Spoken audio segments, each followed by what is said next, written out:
Good morning, race fans. We are here at the 2024 Desert Classic in Chandler, Arizona at Hobby Action Raceway. We finished up with seating yesterday and we're working our way into qualifying here this morning.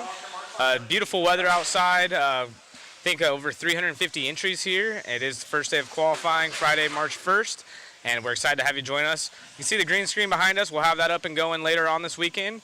For now, we're getting our first race out on the track. It's going to be our 13.5 short course, if I'm not mistaken. Papa Willie's sponsoring this event.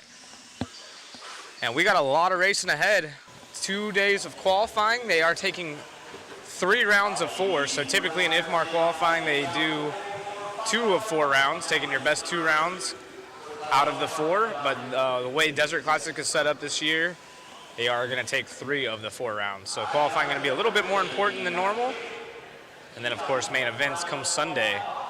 This is heat number 1, starting here at 9 a.m. local time.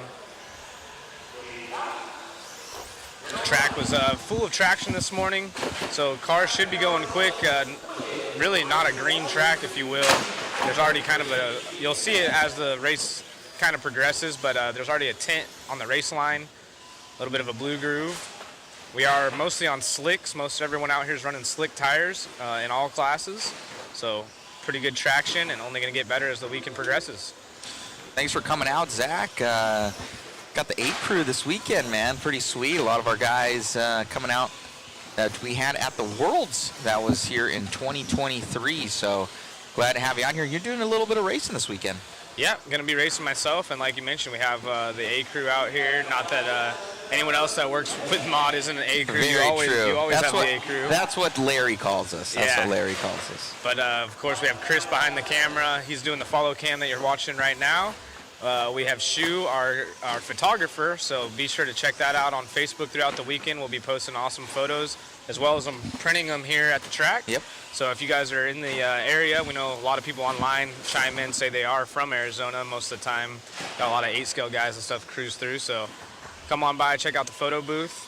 Of course, we have David Orner. He's also a camera guy, does some follow along, so we're going to have 2 moving cameras, like always, when we bring the top shelf crew out here.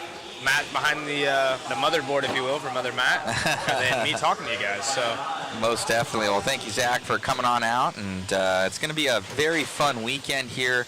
Yeah, you guys are going to see a lot of cool photos going to be coming your way. Jason's getting everything set up. He flew in last night, so just wanted to. He's going to be dialing us in and getting that going. So thank you so much, guys, for tuning in. Be sure to share, like, and subscribe. John Walton, why 800 million classes? don't get me started this early in the weekend. You already know I have my opinion about this. But nonetheless, smiles on most everyone's faces. Kind of an interesting choice of wheel color right here for our race leader. Got green or the yellow wheels up front with the white in the back, but the paint scheme has the white in the back with the green in the rear. So Dawkins out front, Ryan in the 2 spot, Diego in the 3. This is the B sort, if you will, here in the Papa Willie's 13.5 2-wheel drive short course class. I believe Papa Willie's, they have tire sauce? Yes, it is. Yep. And what a cool name, Papa Willie's. Papa Willie's. I like that. So big thanks to all the sponsors making it happen. And we got the chat up and going now, so we'll be able to talk with y'all. John, yeah. Also, I'm going to hold my peace for the time being. I'm sure we'll talk about it throughout the weekend. But, yeah, lots of classes, but huge shout out to RCGT and RCGarage.info. They just dropped their new rankings as well, so we'll be using those throughout the weekend, checking some stuff out, seeing some analytics for you guys. We'll also have probably one of the best waffles we've ever had. We're going to be getting that all set up. We have a couple car kits. We got the new Mugen car, 2-wheel drive. We have a B7 dirt, as well as a TLR. So like the 3 main chassis right now we have out, and Max Line bag, all sorts of goodies here. So you guys are gonna be in for a treat. So thank you so much. We'll get that up here very, very soon for a link, and it'll help support the live stream, guys. Yeah, it's going to be pretty cool. We'll try to get some signatures on those boxes for you, make it a little bit more special. But as always, I'm going to call this the blueberry waffle because it's pretty dialed. If you like blueberries. Oh, my God. Ryan takes over the lead in this one. So Ryan trying to put in a solid run. That's the Coors Light paint scheme that we're following along right now. You can't really tell maybe when it comes by the front starting, well, I guess it wouldn't be the starting loop, but right in front of our camera guy right here.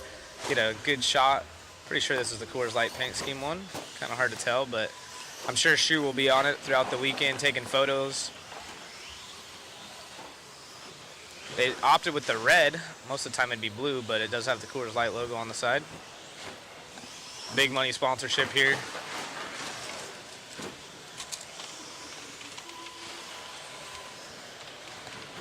Down the straightaway. Track, like I mentioned, has a lot of traction.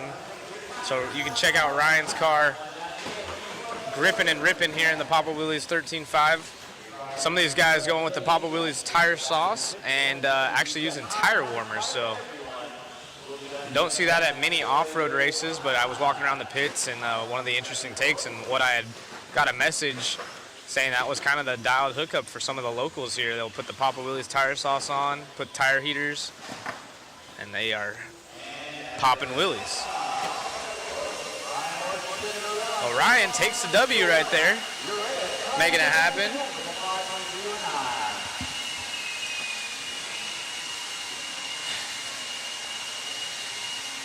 These guys are trying to put in their time to beat this next heat coming up. Parker Malone, what's up? Are they enforcing some sort of charge rules? Yes, so typically, I don't know if they're doing any temp rules here, but they're just checking voltage, so no overcharging on the batteries.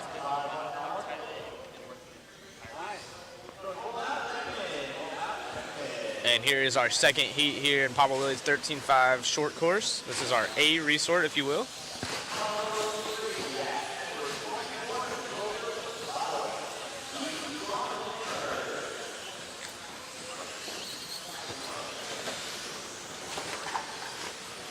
Parker, get a car going again. Come on out. I know it's cool seeing a lot of people, old faces. I actually overheard, some of you guys know Chase Ordog was in the building. Tommy Hines was in the building last night, and just seeing some old faces, but there's some old racers back as well. And I think with the resurging of the B7 coming out, you know, Mugen's coming out with a car, and there's more 10 scales being posted online and stuff, you see a lot of old faces coming back out, and even in the chat talking about wanting to make their way out. So what about you guys at your local track? Anyone seeing some old faces come back through with the new car kits coming out and being posted more? It seems like it's kind of revamping some of these old souls, if you will, in the RC industry to come back out and play. Now, who I see out here is Billy Fisher. I saw him running. Yeah, Billy Fisher Good was to see running. Billy. And speaking of old school, our own David Horner is going to be running a rear motor truck this weekend, so we'll see how that fares out.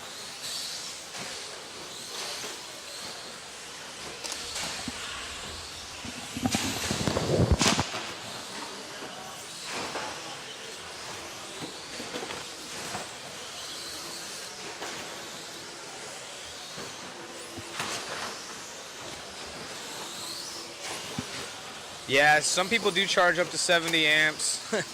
Yeah, there's no LiPo SAC rule, but you know, obviously it's suggested, to say the least. Team Camel in the house, thanks for joining us. Team Camel's always a big supporter. They always grab a couple tickets. Yeah, we appreciate you joining. Shout out always. to homie. He's won a couple goodies too. Kyle Ash, that's a local. That is our race leader. Brendan Edwards from SDRC, they call him Groot. In the 2 spot, I believe that's who we're following along. As he takes over the point, so good little battle up front with Matt in the 3. He was our 4th seed, so 3rd seed out front. Where's our 1st seed of Riley Tracy down in the 5 spot? Yep, Brendan Edwards out front leading the way. Anyone in the San Diego area knows Edwards. Hard to miss. Basketball career didn't go well, so he chose RC. Really tall guy, that's why they call him the group. Oh, nice. I believe those are our top two right there, if I'm not mistaken. See Kyle Ash and Brendan Edwards right there all together on the track, duking it out. So this is actually a cool little battle to follow. Edwards is the red, the white with the red. Kyle has, oh, Kyle nose picking it right there. They come up on some traffic. And this track's a little bit difficult. Like, the layout itself isn't hard, but hobby action, it always feels like the pipes just kind of come out and grab you. The traction is really darty, and then it'll have like a little bit of a slide with the rear end. And being that there's some chicanes, as you can see, going into big jumps, you got to get full power. You'll see some of the better drivers even hitting the pipe here and there a little bit more often than not. So it's going to be challenging to say the least. Super fun layout to drive on. Good flow. Straightaway feels really long, being that the left hand's opened up. And they did a good job of just, you know, filling out the entire track. Tyler Breton in the house. What's up, Eric? Tyrone, yep, I'm old school, came back to race. Absolutely. What's the relationship between 1 10 scale and 8 scale? Does one impact the other? Referring to the old faces comment you made. Yes and no. I mean, growing up, there's a lot of people that stick to 8 scale or 10 scale only. And then you'll see them kind of dabble back and forth. But I just meant, like, in general here in Arizona, the 8 scale scene's really big by itself, and then also the 10 scale scene is really, you know, pretty large by itself. With, of course, you know, I would say probably roughly 20-25% crossing over doing both. But when one of the other events is in town, like last weekend, there was a big Arizona race for Nitro. A lot of 10 scale guys that don't race 8 scale will go watch that, check it out, say what's up to their friends, and then vice versa. And then, of course, you have people that do both. Out front, our race leader taking a tumble right there. So Kyle Ash gets back by on the track. Let's see if it's enough. Oh, Edwards upside down twice. You can see him doing the quick twitch of the servo right there. Rumor, or I should say legend has it, the quicker that you can turn your wheels while you're upside down, the quicker the marshal will get there.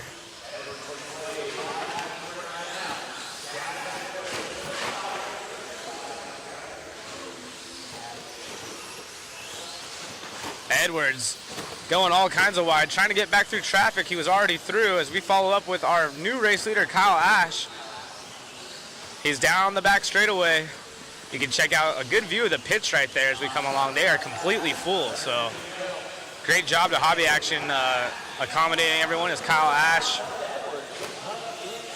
Gonna try to finish this one with a TQ. Top 4 going quick. Actually, I'm sorry, all top 5 going quicker than last round's time. It is Ash leading the way. As time has expired, these guys will have a lap or two more. So Ash was our early race leader, fell back a little bit to Edwards. Edwards having all kinds of trouble late in the race. Oh, Kyle with a nice big air right there. So you can see the short course bodies get a little bit underneath them and kind of just boner air. Not as bad as being outdoor, though.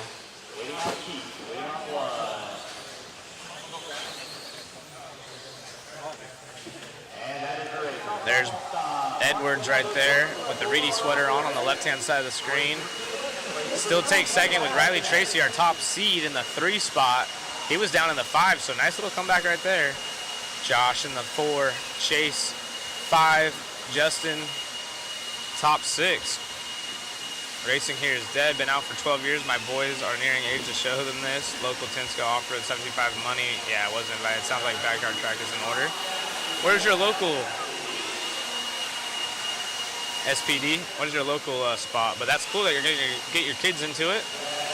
Always good to see.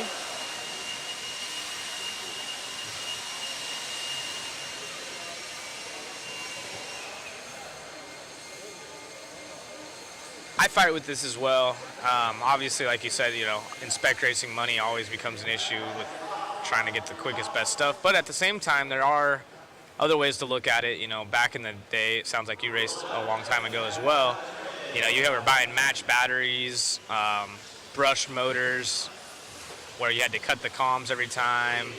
You know, batteries didn't last near as long, the lifespan of the batteries, and you had to have a couple packs. You know, if you were going to race, you had to have a minimum of 3 or 4 packs, because, you know, by the second or third charge on the day, they just didn't perform the same way. With lipo and brushless, it takes a lot of that cost away, so you're able to invest some of that money elsewhere. So I definitely hear you. There's just a few different ways to look at it as well. So either way, like you said, backyard tracks, you really can't beat it. You get to have fun with your family, maybe have a few friends over. That's a good way to introduce them into it and just have some fun.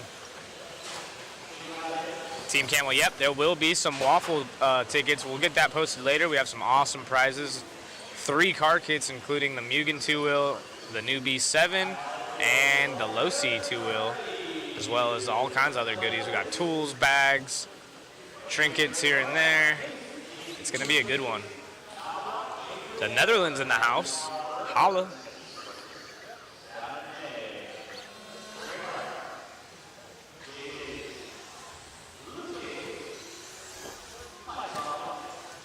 Started racing in '84 with the Hornet. Nice. RC is like a drug. It's hard to get rid of. Even if you don't do it as much, you definitely like to watch it and stuff. It's always fun, entertaining. And nowadays with Mod Live Media and all the other media outlets, it's really cool to be able to watch all your friends and families and just any of the racers you want to cheer on online. Definitely helping advance the hobby. So if you guys can, be sure to share it. If you find a clip of your favorite racers, screen record it, post it up. Give us a tag, we'd appreciate it. But just getting the hobby out there is always good. Holland in the house. 3D RC, yeah, the layout's really fun. Oh, you still have your first car, the Blackfoot, very nice.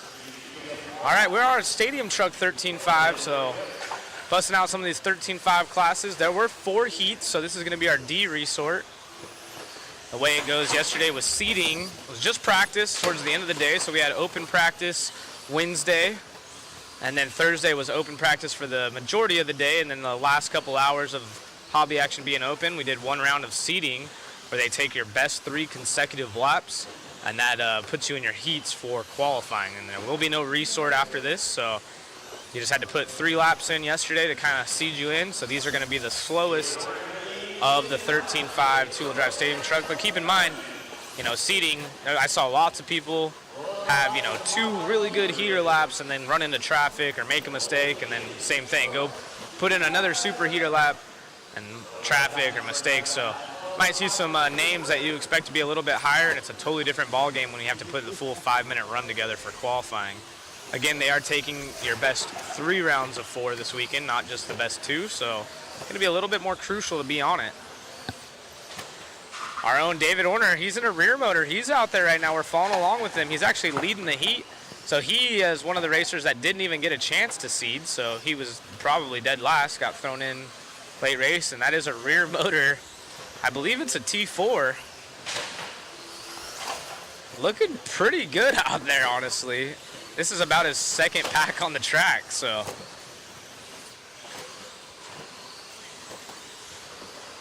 Got the yellow wheels, his signature paint scheme, silver with the flames up front. You can see his picture right there. David Horner was our 9th seed. Running the T4. He's even got a, I don't think it's that old of a speed control, but the original Tekin RS in there, I believe. R1 Works motor out there leading the way. Michael in the 2 spot, and Ryan Mayfield's dad, Perry Mayfield, in the 3. I don't believe Ryan is racing this weekend. I did see him come by with his son, say what's up. I know like a week or 2 ago, I saw that he was signed up. I think they kind of just automatically always throw him in there in case he wants to race. But I don't believe Ryan Mayfield is racing this weekend, taking the time off to spend with his family. But you can't keep Perry away from the track. He loves this stuff. Yep. T4 out front still. Let's see, go through the chat right here. Still have my Blackfoot 2. Only 2 cars I ever sold were my Hornet and JRX X2. Yep, Stadium Truck still alive here. It's actually Orner's favorite class as he works his way around traffic. Trying to set a good TQ as there's 3 more heats following this one. What's a pet peeve of yours of what people do on the driver's stand? Chris Schaefer. Usually whenever like people hit the driver's stand if they crash, or yeah, like or if they like point and like, you know, try to get a marshal's attention and kind of lean over the driver's stand while you're driving. I can't stand that. I can't driver's stand that. What's your guys' pet peeve on the driver's stand?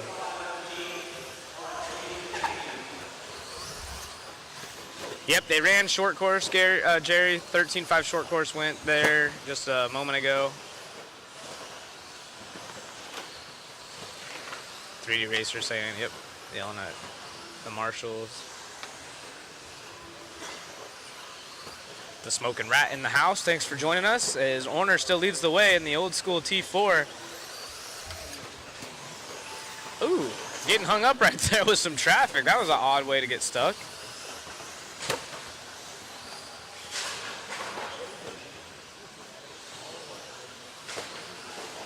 Big shout out to Hobby Action for having us here. Again, the pits are full. There was over 100, I think it was like 164 entries last I checked, and that was without Orner signed up. So I think we're over 364. So yeah, 365 at least. I'm sure we can check that and get an accurate number, but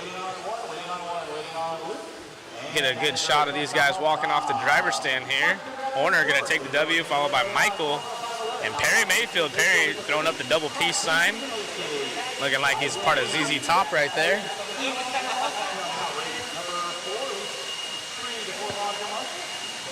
As we bring out our second heat of the Max Line 13.5 two-wheel drive stadium truck. Max Line actually has some stuff in our waffle. They got an awesome pit bag. It's like an OGO roller. But the Max Line version with some cool tools are, honestly, they're some of the coolest tools I've seen. Carbon fiber look to them. If you haven't checked it out, go to Maxline. I don't know what their website, to be honest, is. I should probably get that, but just Google Maxline RC products, and I'm sure it'll come up. And speaking of the blowers, I don't know if Chris can't hear me, but the blower situation is kind of unique. They have arrows pointed where usually, you know, you grab your blower, you do your section, then you bring the blower back to your spot. They have it set up where you kind of follow the track and you drop your blower off in the next station, if you will. So if you're, you know, say for example, it's right there at cone 4, you take that blower, you walk over the triple all the way down to the next zone where there's another blower area, and you drop that blower off, and then the next guy behind you comes by and sets the blower down in that spot. It's pretty cool. Might be good if any of you track owners or track shop managers, any of those guys out there listening. Kind of a unique way of doing it.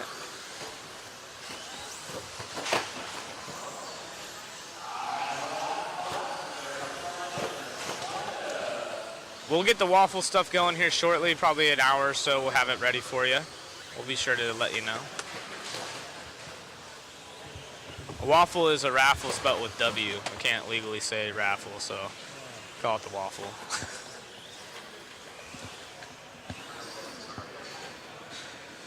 What's the best way to convert my RC10 Gold Pan to brushless? So the good thing is, outside of, you know, some of the stuff just being a little bit more fragile. It depends if it's an old one or the redone one, but you just got to find a brushless system and drop it in there. Essentially, it's the same. You're going to have to change the gearing maybe a little bit. I'm sure there's forums. You can check RC Tech or even ask, you know, a local or just find online what they're running for gearing. But all you got to do is just put a speed control and motor in that supports, or that is brushless, and you're good to go. You don't really have to do anything else to the car except for maybe change the gearing some.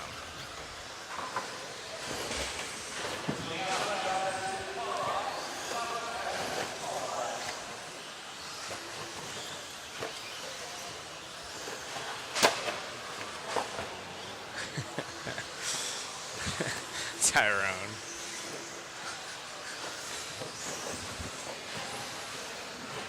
Heat 2 of 4. Off and going. Good looking truck right here we're following along with. I think that's Dave, if I'm not mistaken. Get a good read of it here in a minute. 346 according, 170 drivers, so pretty good turnout.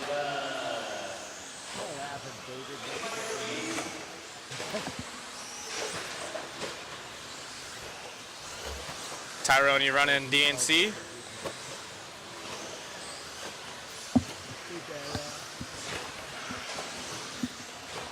So this jump right here that we're falling over, that tabletop jump, the lip is kind of, you can't really tell because of the pole right there, but one side's lower than the other.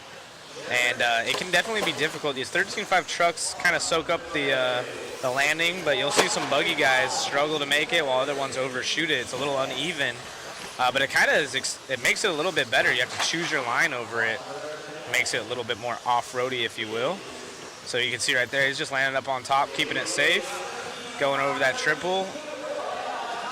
Looks like he's full juice over the triple. It takes a little bit of power. And then, like I said, the straightaway is awesome. Little single into this big triple. And everything on this track, relatively safe for the most part. Everyone can clear everything, all classes, including short course. And even the things you can't clear, you can just land on top right there. That triple can be a little bit difficult towards the end of your run in the stock classes.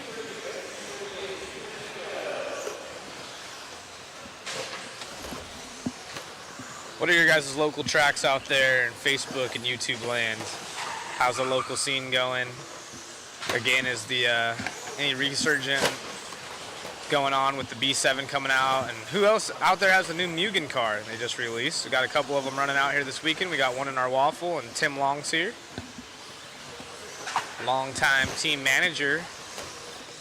Super excited about the Tensco program. I got a chance to talk to him earlier this week.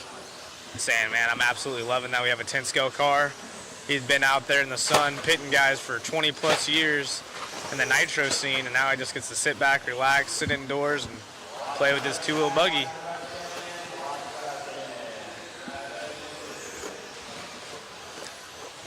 Heck yeah, Tyrone, we'll see you there. Got Hobbyplex, Beachline. Yeah, 21.5 double single in. I think for the most part, unless you go wide. Forgot about that class. Good call right there. 3D RC Racer. Oh, upside down right there for Davis. Chase now taking the lead. Chase by the line. And Dave's back out front, but after that crash, I think Chase might, goes back to point. Diego in the 3. So our number 1 seed in the 2 spot, number 2 seed in the 3, and third Wilford out front now. And top 2 on a needed TQ run. Orner still going to sit third over after this one, if it ended the way it runs now. It's about 9:30 local time.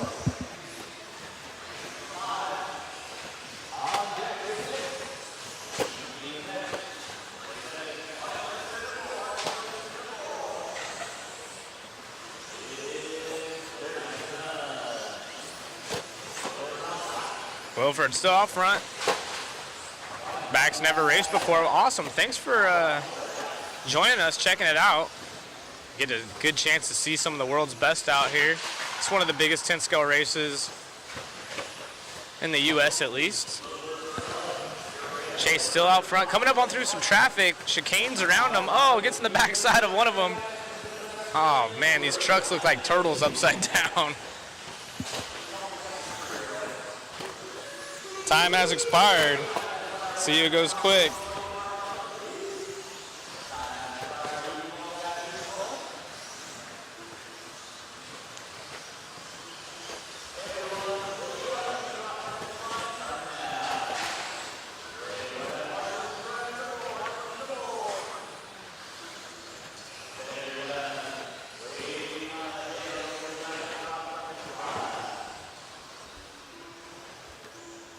Yes, go to liverc.com and check out Hobby Action. Type in Hobby Action, you'll be able to see all the links for all the heats and such.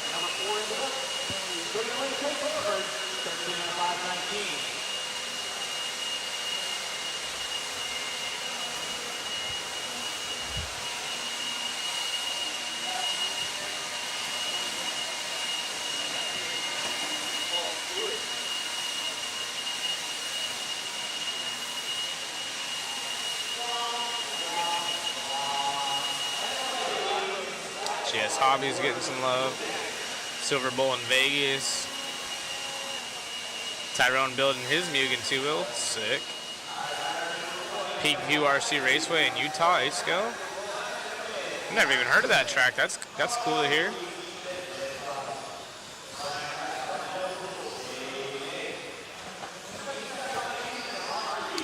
Tyrone got a list of tracks here.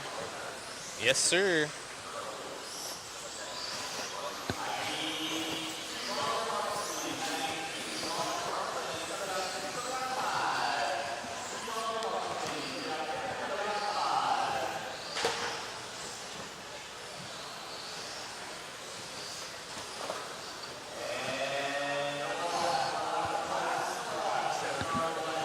World of RC Thunder Alley.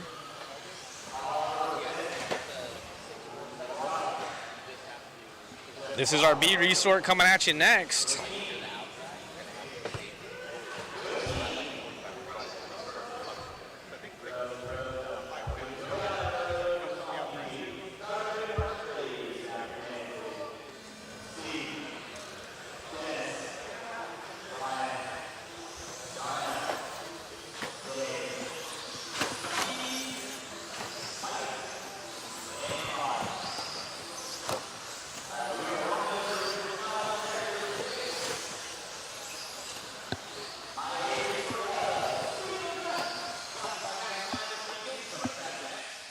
All right, Papa Willie right there. Nice, Steve.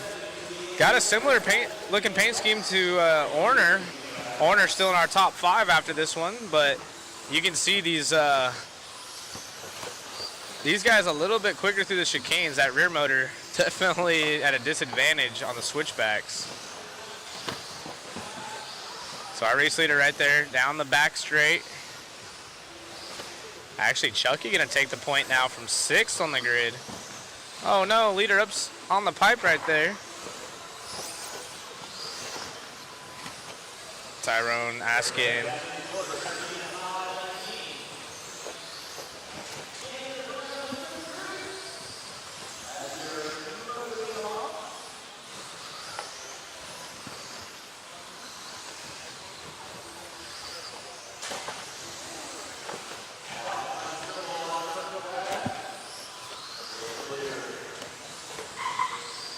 Got some of my boys texting me back home.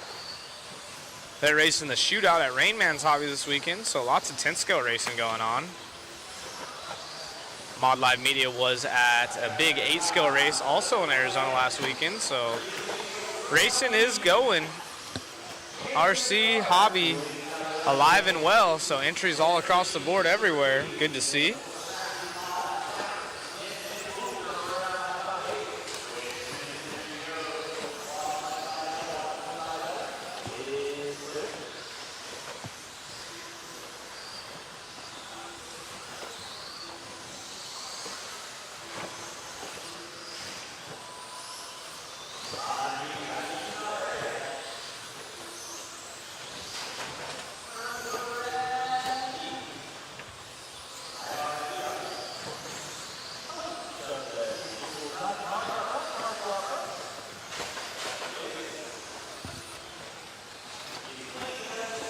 Dave May takes the point. Ron Reed in the 2. Steve, our race leader and P1 starting position in this one.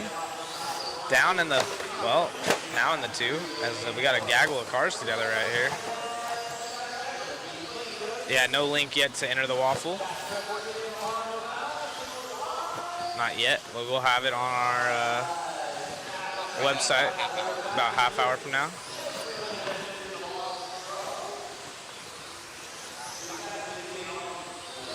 Yeah, Matt's a traveling man.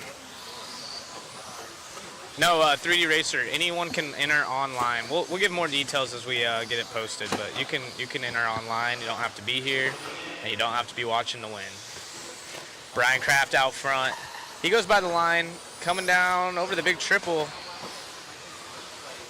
A lot of guys running different color rims up front or in the rear, so people searching for different tire choice. You can see the ride height's really low on these trucks. That front grille almost on the ground. Ooh, as he gets around some traffic right there. Steve Benton, I believe, is behind him. That's first and second down the straightaway, so a good little battle. We've been kind of lucky on screen here to have multiple cars on screen at once that are battling for the top spot. Usually don't see that in IFMAR qualifying that often, but pretty sweet.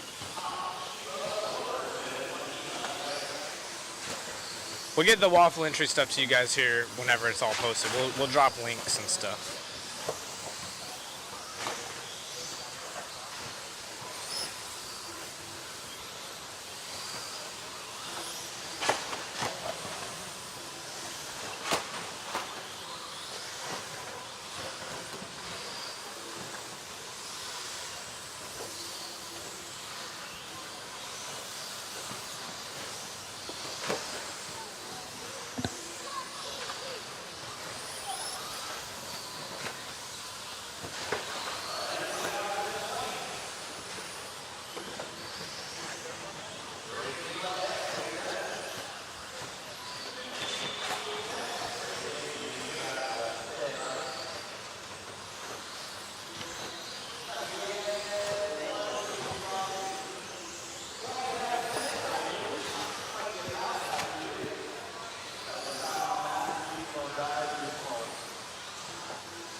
Brian Kraft going to take the W from third on the grid. Ron Reed, the surprising upset from 8th. And Day May rounding off our top 3. Brian was the only one to go quicker than Wilford's time. So Chase pretty excited about his run, but the A resort coming at you next.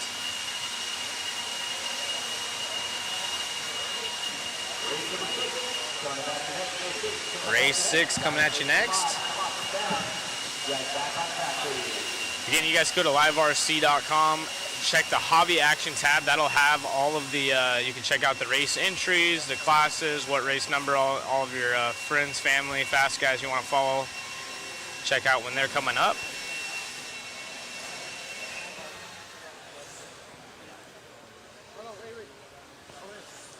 And you'll also find results there as well.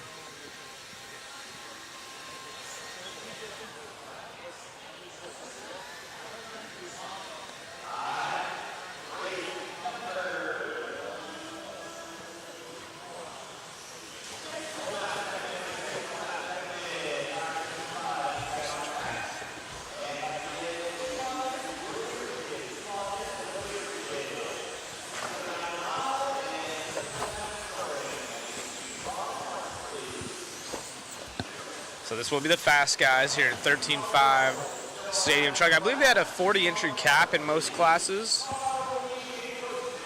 So that's why you'll see a lot of these classes having 4 heats.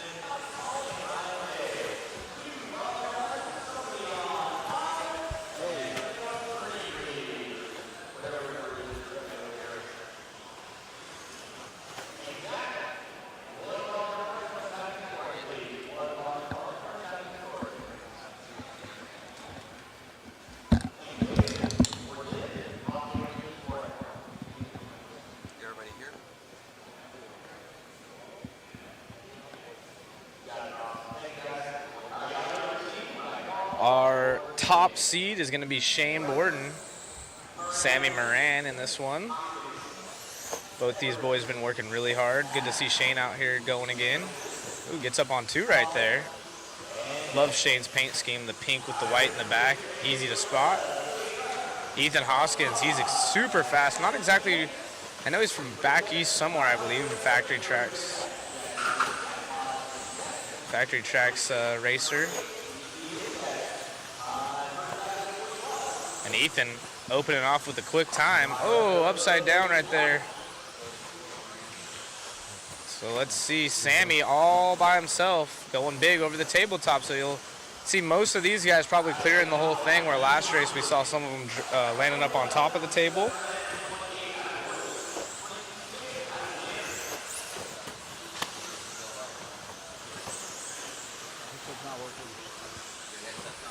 Sammy Moran, our race leader. 1UP Associated R1 Works driver. I believe that we're following around Ethan right now as he goes by the line. He's in the 2 spot.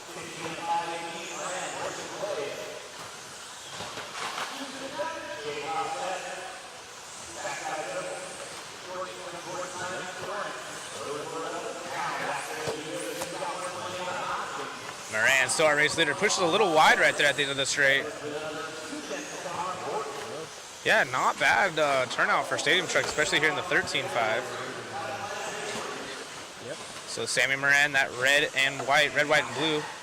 White front, coming by the line right here. Looking good in the AE, coming up on traffic. We got both cameras running now, so 2 different angles. Pretty sweet setup. Gets an inside look. Covers the track almost perfectly. These 10 scale tracks, smaller footprint than 8 scale, so easy to cover the whole thing with 2 follow cams. As our race leader, Sammy, didn't really get a chance to practice. I actually glued up his tires for him, and then Chris, our camera guy, built his shocks. And then I think he maybe did 1 run of practice. Actually, he didn't even do any practice. He just did his, well, I guess it's seeding practice, but his first run was seeding, but his truck looking good as he got top seed with it. So he must have known his truck's good. I'm going to focus on my 2-wheel and 4-wheel as he leads the way right now over Ethan Hoskins, factory track. Also, oh, Sammy getting up on the pipe right there. Going to cost him probably about half a second, if not more. Oh, and then pushes wide at the end of the straight. Let's see if he holds on. It's going to be a close one. Ethan not too far behind on the clock. They were separated by 0.6 of a second last time by.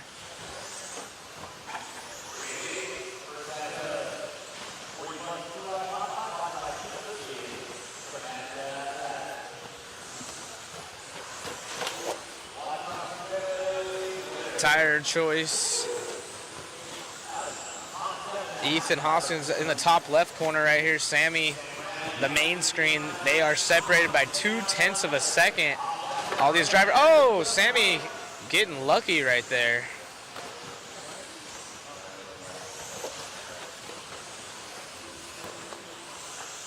Sammy still leads the way. Or actually, I'm sorry, falls back to second as he had 2 mistakes, costing him just enough time to let Hoskins squeeze on by.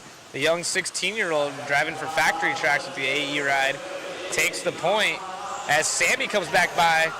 So our top seed running in 3rd, second seed in 1st. Sammy, one of the nicest kids out here. Believe he's a diesel mechanic by day, RC racer when he gets off work and on the weekend.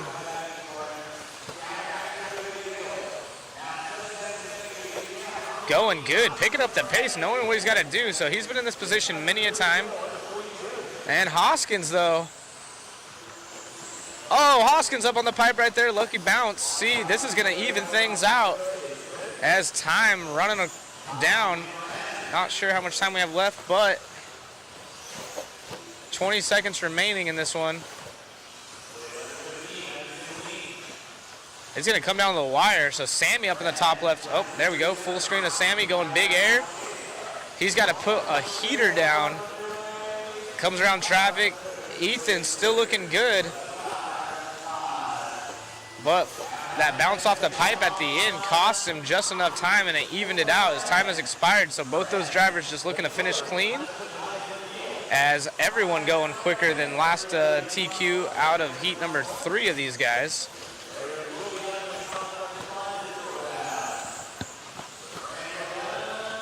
And Edward's going to come home with a 3 if it ends like this. His time has expired. So top seed Shane following back Kyle. Ooh, Sammy. Looks like we're going to grab an interview with the 1UP R1 Works driver. 1UP Representative Sammy Moran. Matt Olson going to jump on there for us real quick.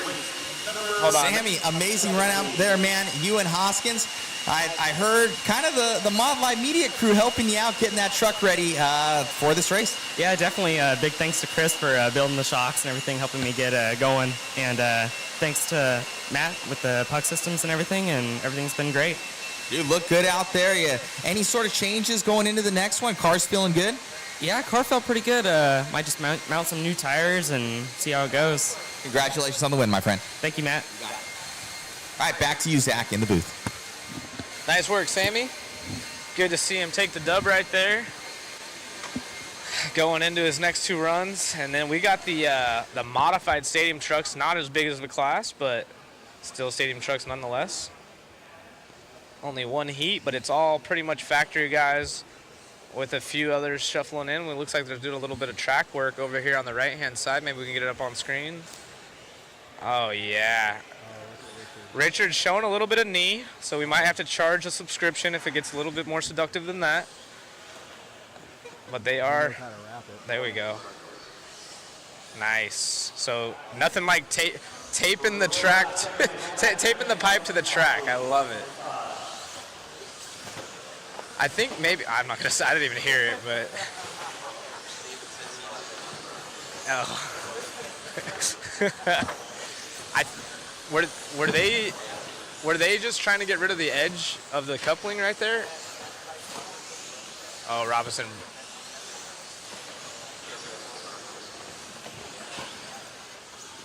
This is, oh, Davey's testing it out, the durability already popping off of it right there, so.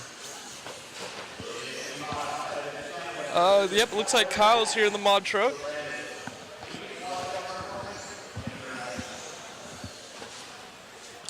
BJ saying hit the like button, folks. Yeah, we appreciate that.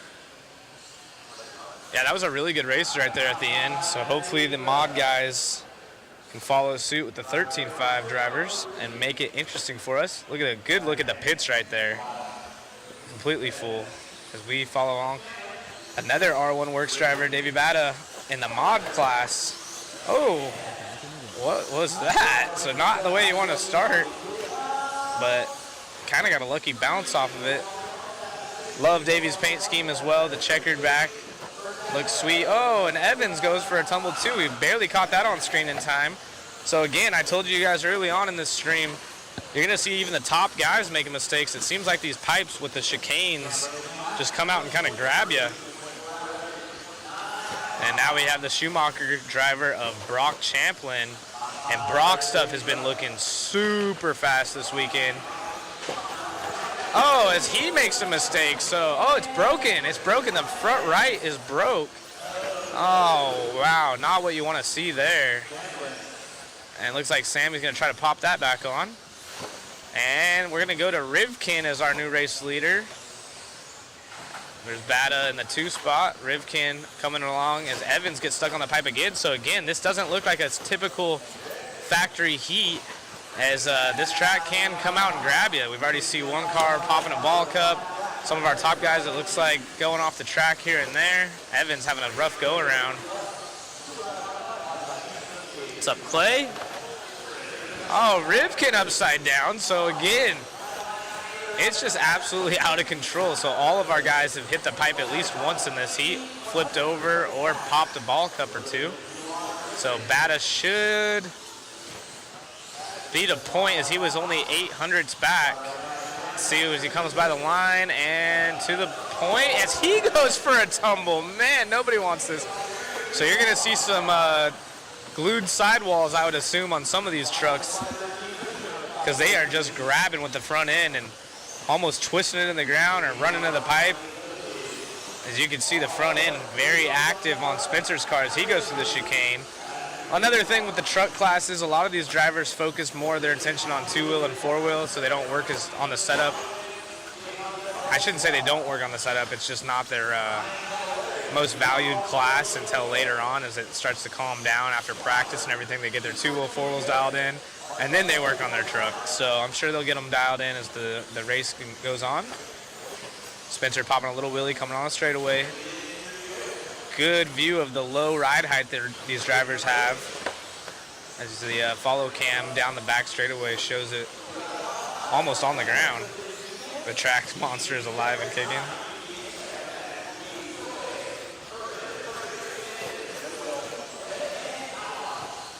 So Rivkin to the point, Davey in the 2. Rivkin was our second seed in that purple and white. Rivkin running his signature colors here in 10 scale. You see an 8 scale, sometimes he has the just the white and blue on his bodies, a little bit easier to see on the larger tracks. But here at his home track of Hobby Action in Chandler, Arizona, rocking the purple. Oh man, Brock getting crashed, then Marshall keeping him on his lid, but Brock gonna kind of use this just as a test now. Unfortunately, popping the ball cup early on. Modified stadium truck on the track, just one heat. Rivkin, Bata, and Cavallari now, also a Schumacher driver from 5th seed up into the 3. Cav was looking really good in his 2-wheel. I watched some yesterday. Arguably one of the fastest 2-wheels I saw all day, so expect some good things out of Cav this weekend. But it is basically a race between Spencer and Davey. It's a 15.506 to a 15.508. They've both had multiple mistakes. Yellow wheels are faster. What's up, Ricky? Bad making a double mistake right there, so that's going to allow Spencer to check out a little bit as he's starting to come back on the up on the backside of Davey on the track. So he might reel him in before the end of this one. See a little bit of a battle between our top 2, but they're in an opposite running position on the track. As on screen as Davey's in the pipe now. So Spencer getting around, and another mistake out of our second place driver. So Cavallari might be able to inherit second from 3rd. He was way back on the clock. See if we can't catch Cav. He should be in the yellow truck. Yep, there he is. So he's running the old Adam Drake and Mike Truey Flow Yellow body, Flow Yellow wheels. In the Schumacher truck, he's on the top left of the screen. Anyone running the new Mugen? Yep. What's up, Scott Foy? Colby, there's a couple Mugans out here. We have Tim Long, the Mugen team manager. He's been running the car for a couple weeks, if not months. Oh, Cav. Cav done? Yeah, okay. So Bata's still going to take second after a terrible last couple laps. 2 Associates followed by the Schumacher. Race 7 concludes.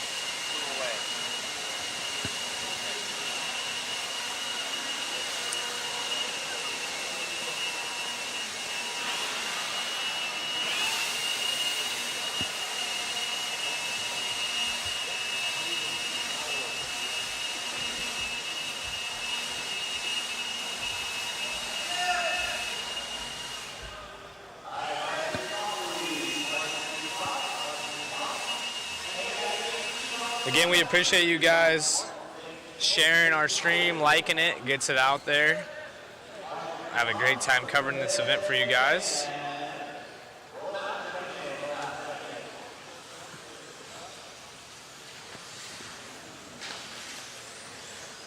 This is our lock timing, our 40 plus 2-wheel drive.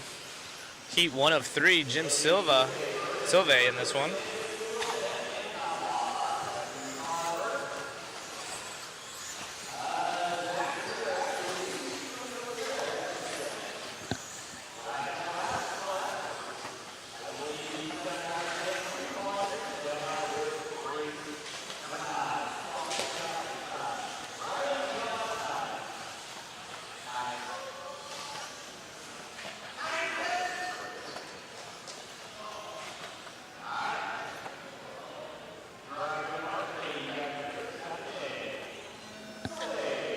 So they're gonna lead us through.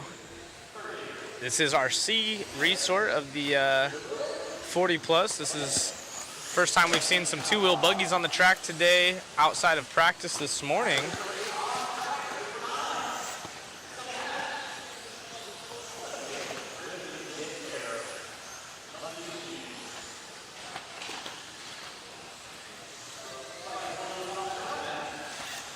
What is the 40 plus class? It's 40 plus. So the drivers are 40 years old or above.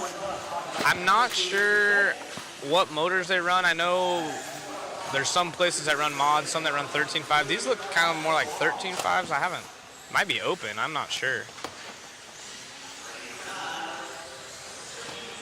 Chris Wheeler, yeah, I'm running solo for the commentary. You want to come up here and join us? Are you going to come by this weekend, Chris? So yeah, I'll have to figure out exactly what the motor limit is. It could be open. Like I said, I know different tracks throughout the states and different events have different motor rules, but some of these don't look like mod, but it could just be an open class where a lot of these guys either see some that are faster than 17.5, so maybe 13.5 are open. But yeah, you just got to be 40 plus, most show ID. Otherwise, I would try to join it. There's some fast 40 plus drivers. They have a master's class for our double old bastards. Chris Wheeler running some 8 scale tomorrow, nice. Slovakia in the house, what's going on? Open for mod? Well, yeah, I know the mod class is open. I'm the 40 plus class. Is the 40 plus class open?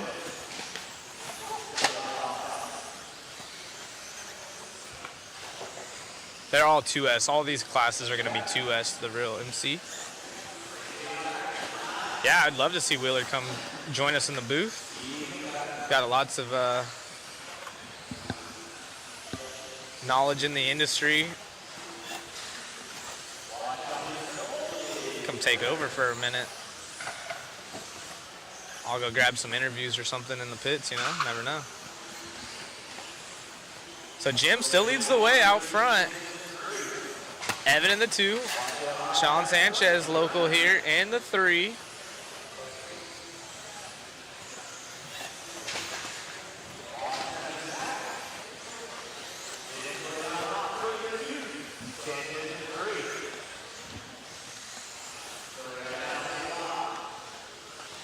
Plus is mod, so yeah, they're allowed to run open. Nice.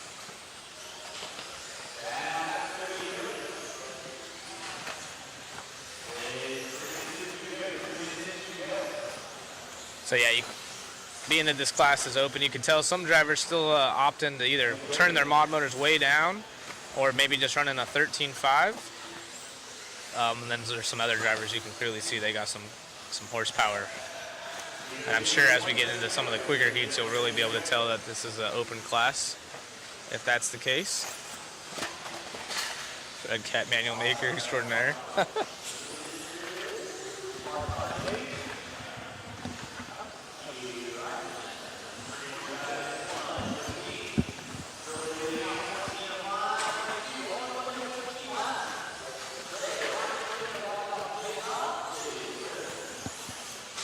Jim out front right there, this white and red. Oh, I'm sorry.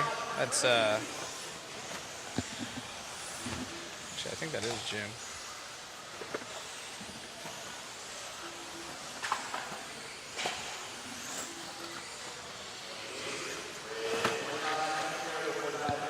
.45 seconds left in this one. Jim is our race leader.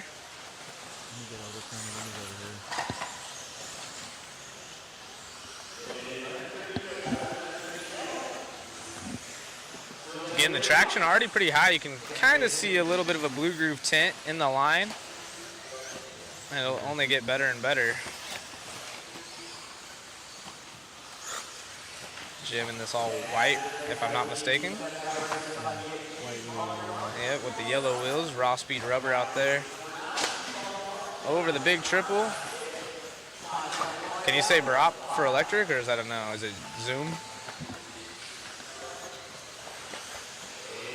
Hats off to the cameraman. You're getting some love over here, Orner.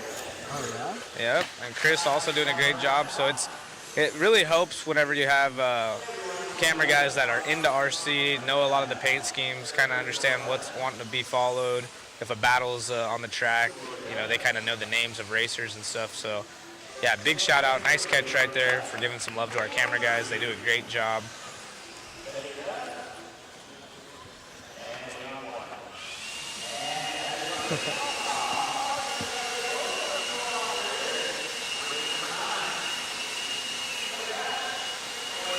any truth of a Riri of the old Goldie?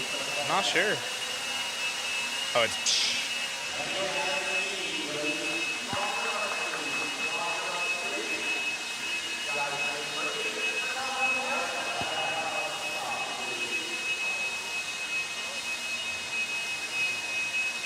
What's up, Jared? Kazacrea in the house. Man, track's actually pretty good, to be honest. Traction feels nice. Layout's fun to drive. The chicanes are a little bit difficult because they're squared off, but I mean, it's same track for everyone, right? Don't hit the pipes. Jared, you're still here in AZ? You're gonna come by? Dude, they might be able to throw you in a heat with your ace skill. So Jason out there taking photos. You can, I'm sure you've seen this flying around online. This is the Hobby Action Simpsons chassis tape. The car is completely in the air, as you can tell. No tires are on the ground and not staged. And yeah, Jason caught this world famous photo at the Worlds, so literally world famous. And I mean, it couldn't have been any more perfect than that. So we should make that the green screen all the time. It's pretty great. I believe that's Templeman, right? Templeman's car? Mason Templeman not at this race, unfortunately.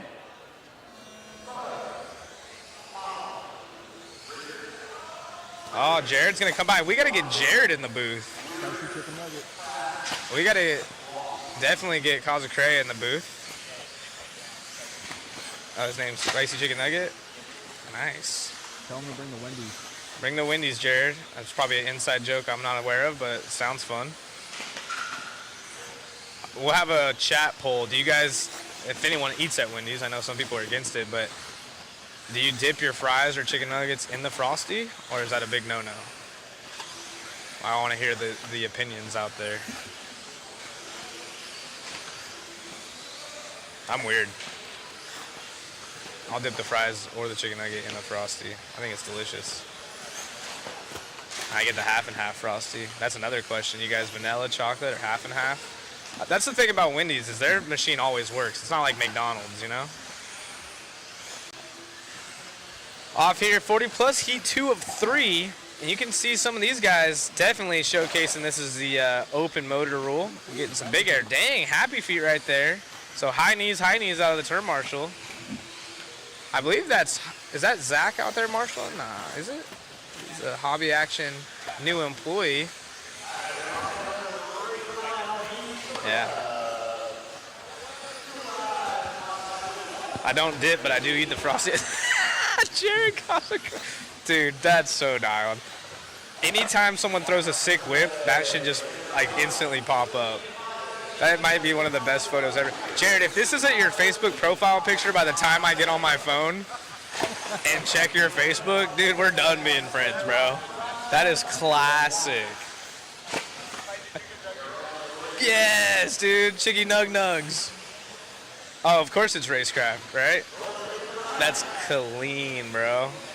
He should sponsor a class. There's no sponsor for the 40 plus class. Jared, come throw $100 down on the race winner so this could be up at all times while these guys are racing. I'll dip anything and anything at least once. Easy. Oh, they couldn't see it? Oh, I'm over here making noise. Jared's like, come on, throw it up. There it is, dude. So there you go, chat. What do you think about that? We got, oh, I'm sorry. Team Associated obviously sponsors the 40 plus class. I said there's no sponsor. They're, oh, wrong side of the Atlantic. Yeah. Well, we'll get Jared. I don't think the mod stadium truck class had a sponsor. That would be a perfect one. That was clean. Yeah, that needs to be a poster at all hobby shops. Racecraft needs to just send that whenever like hobby shops place orders. Chad Richards out front. Sorry to take away from the racing. We're just having too much fun over here in the box. Chris Raymond out there in the 2 spot. Is Chris the father of Chase and Levi? I believe so, right? Yeah. Yep. So they're watching their dad over here. Matthew Gonzalez is basically their son as well, or his son as well. So all 3 of Chad's kids watching along. Chris now takes to the point now. So Chris, and then like that, Chad takes over. So those two are duking it out, both on 14.521s. The twins watching their dad.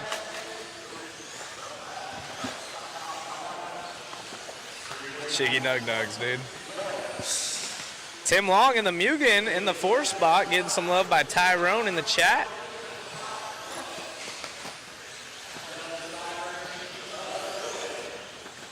Yes, sir. Randy Locken also in this one. Brian Kraft down in the 8 spot. We saw him going fast in the, I believe it was the truck, 13.5 truck. Maybe short course. We got the fast heat of these guys coming up next. Usually you see Brent Felke from Associated is kind of the guy to beat, especially in the 2-wheel drive 40-plus class, probably why Team Associated sponsors it, but I haven't seen Felke here this weekend, so keeping the travel budget down. Spencer's a local. They got Spencer here. They got Evans here. No Aiden Horn. So they're kind of just sending drivers to different regions and keeping everyone, I'm sure everyone in the whole team will be there for nationals. Tell Matt to send the pic to me, Casacrea. That's going to cost you 1 waffle ticket. Yeah, that's I own that. You'll get it when you come to the booth and do some work. You can explain it, and then we'll hand it over, dude.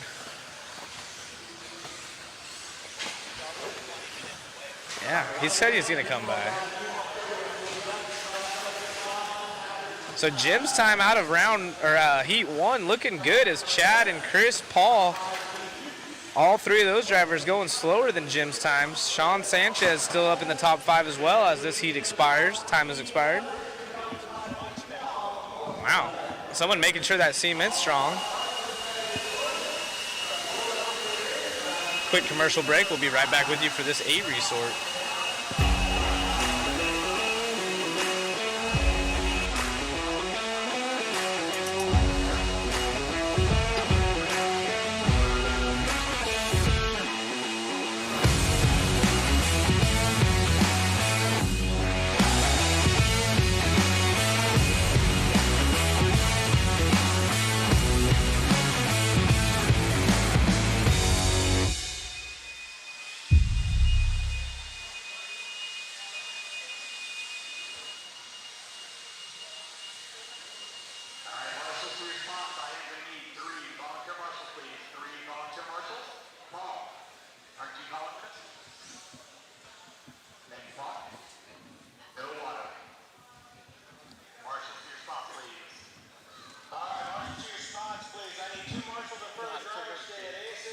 All right, we're back at it. Little sponsored commercial break as we're going into our A resort here.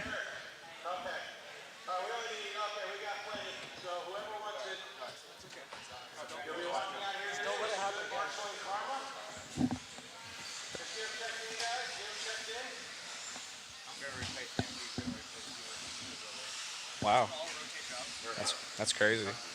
Except for shoe. We can't replace shoe. Yeah, we can't replace shoe. We're talking about playing musical chairs here up in the booth whenever it's my turn to race. All the camera crew scoots over, and then we got to shoe the real camera guy, our photographer, and we're like, yeah, no one can do what he does. Got Scott Spear, Richard Lake, Kurt Wanger, all legends here in the 40-plus class. 2 are locals. Yep, our announcer.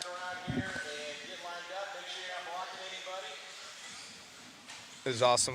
For those of you that haven't been to Hobby Action, they have a what we like to call the Britney Spears microphone, little headset. And Richard was doing practice runs this morning in line with everyone doing the announcing up on the driver's stand and during practice also announcing. It was pretty classic. It was actually Desert Classic. Wow.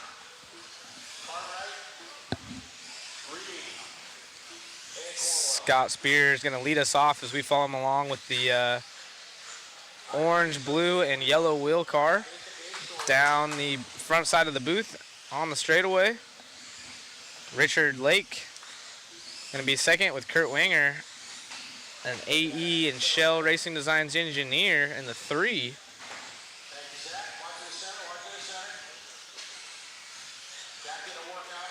Aaron Brown, HRCR local, big change from carpet. Yes, absolutely. Getting some love here in the chat.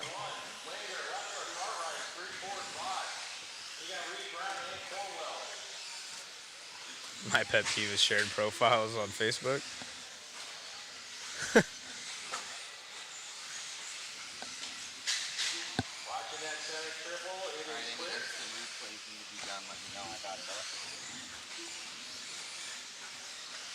Race 10 on the track. 2 rounds going off today. Again, we are taking the best 3 of 4 rounds as we follow along with Scott. Scott with the new B7. Lots of B7s out here this weekend. Race leader getting by right there. There was a crash at the end of the straightaway, and he gets around, no problem. Richard Lake in the 2 spot. He's coming up on traffic, so Richard, we're going to follow him along. That is our normal race director, our standard most of the time, but right now a fill-in up in the booth. So Richard down the straightaway. He is a local as well. Well, kind of. I believe he lives in Tucson.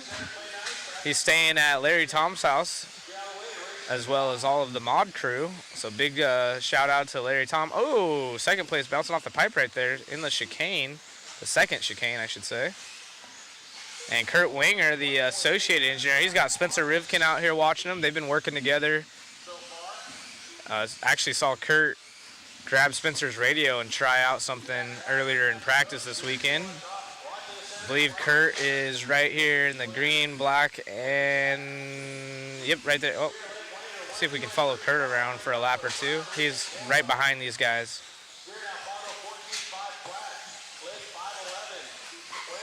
And there's Kurt. See what he looks like. You can see Spencer right here down at the end of the straightaway watching him with the with Matt Olson, or I'm sorry, not Matt Olson, Matt Gonzalez and the twins. And Scott is still our race leader. Wow, we had a gazelle on the track. Look at a baby deer. And Scott, still our race leader as he goes over the big tabletop jump, coming up on traffic, gets her around right there.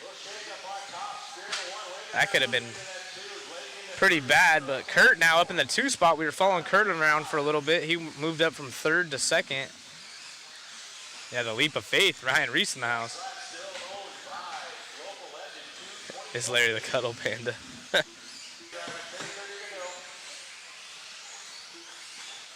There's Scott, local here, doing his thing in the 40-plus class.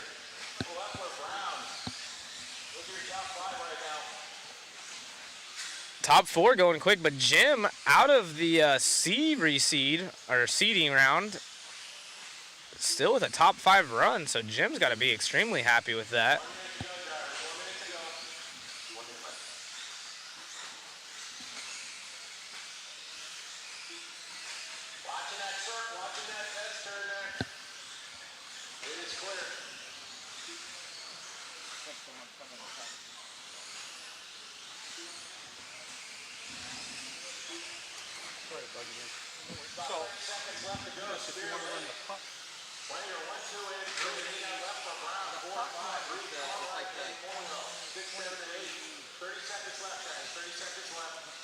This one will work, I know, if you run everything. So you run the puck, you have to get the puck. So there's another version. They stock over there? I don't know. Landings look non-existent. Yeah, especially after you're coming from 8-scale racing. Got to downside them perfect. So Scott trying to take the W here. And now, top 3, the only ones going quicker than Jim. So Jim looking good from the C group. And then Chris Raymond out of the B group. Oh, our race leader going for a tumble right there. Chris Raymond out of the B group, maybe still with the top 5. So just shows you don't have to be in the top sort for things to work out for you. Trying to put top 5 runs in out of the C and the B groups.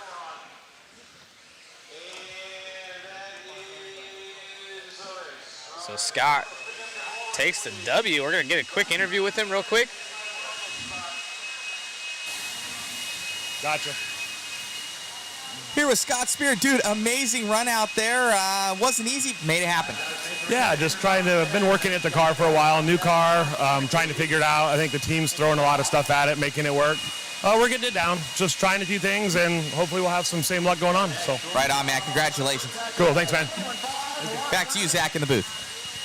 Yeah, great run out of those guys. Scott, Richard, and Kurt all making the B7 look extremely well right there.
So Zach, Jared's saying that he's been watching too much Mod Media and ran out of high-speed data for now, and it's lagging. Oh, That stinks. Jared.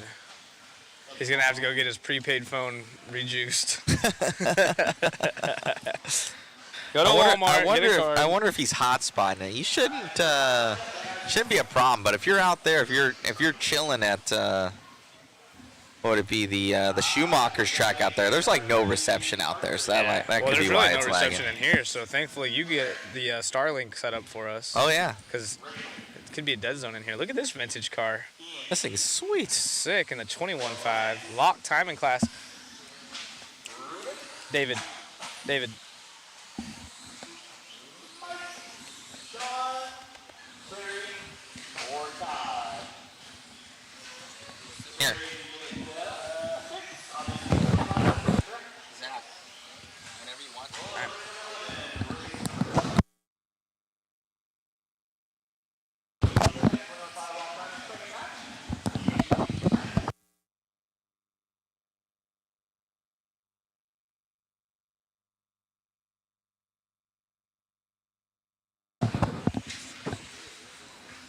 Yeah, the OG Losi out here looking sweet.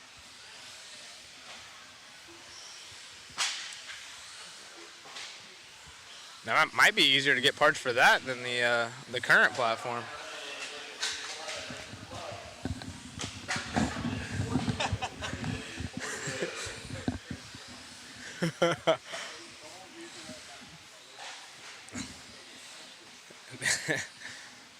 You're gonna get us fired. Right.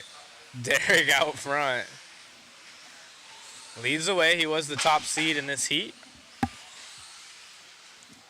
The old JRX2 looking pretty cool. They have the BK Classic, usually does a vintage class where a lot of guys will bring out their old whips. The Kyosho Ultima, the RC10, Gold Pan, the JRX2. But he's opting to run it here at the Desert Classic. Coming up on some traffic, getting around. Oh! Scott Spear not only going top seed in 40 plus, but trying to earn the Turn Marshal trophy, which is a water. P's out front. And look at Rachel Tanner. Oh, yeah, let's get at the end, and we'll show. I was talking earlier about Richard Lake wearing his headset, able to go up and practice and run with his headset on. He's actually out there turn marshaling, sitting. Well, I don't think that's him sitting, actually. Richard Lake somewhere with the headset, also turn marshaling. That title takes up half the screen. Yeah. The RC Raceworks Sportsman 21.5 lock timing two-wheel drive. Let's say that 10 times quick. quite the class here. Oh, Richard's actually in his pits, probably working on his car. He might be watching Mod Live Media to do the announcing. Doesn't even have to look at the track. Yeah, Formula One, I know. I don't want to run anything, but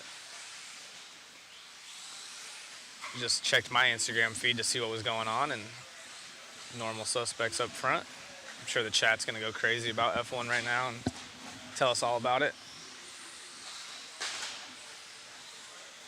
They cannot fire you for respecting the elder buggies. We can support you 100%. Appreciate that. Can we get confirmation of who is driving that? I believe that's Derek. It was Derek, right? Derek's our race leader. He's the one running it. And it should be the JRX2. Yeah. It looks like it. I mean, it was before my time, but from what I know, I believe that's the vehicle. Todd in the 2 spot. Rachel Tanner, she's out here. She's a Fisco racer in the 3. Getting her 21.5 on. Isaac Dean, what's up? Are you going to come by and say what's up? I'm fairly sure the arms are 3D printed. Awesome.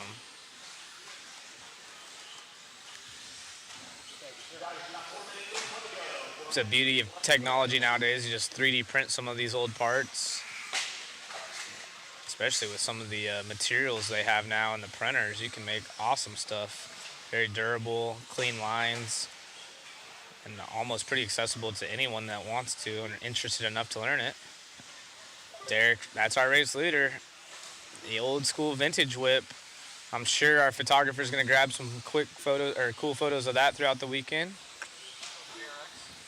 He already got some, he says. So the cool thing about, again, having people in the industry, they know what's like kind of cool to look out for. He's always getting interesting paint schemes, little trinkets, trinkets in the pits of sitting on people's pit spots and the old school classic cars. So be sure to check out our galleries. And you'll find some interesting stuff in there. Sometimes you even get some photoshops of Kazacreo with his chicken nugs from Wendy's. You never know. Yeah, that was Matt.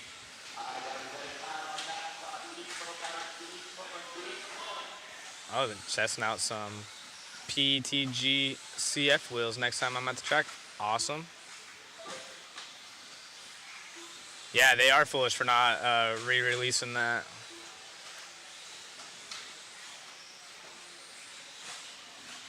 Yeah, it's definitely not stock. Got the mid motor in it. That's sick. So this is the guy driving it's right there in the must be his son. That's awesome. So Ian and Derek. Maybe throughout the weekend we could get an interview with him, talk about it.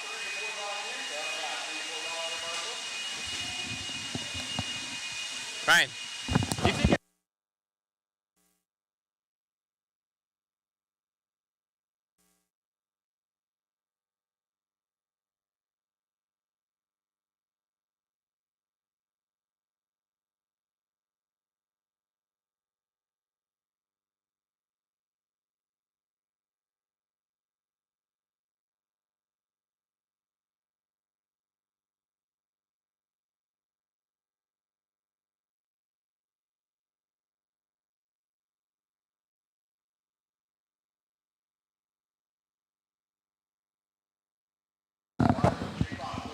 we're actually going to get Ryan here in the booth and talk about it real fast.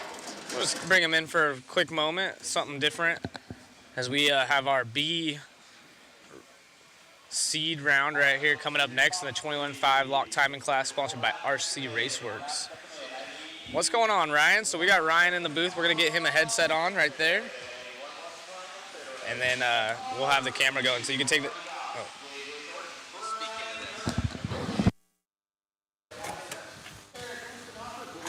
Test, test. You guys hear me out there in chat land? So here's if anyone asks any questions, here's our chat. And okay, you can just talk in that one. Perfect. So basically everyone was just checking it out. It obviously doesn't have a rear motor on it. But, yeah. So that's the biggest change I made. Let's flip the transmission around. Awesome. So you can do that pretty easy. It's just 4 screws on the bottom and then a little bit of mod to the shock tower. You mind if we take the body off? Take it off. And I see you're up there with your son racing. He's Yeah. got a current platform car. Yeah, well, it's a 4.0. Oh, And he's actually, that's what I was racing. One of my dirt one, and I just got this one out. At the very first BK Classic, I ran it, but it didn't do good. We were talking about that. I figured I you got ran it. I got it working out better now. So It's really awesome. I mean, you Yeah. were able to get the win. yeah, A lot of 3D printed parts, it yeah, looks like. that's kind of critical to keep it running. Got you guys- arms, the whole transmission's 3D printed. So all the gears, arms. And who does the 3D printing? Is it a brand or is this you? Oh, or? that's me and my sons do a lot of 3D printing. So. Awesome. You guys sell the parts online or anything? Or is it? Not really a whole lot. Yeah. I'm sure people are going to be But, asking uh, about it because everyone's like, why don't they re-release this car and stuff? Yeah. But you guys did a great job and you were out there driving it. And like at the end, we caught you fun. right there talking to Ian. Oh, yeah. Very neat. How long Hobby Action's your local track, correct? Semi-local. So- We're up in the Prescott area, northern Gotcha. Arizona. We used to have a 10th scale track up there, but hasn't been one there for a while. So And we come down here. Even the rims are a little 3D bit. printed? Yeah, rims 3D printed. Check that out. Yeah. It's funny. About 3 weeks ago, I had my original. Cause this is my original car from the '90s, Right. and I had the old rims laying there. And I was like, man, those look so nice. I need to get some. Get some But I can't find them. the spoke so wheels. I just designed it and found some good filament for it. So. Awesome. Well, great job, and thanks for showcasing the car. We're going to get back to the racing, but good luck this weekend, Ryan, and it's good to see a father-son team out here. Thank you. So, pretty cool. Thank you again, Ryan. We'll be following you along in your races. Shout out to Matt making that happen for us real quick in the booth. So we got a chair up here and got the microphone going. You want me to just put it over here? And we will follow along with the current race as Ronnie leads this heat 2 of 4, 21.5, but awesome to get a chance to check that out, all the custom 3D printed parts, even the rims.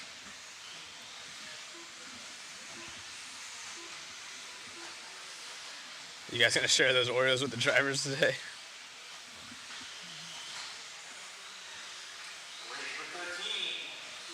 Yeah, thank you. Murillo Family Fishing giving us some love to the vintage stuff. Would love to be able to cover any cool little stories like that. You know, we're already at the races, and I know whenever I'm watching at home, I want the inside details.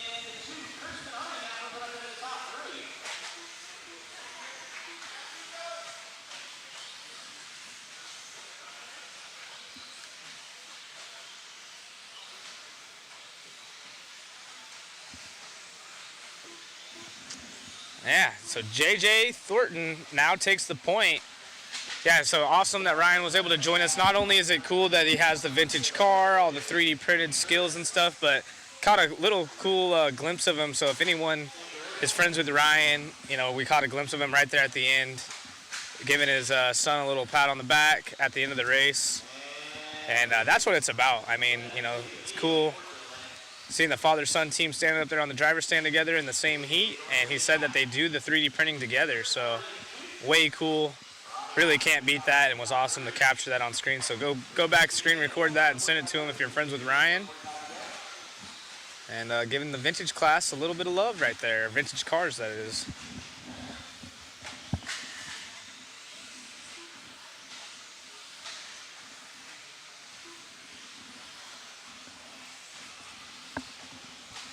JJ, our race leader, race 12 on the track. It is 10:30 local time.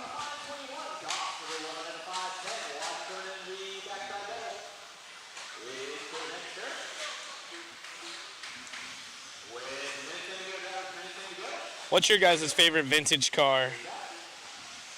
You guys, I know there's a lot of RC10 Gold Pan fans out there, but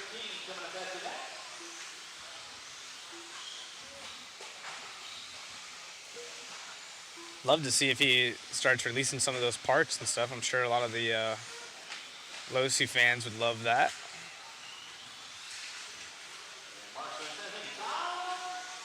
Has a couple sons that come race with him. That's cool.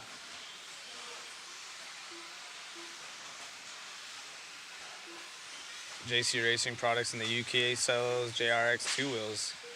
He probably knows, being that he's that into that car, but I will definitely let him know. Good call, Scott.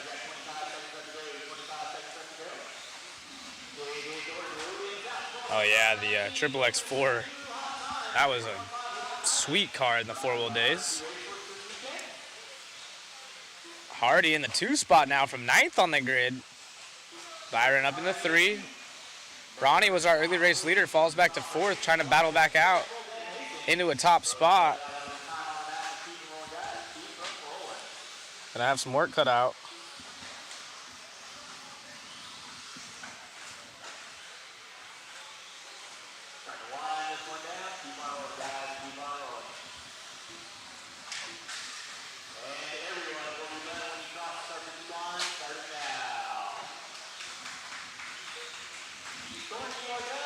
So it looks like Thornton's going to take the win. It looks like top 4. Oh, that's Derek, not Ryan. Ian, I'm sorry. I know there's a couple kids. I might have had it wrong.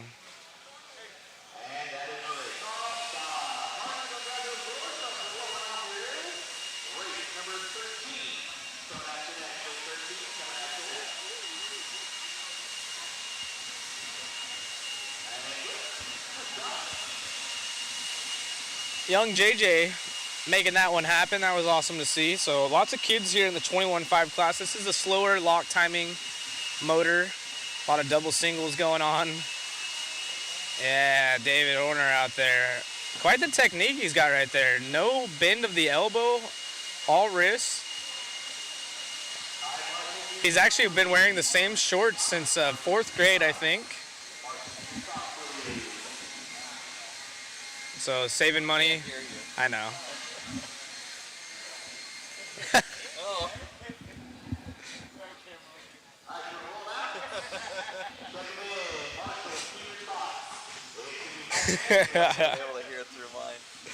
Classic. So, yeah. Dude, you have quite the blowing technique. Oh, that sounds bad, but. Oh. All right. So, we're just going to carry hot mics around, you know?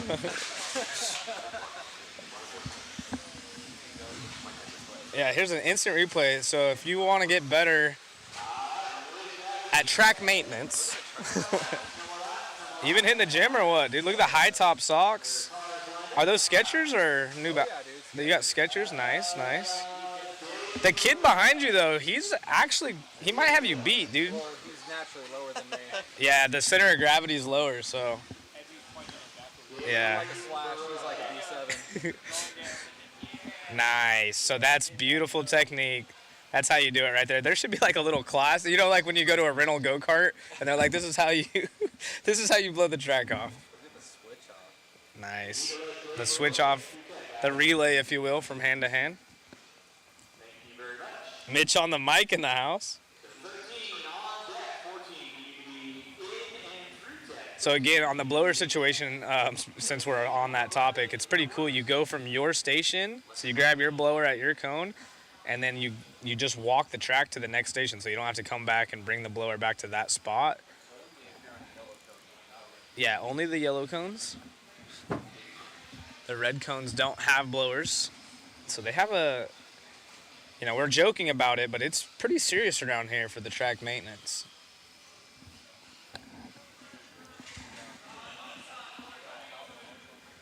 Oh, slight delay for the start of this one. Let's see what happens.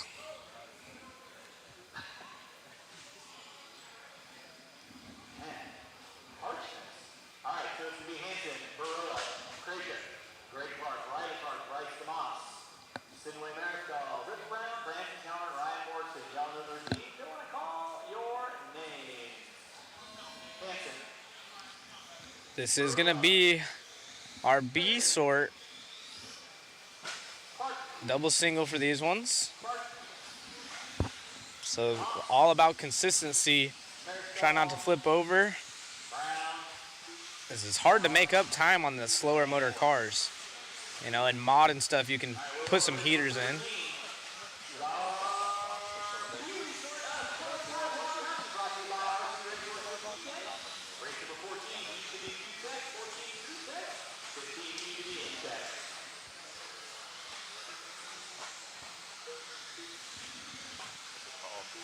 JRX2. Oh, upside down right there. So Greg Clark gonna be our early race leader as comes by the line. I believe this is Greg we're following along with. Maybe not. Greg off the track. This is Marie that we are following. I believe so. She's been out here putting in some practice laps in since Wednesday, I believe.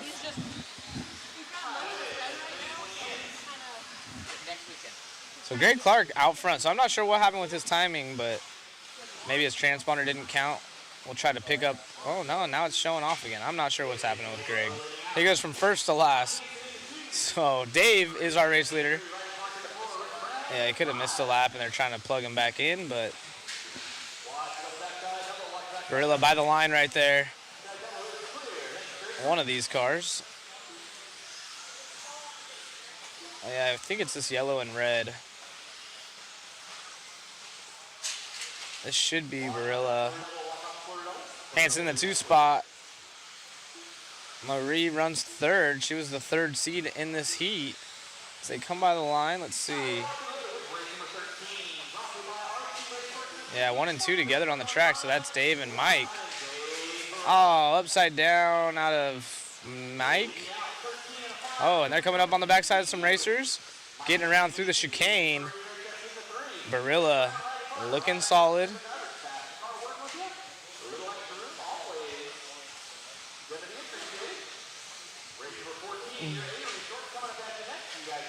There's Dave coming up on the backside of traffic. A lot of drivers missing the timing of that double single.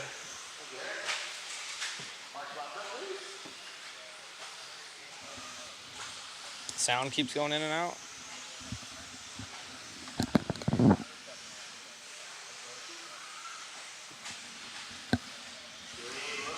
So Dave still leads top 3 on a new TQ run over JJ Thornton out of the last one. As we get some goodies coming up to the booth, so we'll have that waffle live for you here shortly. Marie now into the 2. Dave on screen.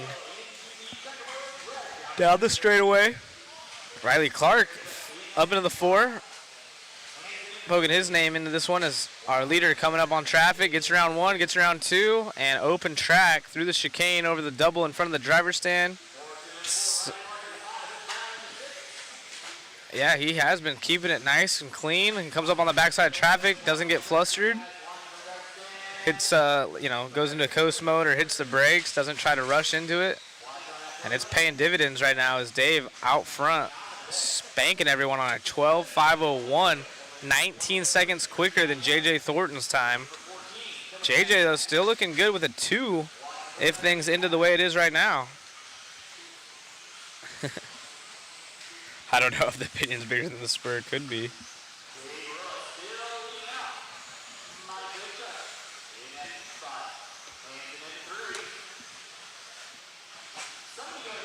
Some of these classes actually have fixed gearing. I'm not sure if this is one of them, but it could be.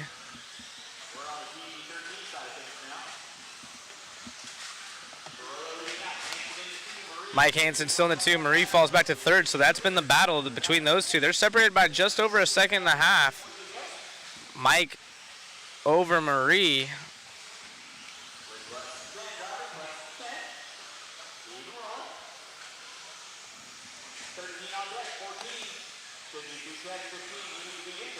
Oh, someone nose picking right there behind our race leader on screen.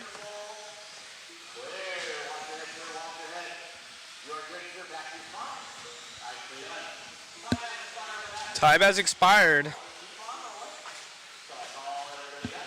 And it looking like Dave is going to be able to settle this one with a top spot. And JJ Thornton's got to be stoked. He's going to be able to hold on to a 2 after this one. But we do have the A sort coming at you next.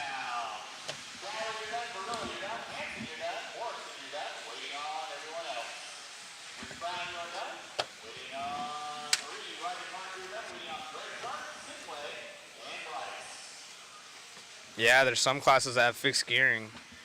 They have it posted at the hobby shop. what you have to run in some of these classes. I'll have to confirm which classes are what, but there are some.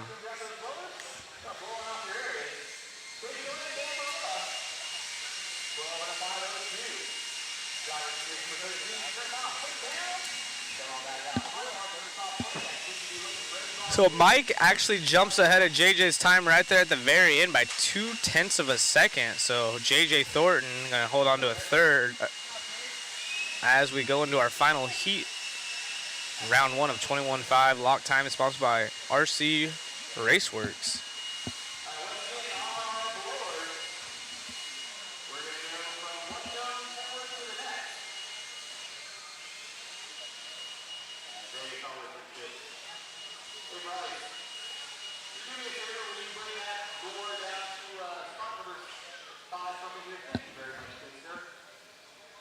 Again, Marshall, when you're out there blowing off the track, if you're at a cone number, 21.5 is more the speed of the RC cars for me. Yeah, the speed of these things has gone crazy. You know, quote unquote stock car of the past is almost as fast as, or I'm sorry, a mod car now. Stock car now is as fast as a mod car back then. It's kind of crazy. Sorry, I got distracted. I'm looking at all these cool waffle prizes. We even have a champagne bottle from the Worlds, and it has the Worlds wrapping on it. This one has not been popped open yet, but it's going to be part of our waffle. Really interesting, pretty cool souvenir here. As well as a whole bunch of R1 goodies, Max line. Looks like Pro-Tech stuff, Shell Racing bearings. We got the car kits. We'll have that stuff uploaded and links posted for you here shortly. Meantime, we got the A group off and going here in just a moment. They're getting checked in. Yeah, the cans are locked. Cans are locked.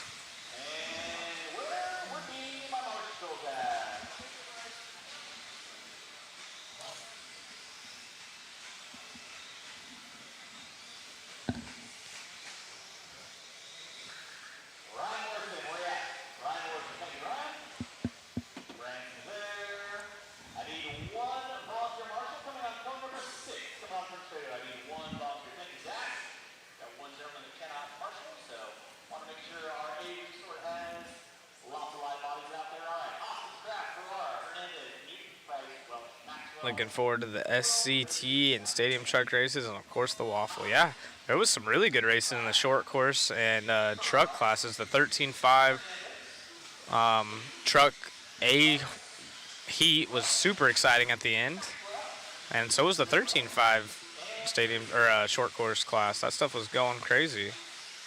So lots of good racing, or qualifying, if you will.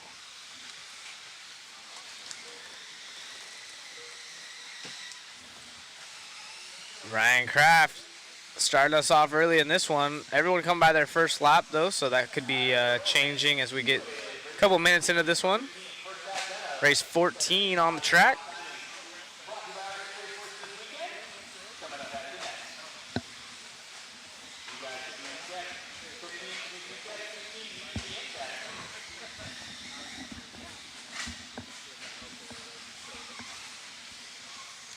Brian Hoskins going to take over the point. That was our top seed. No vintage cars here in the A sort. This should be our race leader as we follow along. Brian Hoskins by the line. That was our race leader.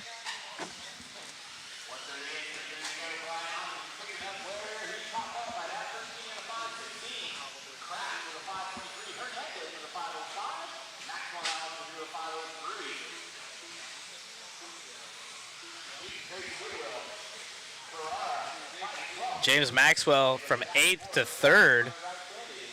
Derek Tracy from 10th to 6th. So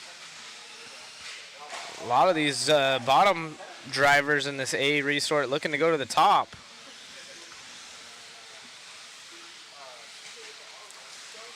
Clean track ahead for our race leader.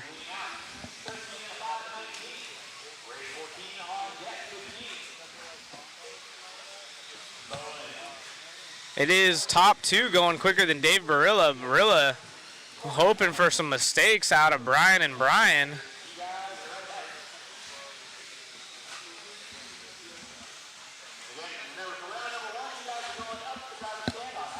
There might be some rear motors, but no vintage cars as old as that JRX2, I think. Someone upside down in the triple there. Let's see if we can catch some rear motors or not. This looks like a B7 leading the way. Yeah, I think it might be B6s and B7s, but could be wrong. There might be a rear motor or two. Happy Friday, TQ, I'm sorry.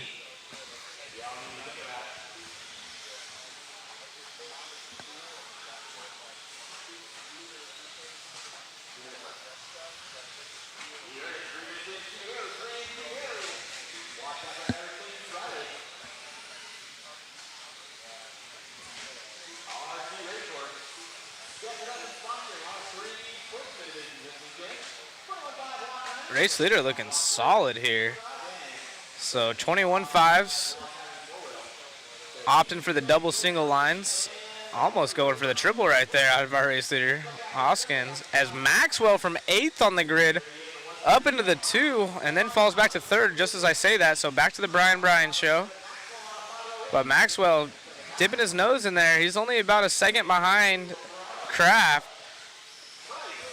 Newton also from 5th up into the 3, so dabbling as Maxwell makes a mistake and falls back to 5th. So there's a good little battle right there, 3rd to 5th are all relatively close on the time.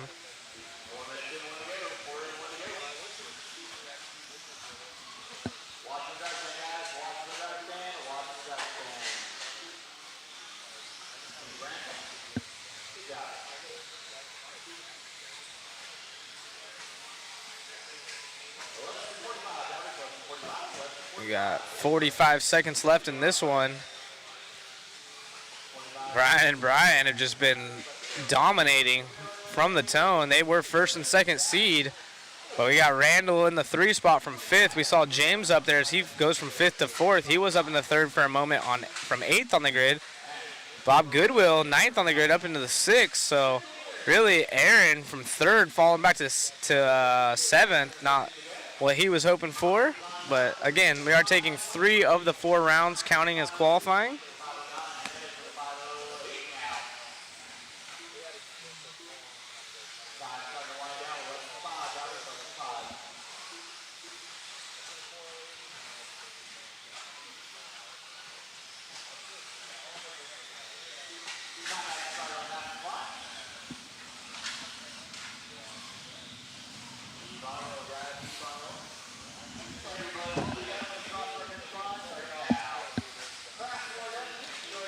As time expires, it looks like Brian Hoskins going to be the only one to beat Barilla's time. So Barilla, awesome run out of that last qualifier. Going to be able to hold a top 3 run. Hoskins going to get the dub. Are we going to... Brian Hoskins? We'll get him in the next one. So Hoskins takes the W. Kraft in the 2, and James Maxwell from 8th gonna get 3rd. Nice run.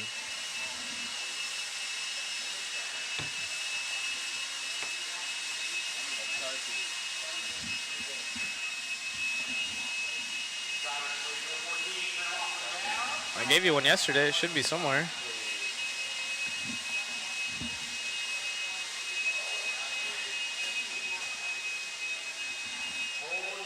Bringing out the 17.5 lock time and 2-wheel drive class. This is one of our bigger classes with 5 heats. This will be the first one.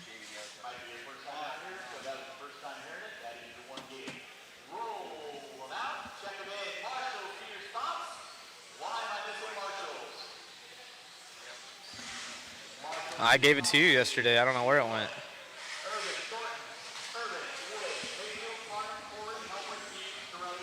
Just put it in my pit when you're done.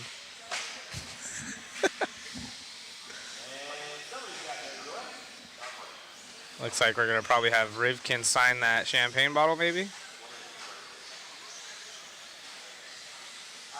Yep, they were. Look at Champlin, Tater, and Rivkin to sign it. That'll be sweet.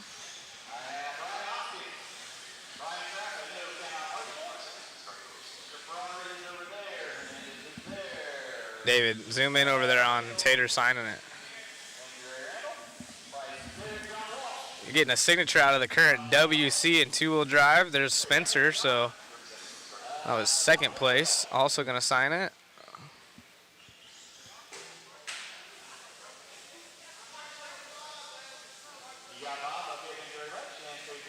That is the current two-wheel drive world champion.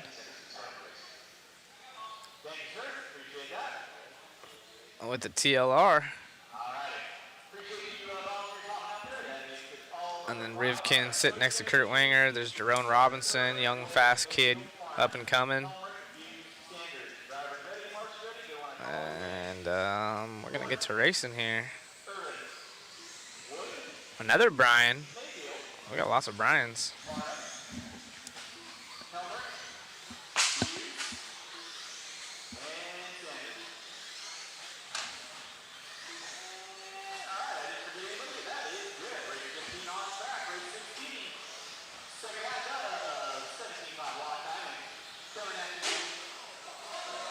Dang, someone hitting the pole. Car dead on the straight. Marshall's gone, can't get help. Dang, quick racing, or marshalling right there out of Zach. He's on it though. He's like an athlete. Put a transponder on his ankle. Get a lap time out of that, Marshall. Come on.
Michael Wood still out. Well, actually, I was going to say still out front, leading the way. Thornton in the 2 spot.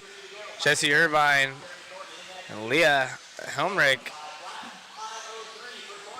over Zachary Buse. Perry Mayfield also in this one.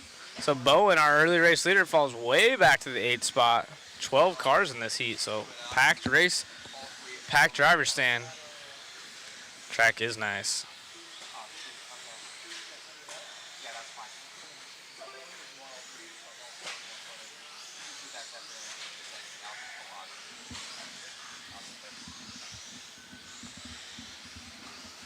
Get the signatures.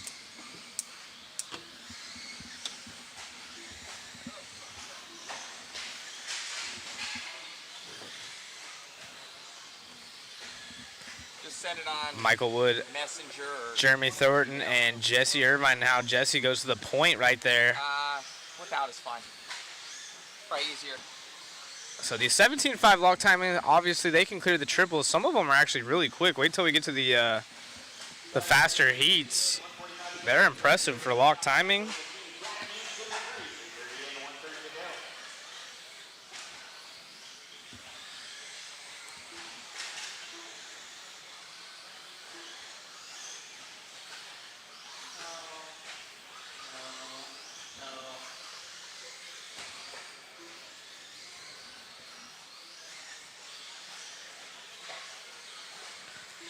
Jesse Irvine on a 12.505. All these drivers are the first ones on the track in this class, so they will be the times to beat as we move in. One of our biggest classes here, 17.5 lock timing. There's 5 heats of these buggies. Ooh, coming up on traffic is our race leader.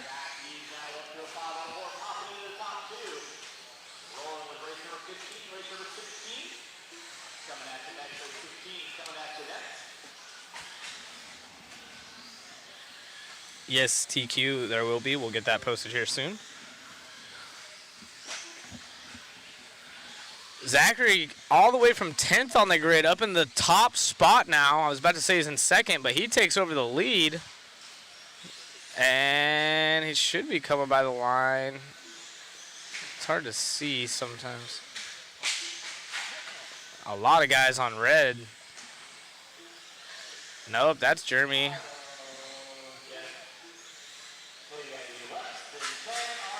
Our race leader probably going to fall back. That was a long lap, but still showing out front in the purple here. So Zachary Booz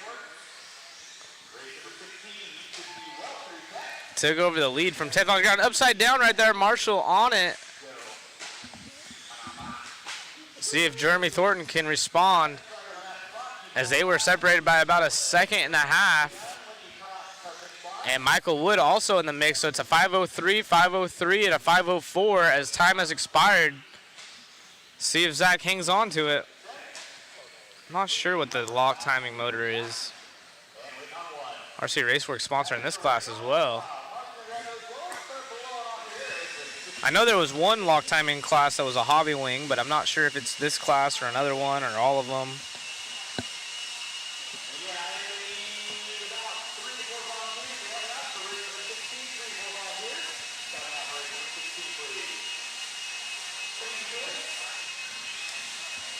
Do you know if the lock timing, this class is the hobby wing motor? Yeah, so this, and the 21.5? I know, but do you know which class, the 21 or 17.5 is the hobby wing? Oh, they both are? Gotcha. So they're saying that both classes are the hobby wing. Lock timing. And like I said, I know there's some gearing, locked gearing combos that you have to run as well. They have them posted in the hobby shop. I was checking that out. Very interesting. I'm sure maybe Jason could get a picture of that. That'd be cool.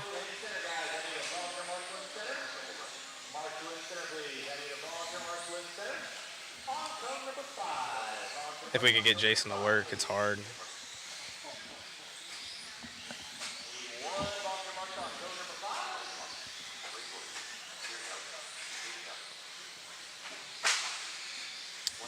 They don't have to buy them at the race. They're, I believe they're handouts. Yeah.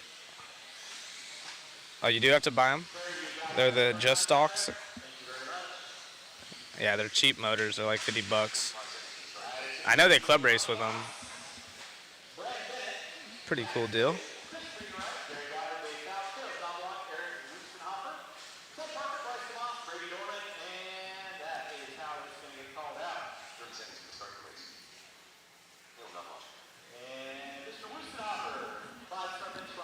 Yeah, Mark, I believe it is the same motor. 32% on timing. The motors are plenty quick. Yeah, they are pretty quick.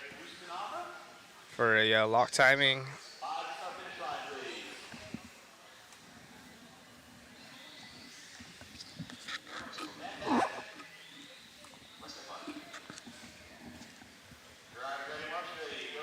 .21.5 allows LRP much more and hobby wing. Interesting.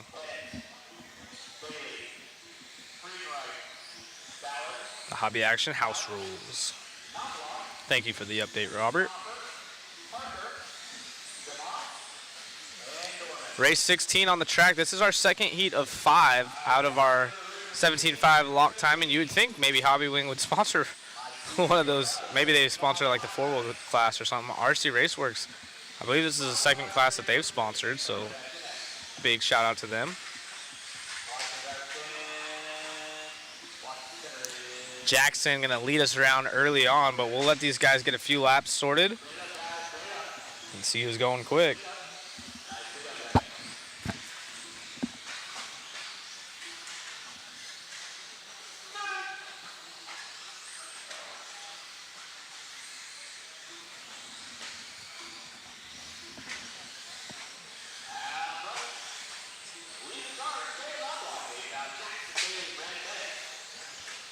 Oh, and Reedy.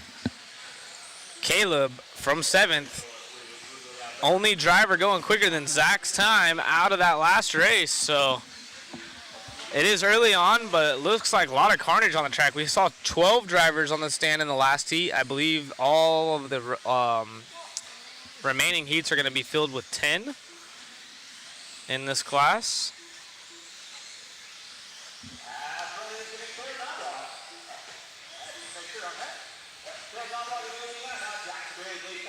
So Zach now gonna hold the TQ from the last run. Actually, the top 3 drivers from the last one still going quicker than these ones. So heat 2 needs to clean it up as they're all running into each other here, bouncing off the pipe.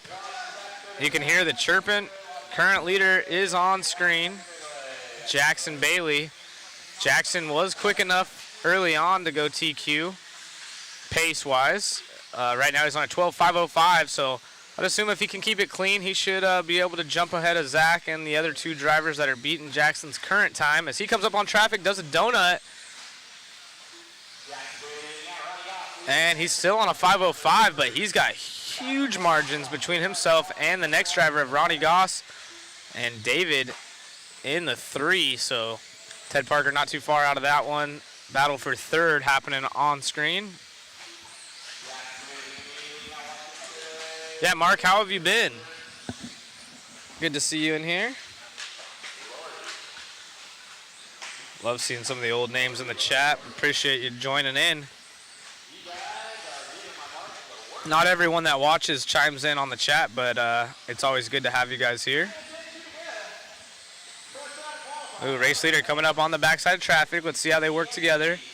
Jackson still sitting 4th overall on the board if it ended this way. So you can see on the right-hand side of the screen, right above the Desert Classic logo, that is the top 5 overall pace, including the races that have already been ran in this class. So as of now, we've only had 1 heat before this heat. So those other names that aren't highlighted green were from the previous race, and so on as we go through these rounds. You know, race 5 will have all of the 4 previous races posted up of the top 5 times. So right now, Jackson, who just got, oh, help him out, Chris. Upside down again.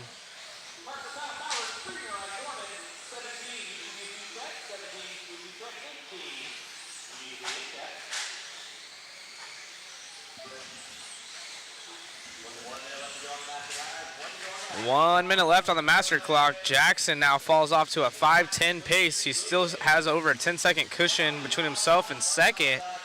However, not looking good for his opportunity at a new TQ run. And these marshals are busy. There's more marshals running than cars running.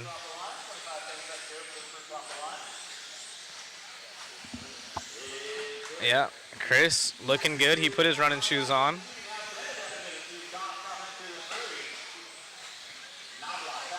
Chris got his own room last night. He was the only one. Slept in the RV out front of LT's house. Big props to LT for letting us stay. We all had towels, foosball table, big old fireplace. It was a good time.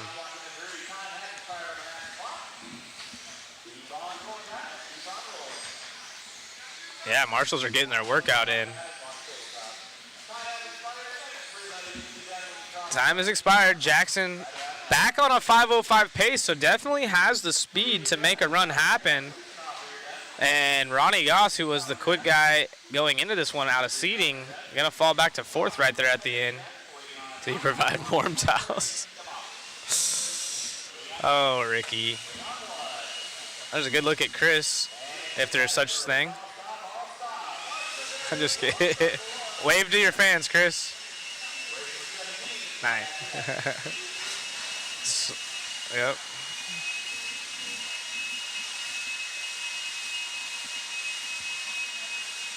Yep, electric race only, Jack. Even the blowers are electric.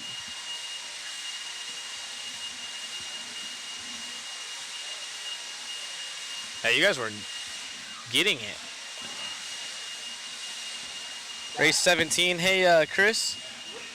Chris, will you cycle my battery? Will you put it on cycle? Actually, hold on. I don't know which one I'm going to run. I'm going to run down there real quick. We'll bring him up here real quick.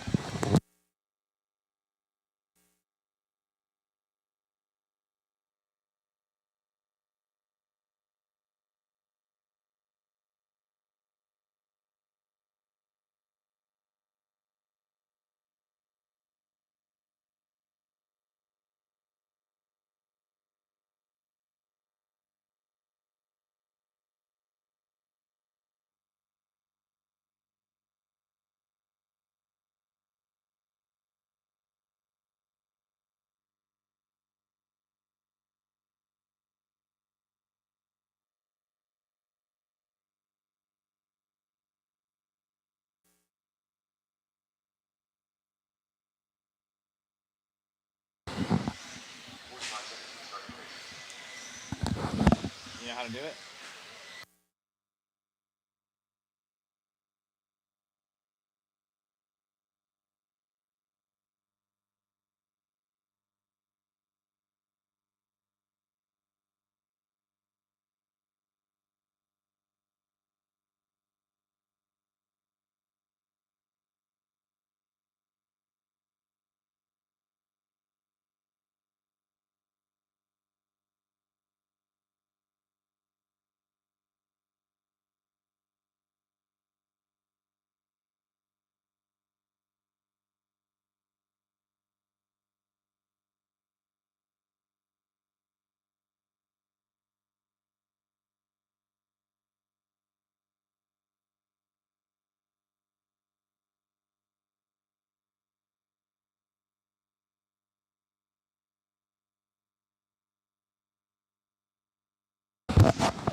There's a good shot right here of LT on the driver's stand.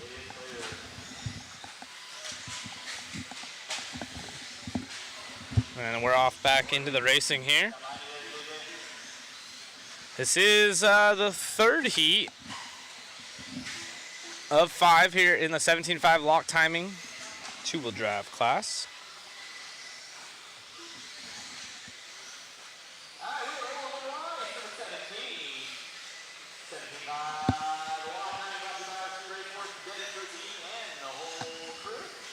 Chucky leads the way. As you guys see, these guys a little bit quicker.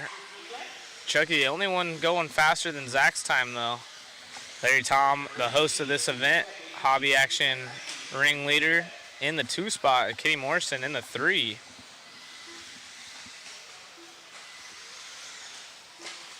Second seed, Diego, was down in 6th, moves up to 5th, so looking for a quicker run.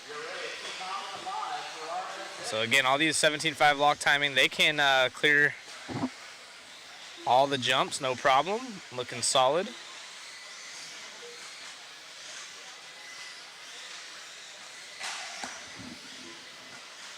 $17.5 is the size of the motor. So there's 21.5, 17.5, 7.5, 10.5, 13.5, all that good stuff.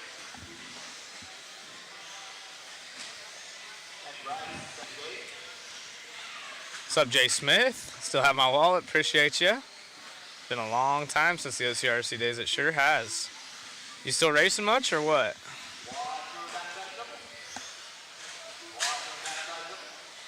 Huckleberry? Nice. Jay was always a cool guy at OCRC days.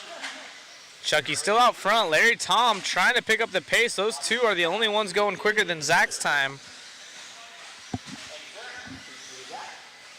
Inside move, trying to get around traffic. Traffic passing him back, though.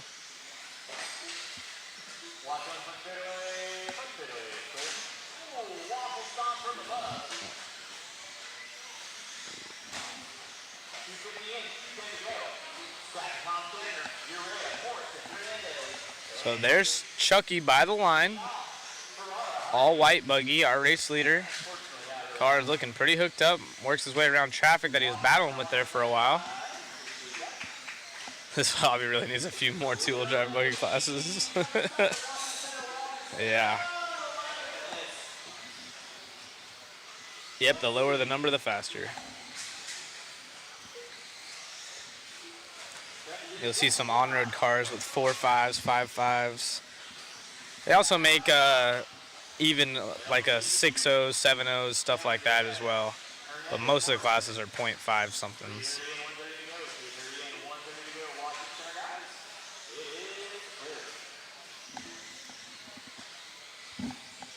Race leader by the line. Larry still in the 2 spot. Chucky the only one on a 13-lap run, and he's barely hanging on to it. It's a 5:18. Well, no, I shouldn't say barely hanging on to it. That's a decent margin there, actually. Oh, and as I say that, makes a small mistake, so he might slow it down after this, as now he has to work his way around traffic one last time. There's our race leader of Chucky. Goes to the inside, 180, and nice pass right there. Gonna make it hold.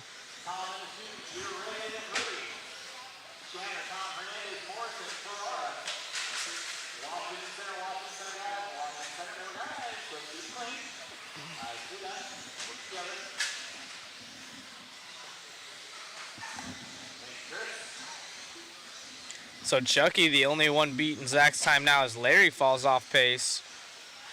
So Larry was on a 5:02, 12.502 that is. And now Chucky on a 5:20, 13 lapper. Larry on a 5:04, so he needs some solid final laps here. His time is starting to expire.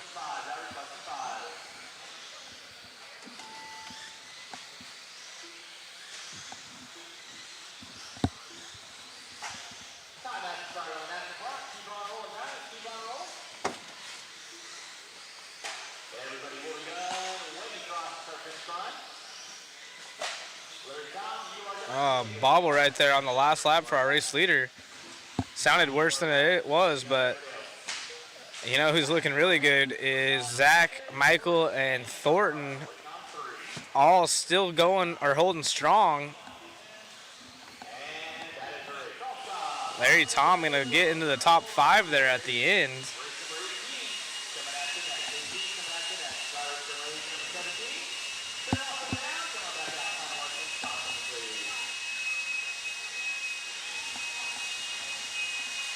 There's a good picture of Larry right there on screen.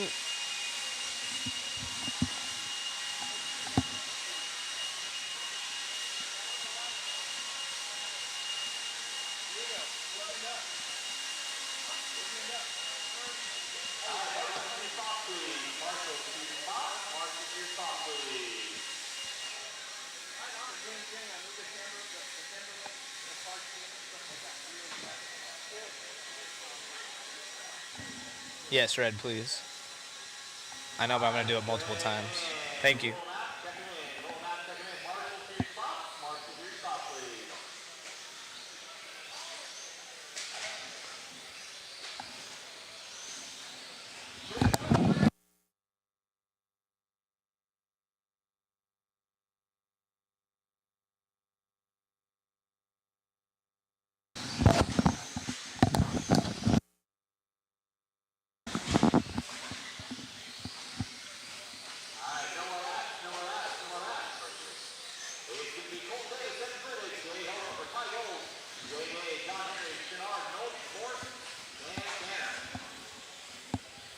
So we're getting closer to the fast guys here in this heat. Heat 4 of 5, the B sort. Everyone's bundled up over here in the corner before the straightaway, which means it's almost time. There's a good visual of the panda on the wall, the sauce room. Waffle link posted. And we got the waffle link live for y'all, so go be sure to support the waffle and check out the long list of waffle prizes we have for you, including 3 car kits, really cool tools, all kinds of goodies. It's one of the better ones yet, but we got the Mugen, the TLR, and the associated 2-wheel all in there for you. Let your buddies know and let your wife know you're going to be taking out a couple $100 for waffle tickets, or don't let her know. We'll show them soon. Well, yeah, we'll show you guys these cars soon.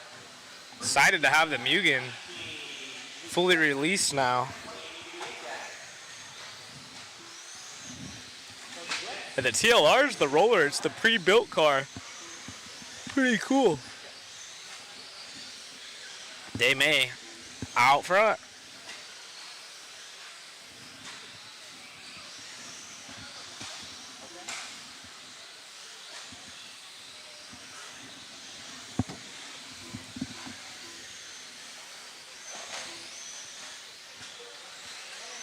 Oh, upside down right there for one of our racers. Marshall there to help. Lots of high knees out of these racers. Doing a good job not stepping on cars. Little bunny hops. Knowlton out front. Chris leads the way on a new TQ run. So wasn't there we go. There's the leader right there. Yellow and red. This section that they're on right here, both of those chicanes are actually kind of difficult. A little bit more difficult than they look. Just because when you're trying to go as fast as possible through them and the pipe is squared off like that, all it takes is barely bumping it. And you can rip something off, or it just gets you super upset for the next corner as our race leader. 2 bobbles in a row. And has traffic all over the backside as Dave May takes the lead. Oh, and jumps into another car, and yeah, that was an instant replay. So jumps over the pipe, runs into a competitor, and they both go upside down. Here we are with our race leader. That is Dave May. So we already got Robert in and Matt Mendez in the waffle, so orders are coming in. Go check out that link or go to modspeedshop.com and mod live media, and you can check it out. Go check out the list of prizes we have.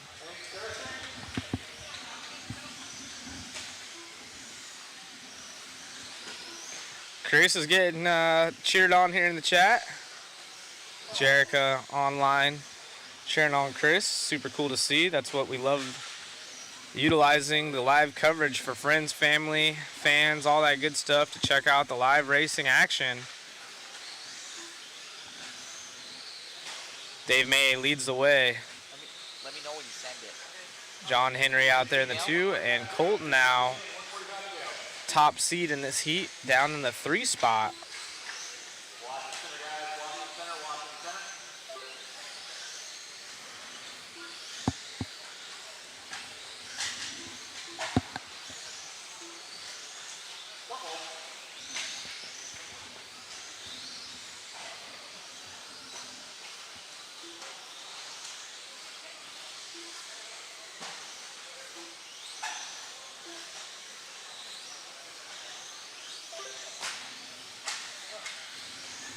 Go for it right now. I'm just kidding. I know. I got that. Oh, you guys carry it.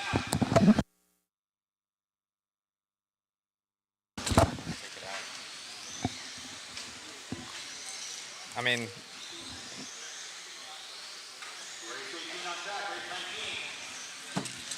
maybe. Yeah, it's whoever built it doesn't know what he's doing. AKA me. Oh, Marshall, help him out right there on the wall or on the pipe in front of the chicane. Unfortunately, got stuck right there. How much time left would it be? I know. Is it possible to get the overlay of the time, or is that like how much time is left in a race? People have been asking. Yeah. 2 drivers going quicker, or I'm sorry, 1 driver going quicker than Chucky's time, but John Henry also trying to get up there in the top 3 from this heat. His time has expired, Chris. Time has expired. Ooh, traffic right there for our race leaders. And we're working on getting the time overlay up there. I was needing that earlier as well, so thanks for the reminder. I was going to ask Matt about it.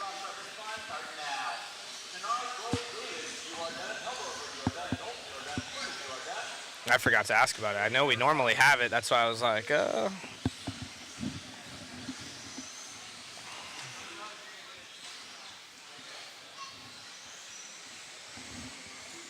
Day May going to probably wrap this one up with a new TQ. John Henry going to put himself in the top 3 as well from way back. And the 5th and 6th and 7th going to be our podium finishers in this one.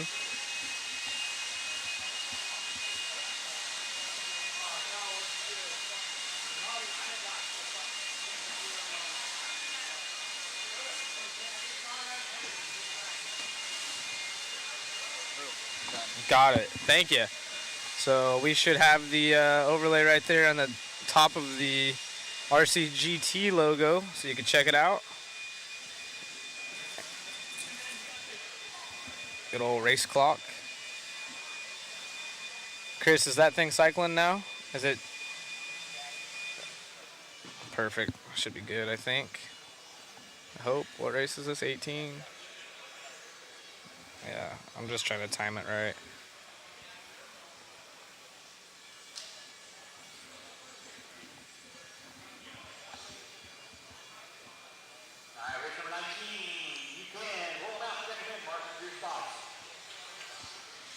Race 19 coming at you next.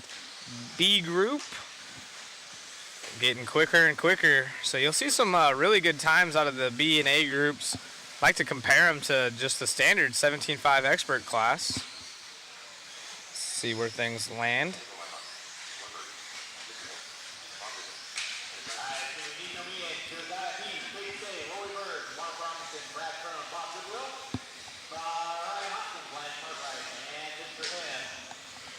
Got Mark Robinson in the house in this one. Nice to see. Nico gonna be leading us off pole for this heat.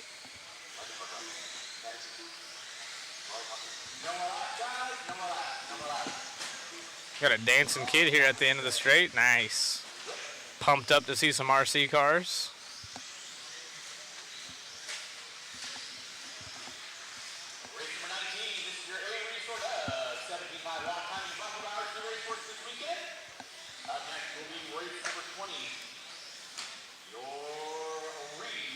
Hey, appreciate the kind words. Yeah, it's awesome to be able to do this production. Matt puts a lot of time, money, energy, effort into it. So big shout out to Matt and the rest of the crew. It's definitely a lot of work, but well worth it, especially like you said, when you get to watch your buddies or just see the racing happen live like this. And even bigger shout out to Hobby Action for having us. I believe I overheard Matt and Larry talking about it. This is year 5. So really cool. Production just gets better and better. Multiple follow cams. You know, right now we just have one follow cam going. Got me up in the booth talking. We have a photographer here, and then Matt photoshopping some stuff together here for the waffle, so you guys can check out all the goodies we have. Shout out to Tater, current world champ, in the chat from Limitless RC, Jeremy. Early on in this one, Nico, who was starting P1, leads the way, and you can see the line choice. You can tell who's getting quicker and quicker as these heats go on. The drivers get better, and as I say that, he does a double kickflip, going for the RCX games here. Mr. M from 10th on the grid, gonna go to the first spot. So that's the beauty of IFMAR. You're on your own individual clock.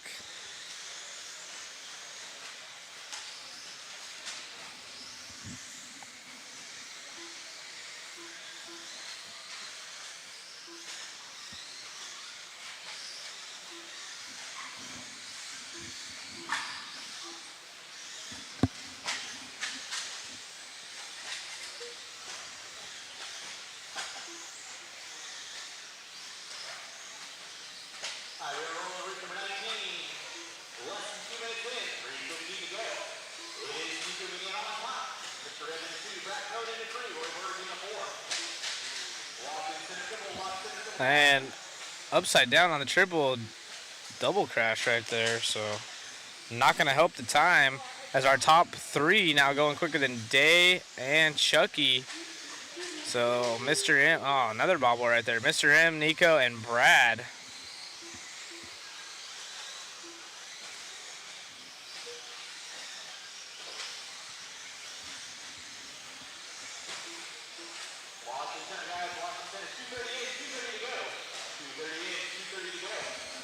Halfway home in this one. Brad trying to sneak up in there. He's about 3 seconds behind Nico. Nico less than 2 behind Mr. M. Mr. M being sneaky from 10th up to 1st. Nico's been in the top of this one, top 2 the whole time.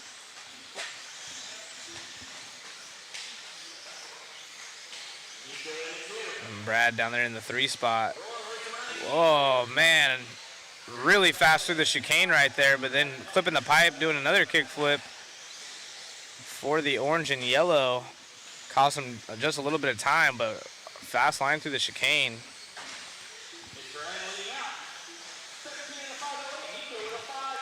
So top 3 quicker than day now.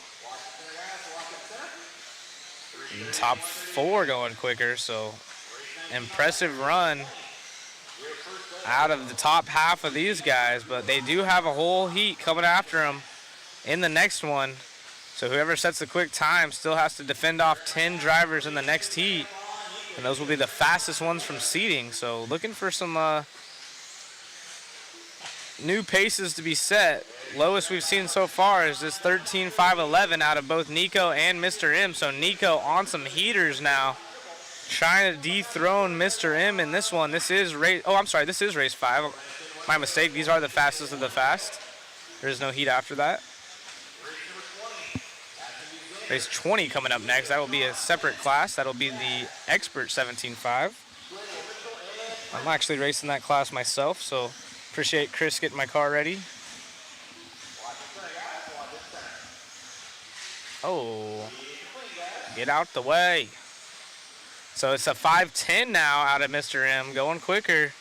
Nico was on a 10 with him, but falls back to an 11. Nice sticks the landing over that triple. Whipped out in the air. It is 0.8 of a separation, but Brad now only just over half a second behind Nico, so throw a blanket over the top 3. It's a 5.10 to 2 5.11s. Not too far back either is Landon. We haven't heard much from him. It was 9th seed up in the 4th spot as our race leader does a little extra squiggle line. Makes his own chicane as time has expired. So Mr. M going to go up to the point. Half a second difference between our top 2. That's going to be the battle as time has expired. Yep, there is some short course racing. Preferred tires, depends on what brand. A lot of JC drivers out here on the silvers, but slicks for pretty much everyone.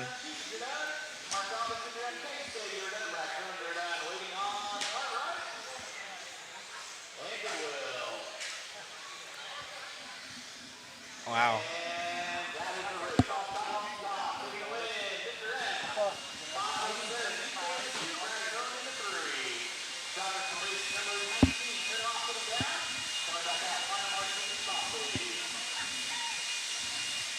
Nice racing right there.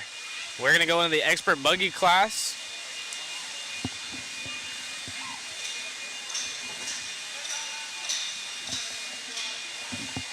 Chris, you want to switch out with David? And David could do this?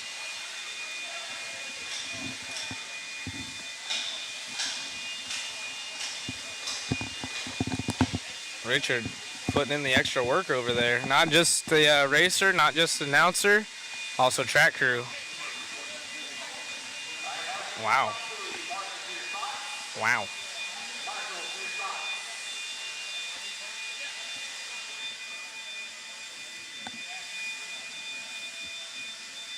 You can run some ghost tread if you'd like. No slick rule.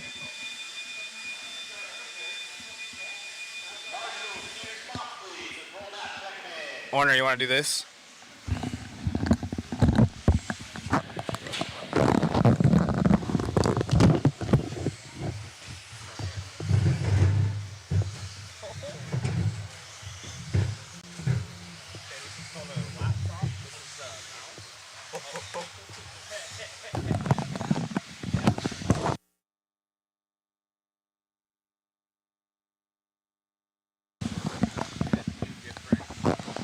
What's happening, everybody? Mr. Rogers is going out there here in just a little bit, so I'll be with you guys for a few of these heats.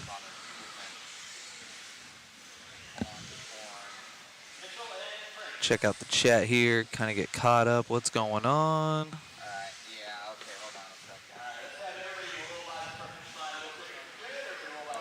Short buses are racing. They're the first 2 heats today. I don't know if Zach answered that, but yes, races 1 and 2 are short bus. And then there's 4 rounds of stadium truck. I'm in one of those. I'm in the D sort, hauler. But now we're getting to the fast guys of stock, the experts. Zach will be up in race 23, and here comes 20. This will be our D sort. Most of these guys are very quick, and they're only going to get faster as we go up into the different heats.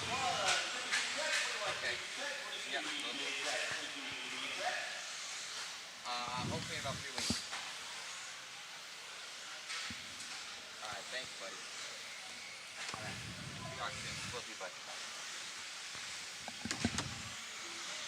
See who's going quick after a few laps. Got RP the Prince right now. I don't know why he's in the D sort. Maybe he didn't seed yesterday. I don't know. I know I didn't seed either. That's why I'm in the D sort. So definitely going to be keeping an eye out on Prince here. He's going to be going quick. Cameraman Chris. What's going on, Scoutboy? No fixed timing on these. I believe that was the class before. These guys are full-blown tuners. This is the fastest of the slow with expert stock. Ernest Franklin. I'm just messing around with my drag car right now. Very cool, very cool. Drag cars are no joke, man. You can make a lot of money with those things.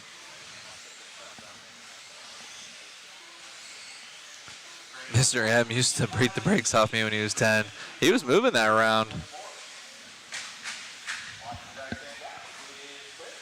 We'll see how the Q1 sorts out, but I bet a lot of these guys in this class are going to be right up there with the mod class with the same cars.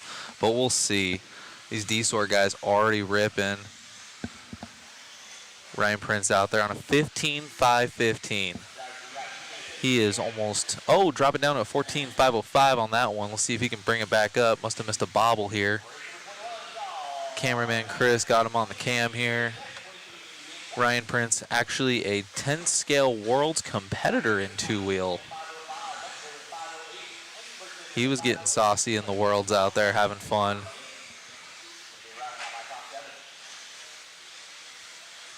Picking up the pace already, dropping down to a 504. See if he can get back on that 15 lap run. Looks like the car's coming in.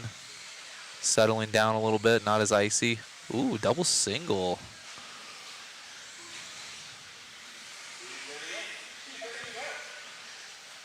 See what Ryan's got here. Getting a little bit quicker, a little slower though, 21.6 on that one. His best lap's at 20.8. Got 2:15 left to go in this one.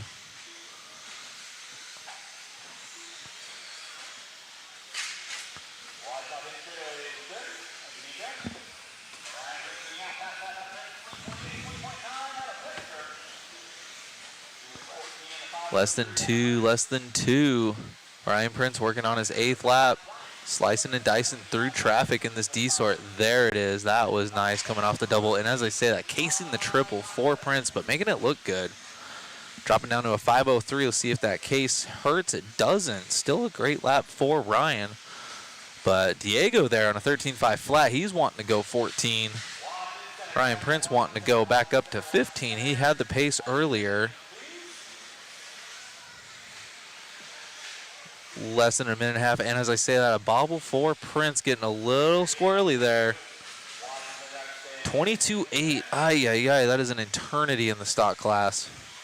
Almost 2 seconds off of his fast lap here. Back down to a 504. We'll see though. We got a little bit different for qualifying. It's 4 rounds and it's 3 of 4. So we'll see how that shakes out. Consistency is going to be key. Lots of qualifying here. Oh, there we go. Monster trucking over there for Prince. Nice and buttery over the tabletop, going a little wide, making sure he can get that triple.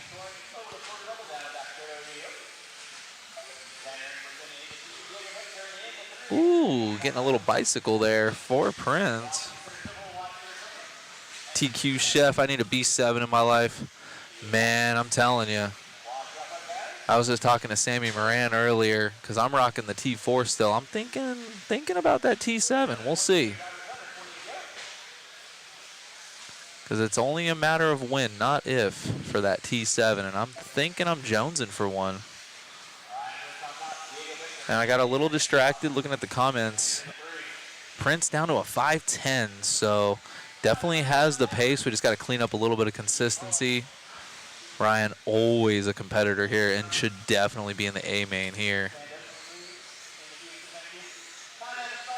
But as you can see, with being in the D sort, you're going to have some traffic in front of you. Dang, just one lap drops it back down to a 5:08. But he was done on that one. Looking for a couple more guys. There you go. RP the Prince right there coming down off the stand. Sammy is in the C sort of truck. I was talking to him earlier. Oh, yeah, sorry. I got distracted. Expert 1752. Well, Sammy's going to be in the C sort here. There he is right there.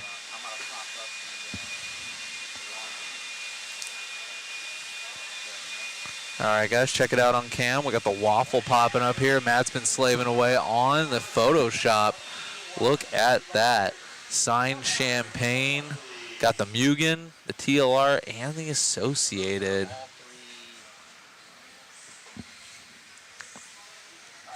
So kind of cool there, guys. That is the champagne bottle from the Worlds, signed by Spencer Rivkin, Brock Champlin, and your two-wheel drive current world champion, Tater Sontag. So kind of a very, very cool grand prize there.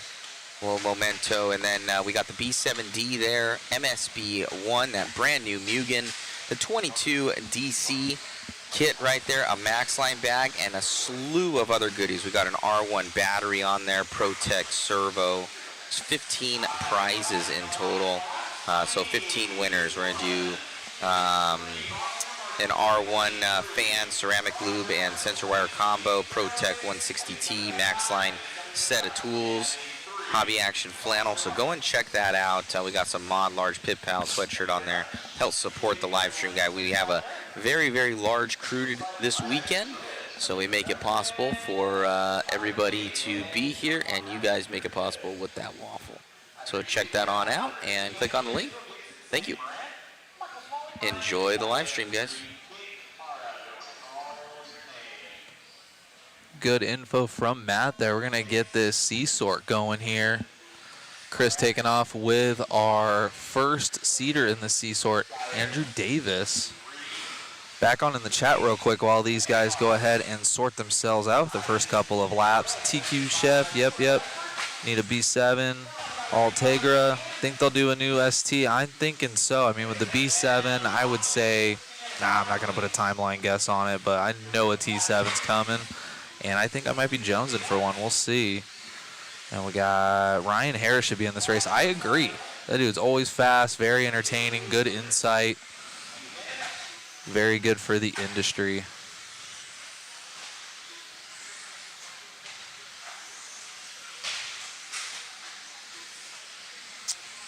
Let me see. I'll try and answer some questions here, guys.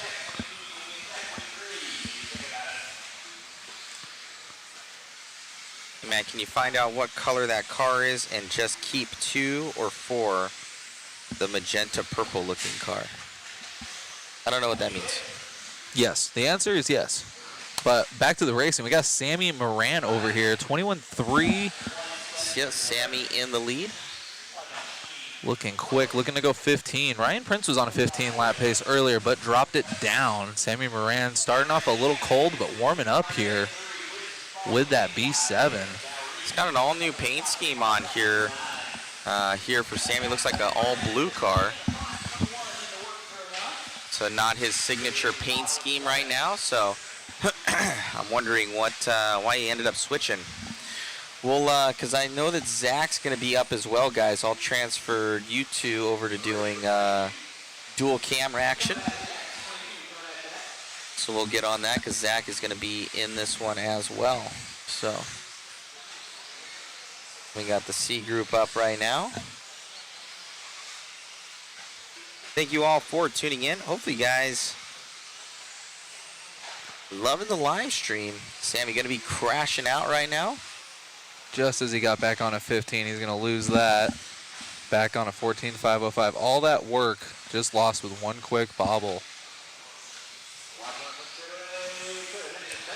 Like Zach was talking about earlier, I don't know what Larry did with this pipe, but man, it is like Velcro. It just grabs you and it is game over. Must just be the layout and the way it rolls. Sammy So looking quick though. That magenta car that you're talking about with the holograph stickers on the side, I do believe that is Mr. Mike Galayos. There's Sean O'Hara.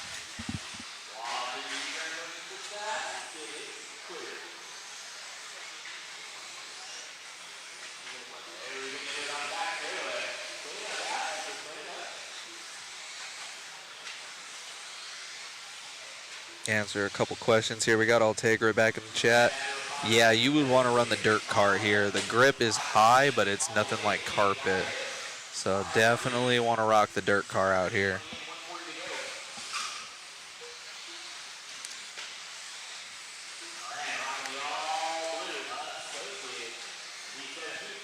Moran strapping it back up to a 506.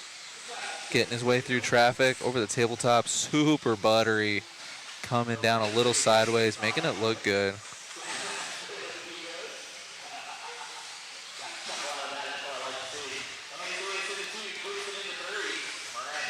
Sammy's still leading us out right now. Kind of getting his handle here on the B7. He's usually wouldn't be this low after seating, so must have had some terrible seating for Moran as he's jumping around down the straightaway.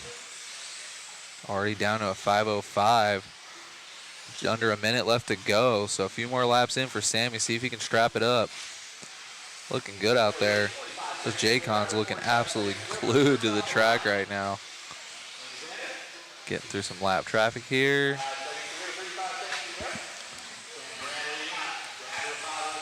Down to a 503 for Moran. Getting after it right now. Good run through traffic. Just looking great out there for Sammy. 20.5 is his best. Very good. Still on a 503. He's going to get at least one more here. We'll see after the next two heats come through, see where Sammy sorts out. Hopefully somewhere in the A or maybe somewhere in the B after this one. All right. Sammy is going to be done there on a 502, strapping it up here at the end.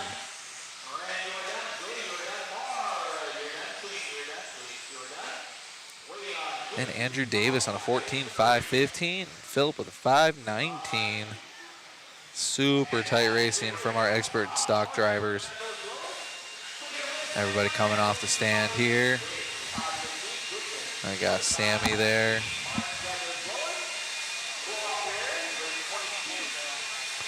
We're gonna have our B sort coming out here.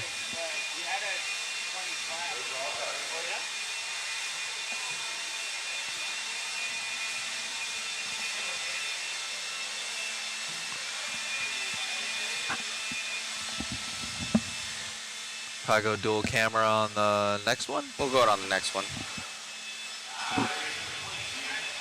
Jerry Walter chiming in. Don't think that'll get him in the top 10. 3 crashes killed him. I agree. He was on a good 15 lap run. Still a good 14, low 5, but still, we'll see. A lot of these guys are very quick, but it's best 3 out of 4. So this could be a throwout. Then we got Chris Shepard on here. Got my waffle. Thanks all you folks do for RC. We appreciate you, Chris. Thanks for grabbing that waffle.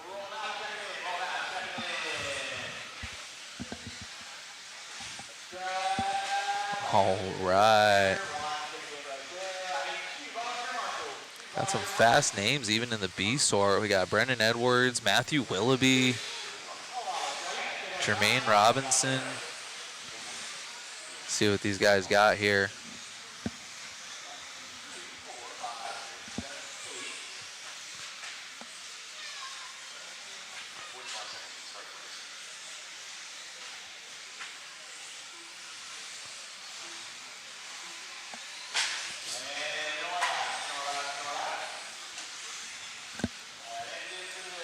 All right, guys, thanks for tuning in and hanging out with us here. We're going to get this B-sort going here with Richard Lake telling these guys what to do.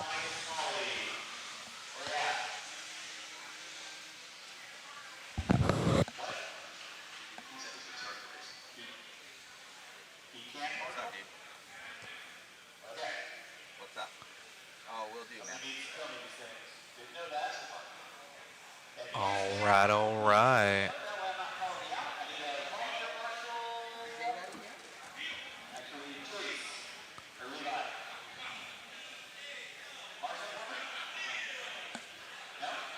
Just waiting on a marshal.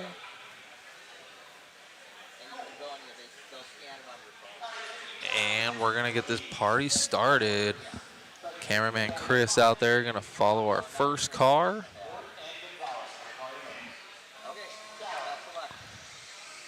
Starting off with Ryan here. Our BQ seater here. Follow him around, let these guys get sorted a bit.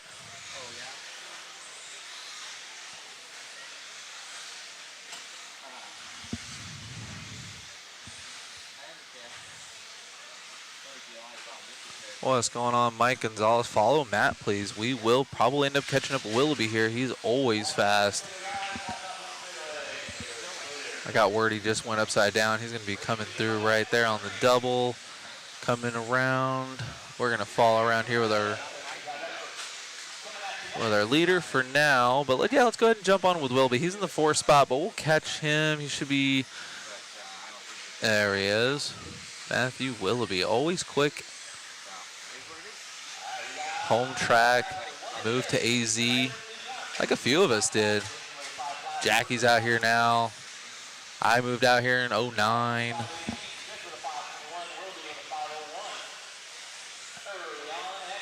Willoughby ripping down the back straight. Still in the 4th place spot for Willoughby. Brendan Edwards, though, on top. Chris is already on him. The white rig going over the tabletop. Everyone on a 21 so far is their best lap. No 20s yet, but Brendan is on a 15. 15.5, 18. So this is our first 15 lapper out of this class. He's got Willoughby right behind him, though. So see if he can just latch on to him. See if he can get bumped out of the 4th place spot and see if Willoughby can get right up there with him. Already reeling him in just a little bit there.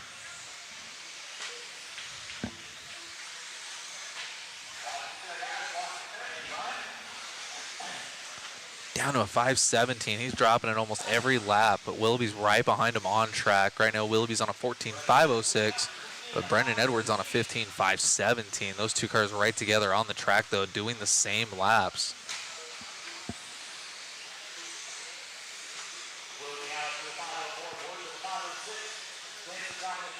Both of them on their 6th lap. Both of them with a 20.8 fast lap. Getting word both these guys should be mod-sponsored drivers per cameraman Chris. Edwards trying something new, going off track and letting Willoughby by on the track. So now Edwards drops down to a 5.02 and Willoughby's up to a 5.03. So we'll see. Now Willoughby's in front of Edwards on the track, but Edwards is in front of him on the time. But after that last bobble, getting caught between the pipes, we'll see. Just a couple mistakes, and that hero run is gone. 24.4 for Edwards. Cameraman Chris finding Willoughby on track there. Our new leader, both these guys. Willoughby's down to a 5.02, and Edwards is up to a 5.04 after that second mistake. Oh, let's see. Both these guys on 14ers. No one's getting a 15 yet. But Willoughby is picking up the pace, still on a 14.502. This will actually put him 2/10 behind Sammy's time. So Sammy's still looking to TQ out from the C-sort with that run. So we'll see what Willoughby's got for him. I would say the announcer curse, yes, TQ, chef. I almost feel bad sometimes between the camera and the announcer. At least these guys can't hear us. It's the RDs when you can hear them, you start shaking and then you're making bobbles. And just like that, Willoughby's upside down. No. He got down to a 5.01, 2 bobbles and 2 turns. Oh my goodness. Willoughby just got in front of Sammy's time for a new TQ, and he's going to lose it on that one. Edwards down to a 5:06 by the line, and Willoughby down to a 5:10. So Sammy Moran still your TQ from the C sort. No one in this B sort's going quicker than Sammy Moran right now. Edwards is 4 seconds back on a 5:06. Doesn't matter for those, but Got these two guys on track together again. And Edwards makes a bobble, letting Willoughby by on the track. Willoughby's got a couple of traffic cars in front of him, a couple of back markers. See what happens here. See if you can get a clean run through these guys. By now, they should probably recognize that super fast car that's coming up on them. Let's see. Oh, no. Perfect freestyle move from Willoughby down the back straight. Let's see what Willoughby can do. Jermaine with a 25.6. None of these guys want it right now. Edwards down to a 5:06. Willoughby down to a 5:09. Jermaine Robinson on a 5:10. Edwards bobbling at the end there. Willoughby getting by, getting that 14th lap in. 5:09. Wow. So as it shakes out, we actually have Sammy Moran and Ryan Prince as your top two, followed by Willoughby, Robinson, and Edwards. Wow. I'm not a betting man, but man, I would not have guessed this.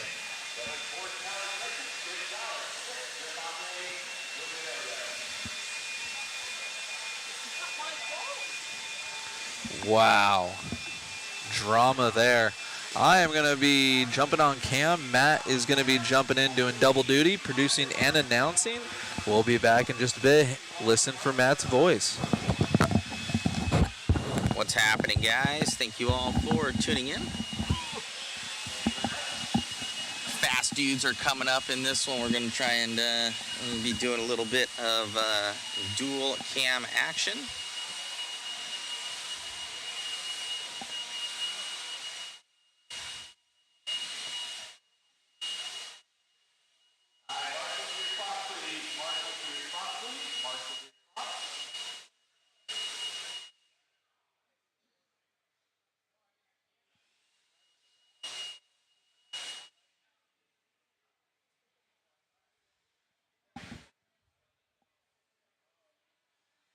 Got some photos posted as well, guys.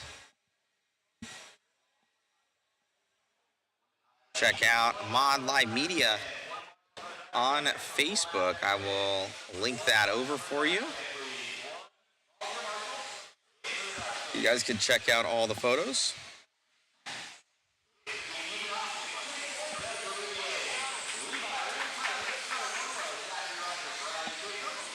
Check that out, guys. All the photos will be there. We'll be uploading more throughout the weekend. Also, we got that waffle up as well. I will link that over.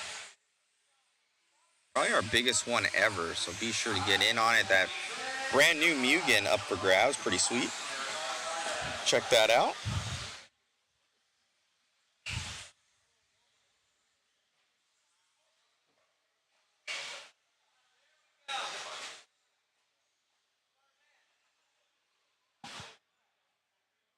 TQ chef saying waffles, I know.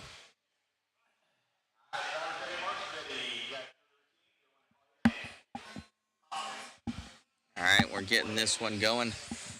We got our dual camera action happening.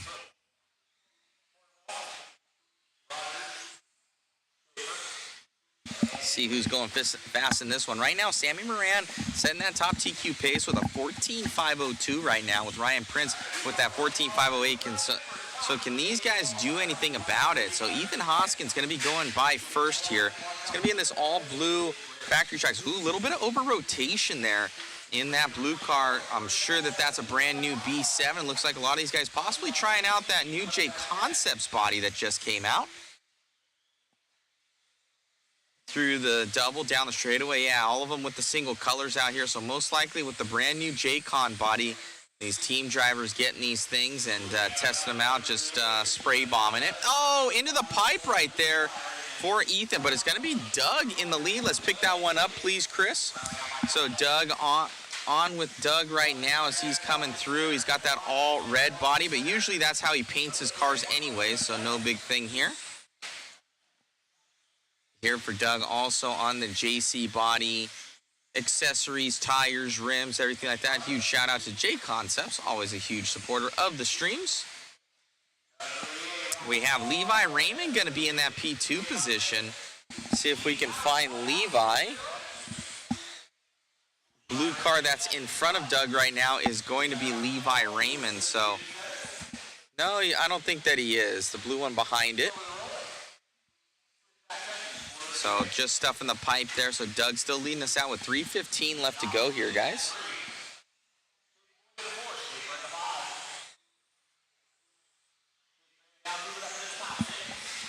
Maybe there's another, our other microphone. Hopefully, this is coming in okay for you guys.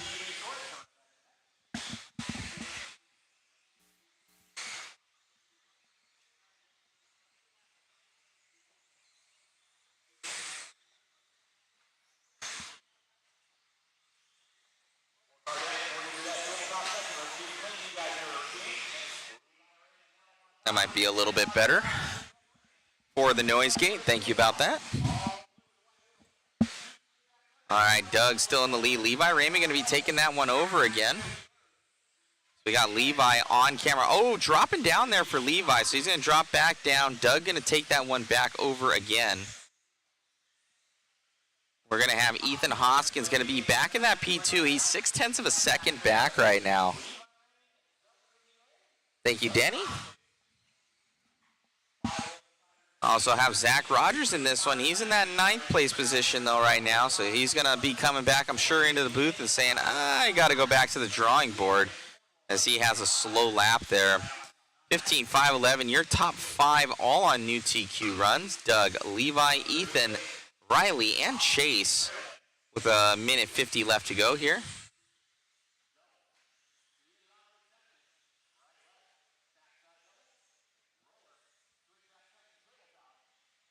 At top left-hand corner here is going to be, I do believe, Levi down the straightaway.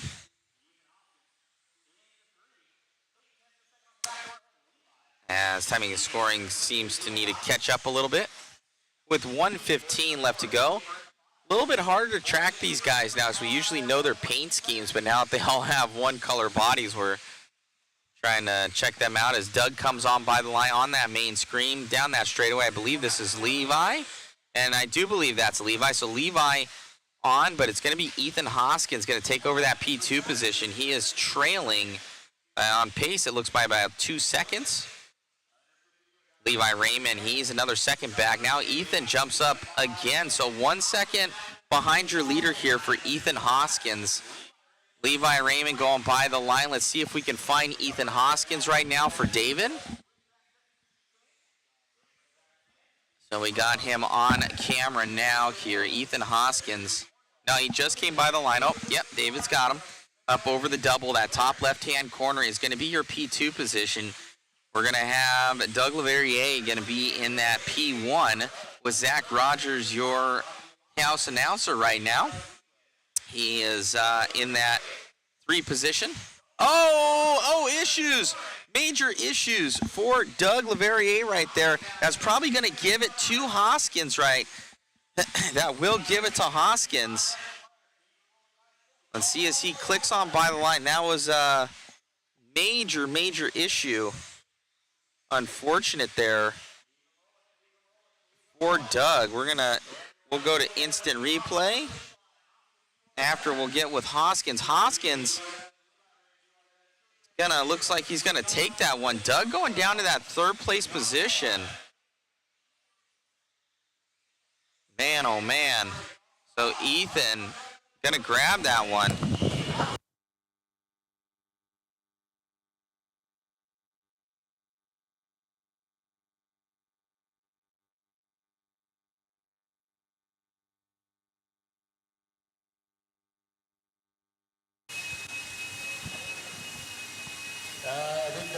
All right, Ethan, you just got the win right there. Good job. How's your car feel? How's the track? How's everything going? I've been loving my car. The new B7 has been my favorite tool of all time. It's just so easy to drive. I've been finding good pace in it all week, and I don't know, I just drove clean, kept a clear mind, and just drove smooth. I'd like to thank Alan Horn, Factory Tracks Racing, Team Associated, J Concepts, and Reedy for all their support, and they're just amazing people. So, Yeah, well, good job, young 16-year-old. We'll see you probably in the main. yeah, thank you. Back to you in the booth. All right, guys, thank you so much. Let me see here. Let me adjust this. See if that's a little bit better. I think the other one might be on, so let me make sure that that guy's off. See if that's any better for you guys on my side. And turn down the noise gate. Maybe there was an issue with it clipping. As we dial in all of our audio.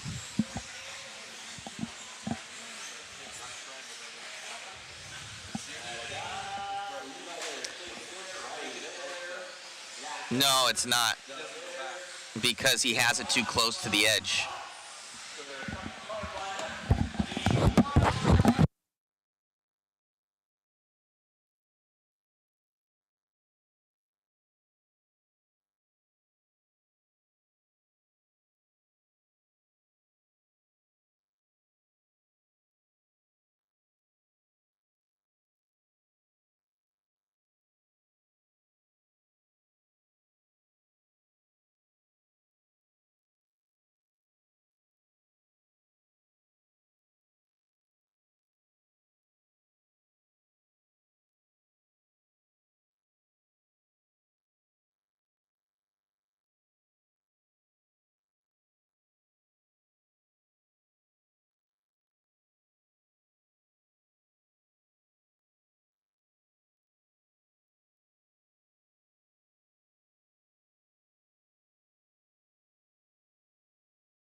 All right, guys, we're back on it with Kevin Gatton, your leader.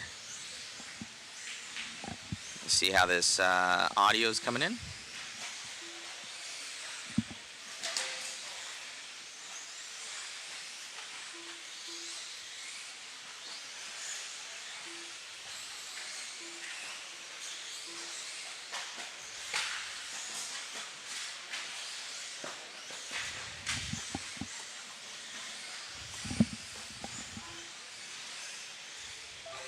Good to go on audio now, right on.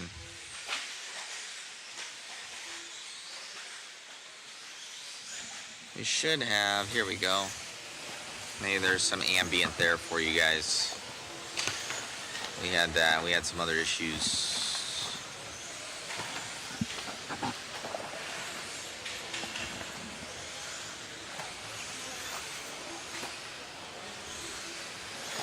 Yeah, there we go. All right, so you guys got your ambient back. All right, we're good to go. Thank you for the heads up.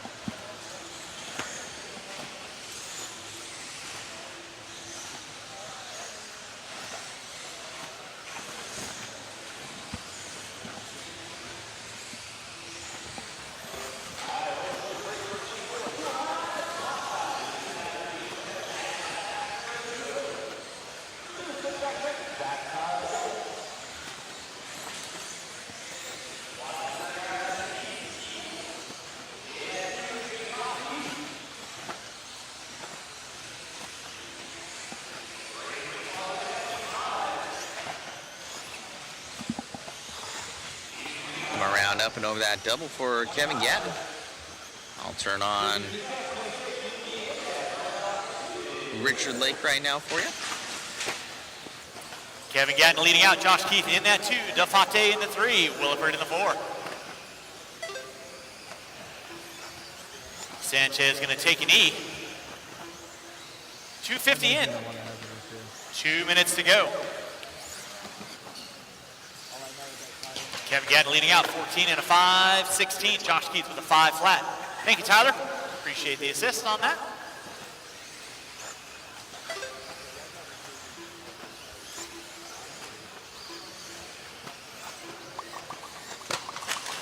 Watch from the driver's stand, guys. Watch from the driver's stand. It is clear. Kevin Gatton leading out. Thank you, Zach. 14 and a 5:14. DeFonte with a 5:03. Gatton working his way in front of timing and scoring down the back straightaway he goes one more time. DeFonte, Keith, Williford, Ferdix, Lawson along. No Joy out of Sanchez. Corcoran is a no-show. And Adolph not making the call on this.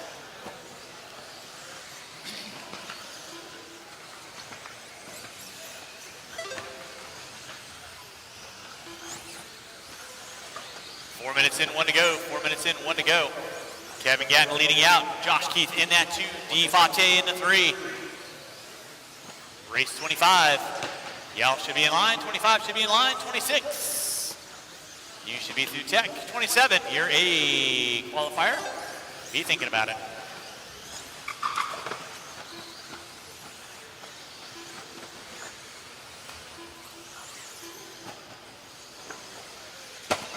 Pop a wheelie out of Slauson.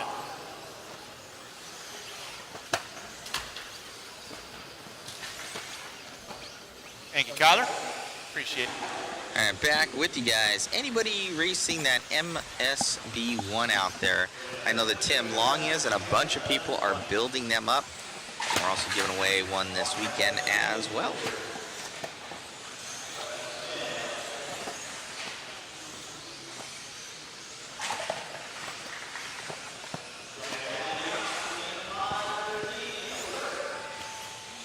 Post up how you can get in on that in the links.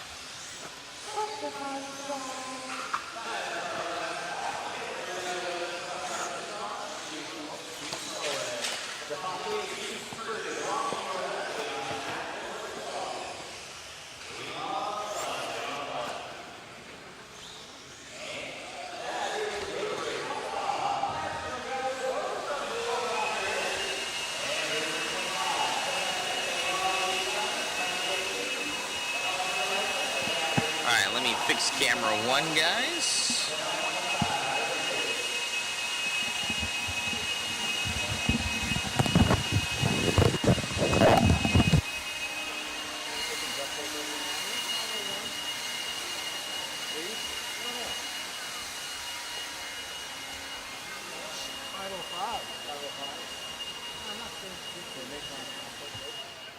All right, marshals to your spots, please. Marshals to your spots. Marshals to your spots. The race is completed.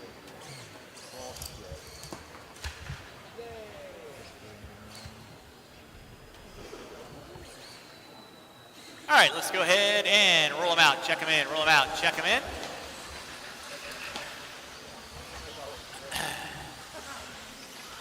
And let's see here. I am going to need one volunteer marshal.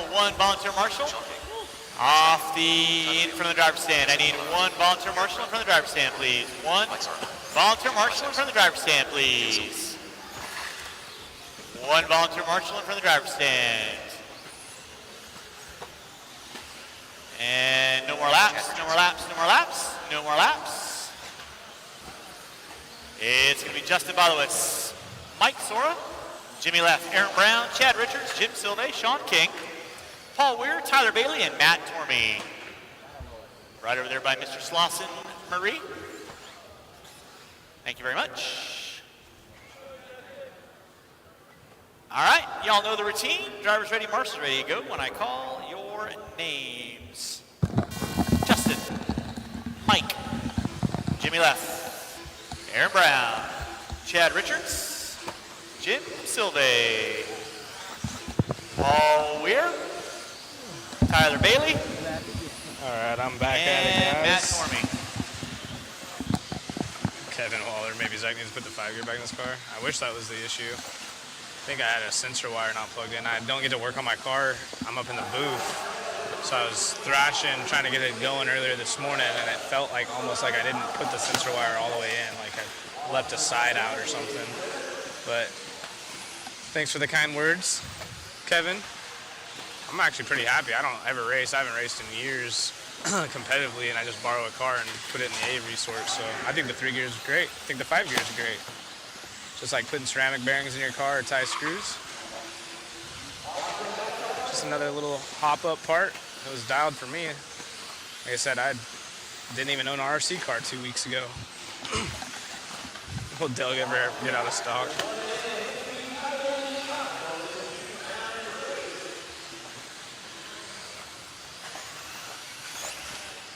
We are off and running.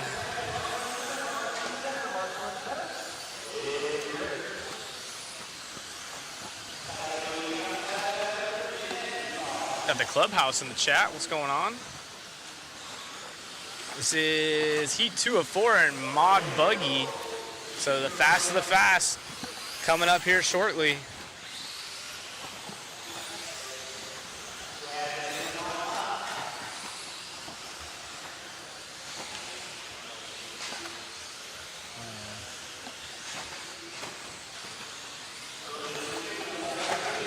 Chad Richards out front leading the way. Got a mug shot up there on the screen of him. Looks like leader coming by the line. Him and Aaron right there together on the track. Black and green is the leader. What's up, Jerry? Yeah, 38 heats, 4 rounds of qualifying. Yeah, it's going to be a long one. Or, I'm sorry, yeah.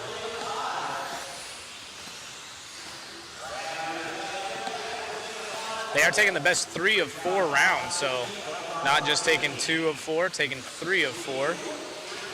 Ooh, big air out of our race leader, bouncing off the pipe right there.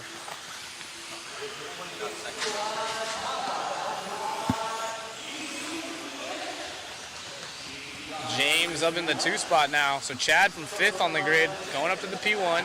James is a 2 spot driver. No worries, Kevin. I know. I don't really care. I laugh at all the comments. It's like, obviously the 5 gear is plenty good. Ethan smoked everyone. You know, but people put ceramic bearings in, put tie screws, tie turnbuckles, puck systems, all the little stuff. It's probably only worth a couple hundreds, maybe a tenth here and there. Just another product for spec racing, you know how it goes. But it's good fun. I think the car actually handled great with it. It definitely has more punch than my 5 gear. There's no doubt about that. It definitely is more punchy out of the corners. But like I said, last couple times I raced, I've just borrowed cars. This is the first car I've owned in almost 4 years, I think, and I got it like 2 weeks ago. I don't even own a remote or anything yet, so I was happy just to make the A resort, and I think the car's pretty good. But you can make the 5 gears dialed as well. Justin takes over the lead at the end of this one. Chad in the 2 jumps back up to first, so those two are basically tied on the clock. But Kevin, out of the last one, still holds TQ by about a 7-second margin. TQ, yeah, it is a B7. Yep, I bought a B7. And borrowing a radio and transponder, and I'm got R1 stuff in it, electronics. And like I said, the car felt good. I was happy to be 7th seed after practice. Jim in this one, up in the 3 spot now. So Silve poking his nose at the top of the charts here at the end of this one. And he's only about half a second back from second, Aaron Brown. Chad still out front with a little bit of a commanding lead as we follow him around on camera.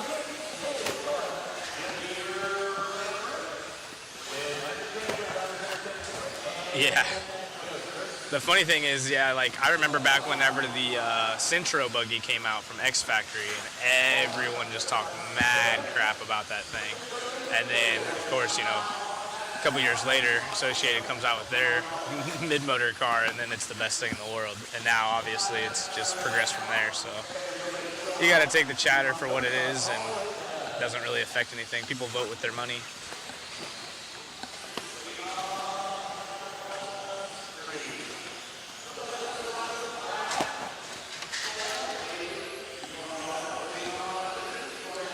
I keep trying to tell them they need to make a 30-plus class for me. Yeah. I'm just a old retired racer.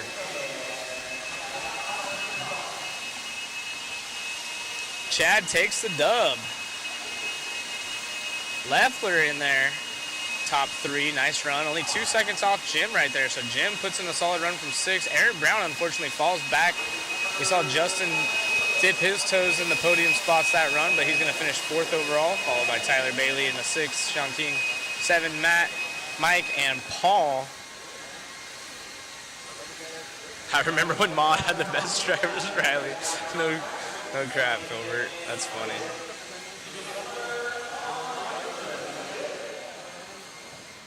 Oh, that's right. Yeah, not the Centro. I'm sorry, you're right. It's the X Factory X6, and then the Centro came out. Yeah, I remember when the X Factory came out with their car, and everyone just talked mad crap, and now it's funny. Oh, shoot. What's up, Mike? I forgot to text you.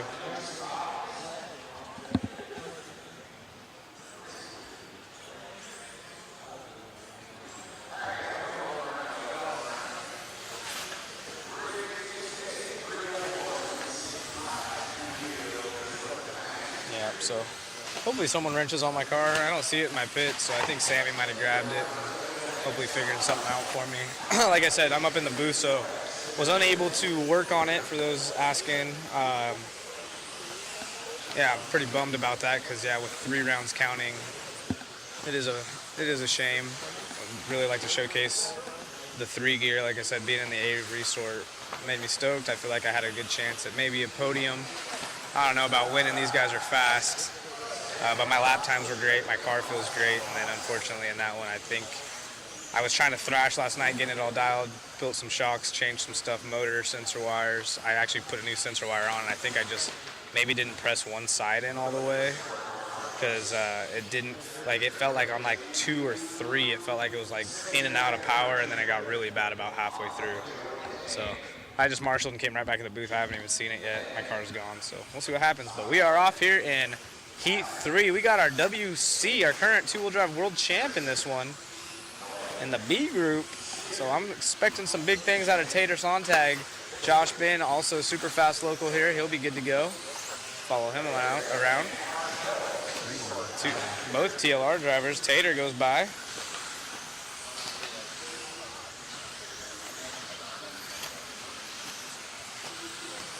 I'm on Tater.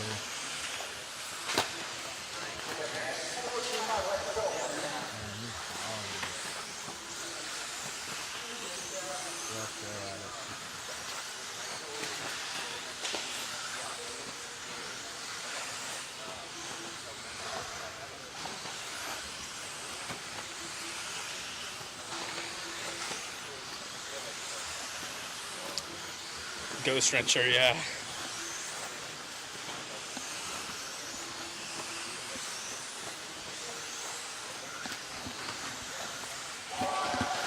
Tater leads the way here in the B sort.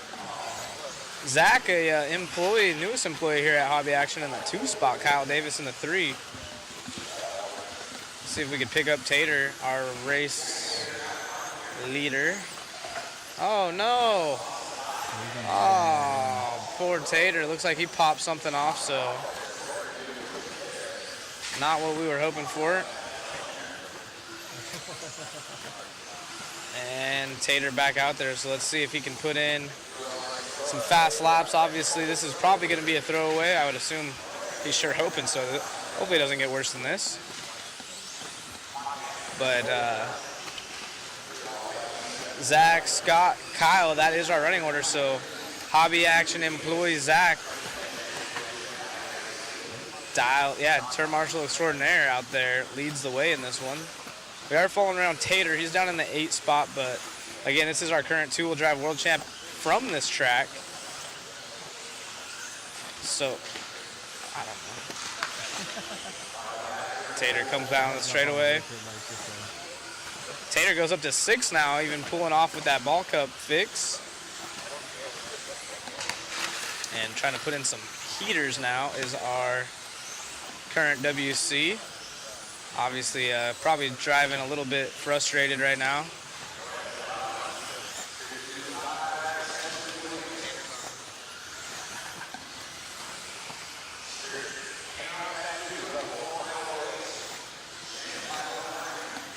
And he's all the, oh no. Don't pop another one, Tater.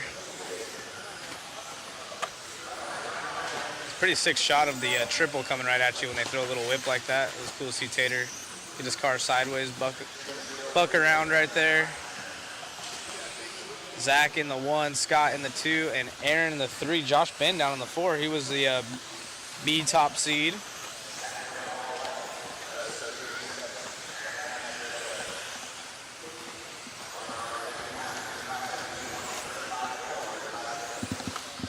Oh no, Tater with another bobble, so this is just not his run. I believe that's the race leader right behind him. No. Where is the all blue? Oh, there's the race leader, tabletop over the triple. Let's pick him up. If we could get on the race leader at the end of this one, he should be coming down the straight, blue car. That is Zach. Oh, no. Okay. Zach's coming by the straight now. Dial, there we go.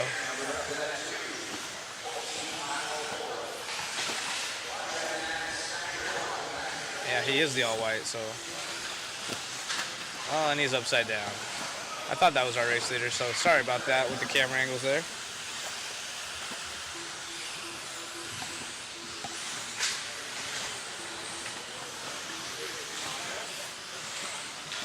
So Tater now making a comeback. He's all the way tied with Zach on the clock, so.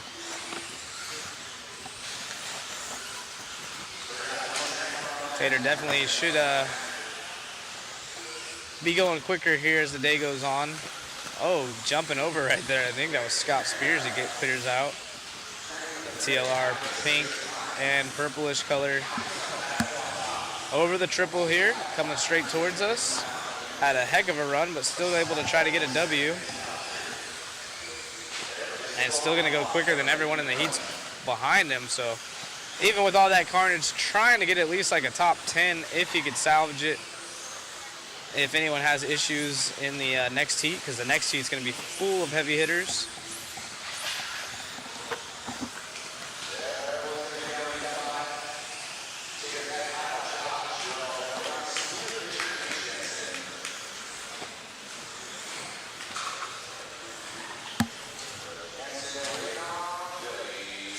And yeah, not ideal for Tater, but still takes the win.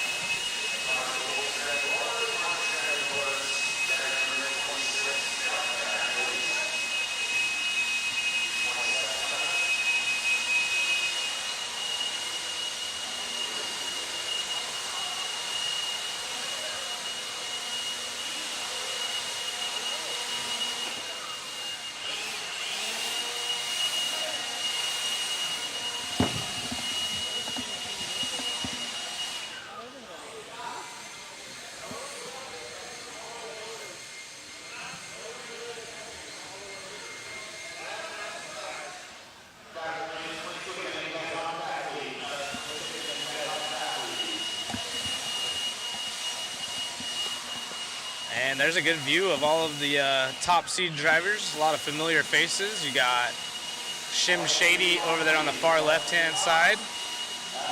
He actually was, I believe he won the B main in two-wheel drive at Worlds. There's Matty Gonzalez, Ryan Cavallari, Camden Lime, Spencer Rivkin, Brock Champlin, Dakota Finn, Davey Batta, Dustin Evans, Cole Tollard, and there's David Horner, and there's me.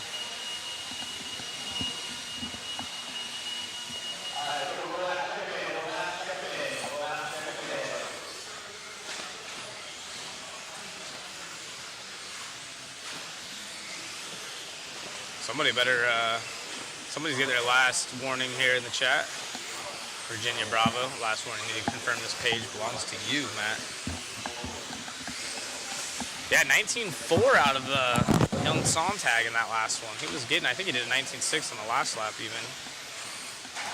That's an instant block, those guys, those spammers. Yeah, I figured that much.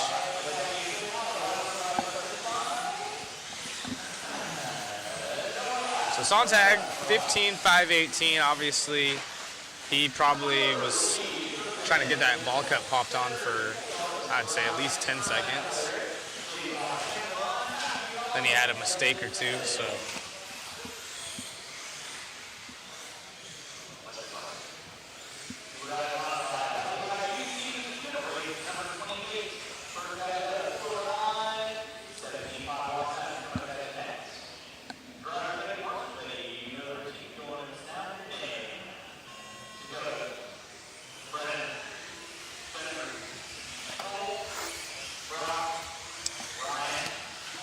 See what the Fang can do.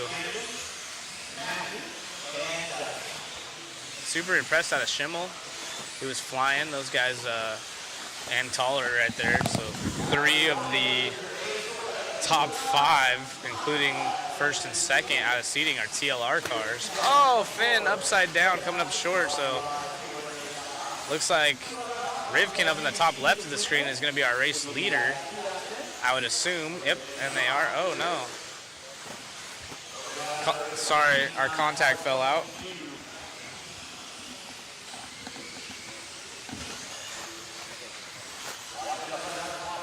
Rivkin leads the way, home track right here. Looking good. I believe that is Schimmel right behind him on the track. Schimmel sitting 6th overall currently. And then Cole Toller is going to be the pink car in second, if we can get a view of him as well.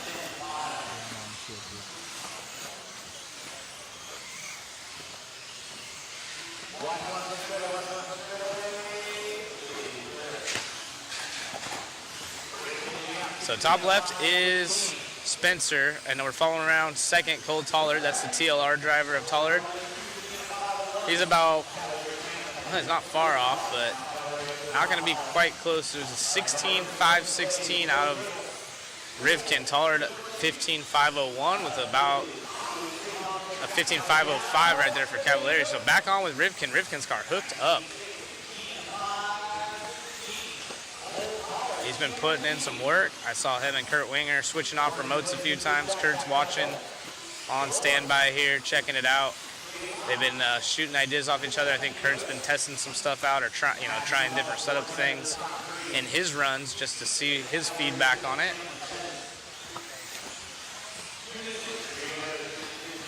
And Tollard up there in the top left, still running second. And Matt Gonzalez in the 3, trying to win the Worlds, as he would say. So Matty G, the one-up driver, Team Associated Hobby Wing, here representing. He is in the 3 spot, so what an upset that would be if he could pull off a TQ as somebody going for a tumble there. I think that might have been Champlin. Oh, and Spencer off the pipe. That might be just enough for Tollard. I believe Tollard's right there behind him. So Tollard has a good view of what he's chasing down, which always helps. So he's closing in. So Tollard should take the point potentially, and he does. And unfortunately, Gonzalez is going to fall back, and that's going to put Cavalieri, who's looked extremely well in his two-wheel drive, in the 3 spot. And another mistake right there out of Rivkin. So, oh, and then a big one at the end of the straight. So Tollard's been leading. Rivkin in the 2, Ryan Cavalieri in the 3. Schimmel still in the top 5 of 4 at Bata. Bounds off top 5. So let's see if Rivkin falls back any further after that bobble.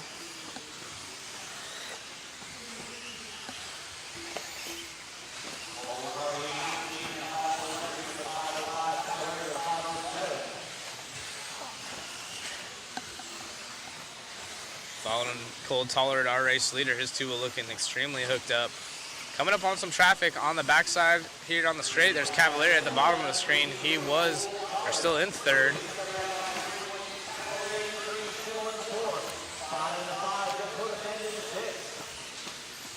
Tollard can hold on to this for one more minute as he works his way through traffic. He'll be in a good spot.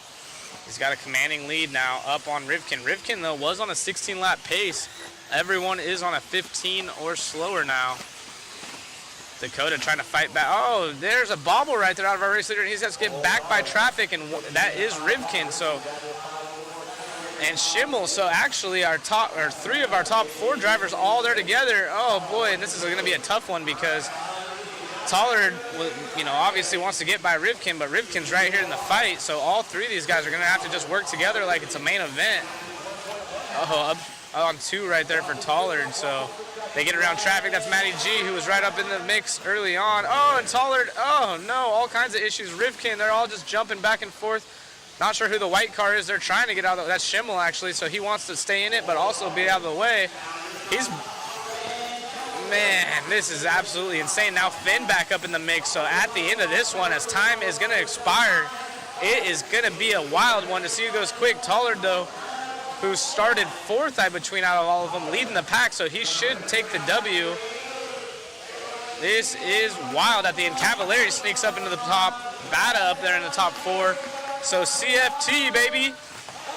Cav with the 2 and Bata to the 3 right there. So Rivkin going to be extremely upset at the end of this one.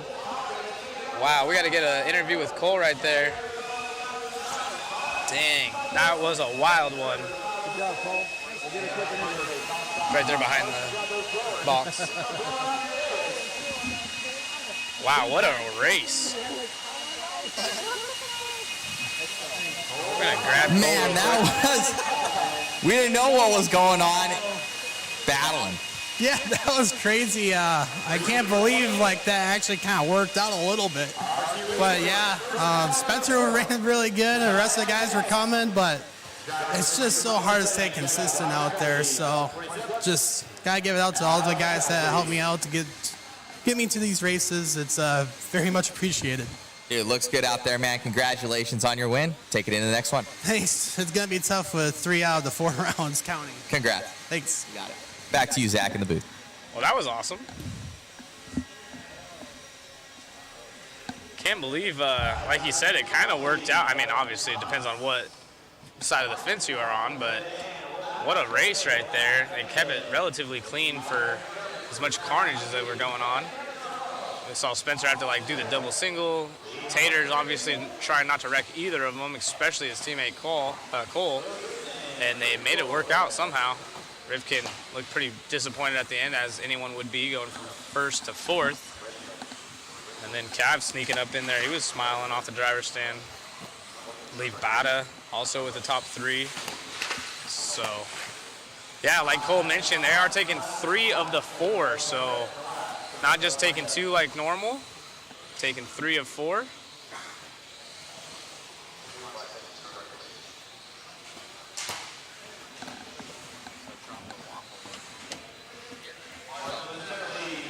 Yeah, it's always been this format. You're right, Jerry. Check this out. We'll just dropped a waffle link, and you guys can check out some of these goodies. Pudge Luck strikes again. So here we go. I'm up here. I'm the green screen, but it kind of blends in with the box. Very cool. That is the Mugen 2-wheel drive. Will be part of the waffle. We got the B7D, also part of the waffle. And the TLR, which they just got the dub in this one. So TLR, this is the roller kit, also part of the waffle. Here's something a little bit unique. It's all signed as well, but this is one of the champagne bottles from Worlds. We got it signed by, looks like Spencer, Tater, yeah, the top 3 in 2-wheel, and then Brock Champlin. So top 3 in 2-wheel. That's gonna be kind of unique. Pretty awesome to have that. And then of course we have a ton of other giveaways. So thanks to everyone that joined in. We got some Desert Classic apparel. We got some Maxline tools, R1 goodies, batteries, sensor wires. We got ProTech battery or servo. It looks like Shell racing product, diff parts, some bearings, all kinds of good stuff. So one of the better waffles by far with 3 kits. So make sure to jump on that link. You don't have to be here for it. You don't even have to be watching. We will contact you, and yeah, it's free shipping, so we'll ship international. Appreciate everyone that supports us.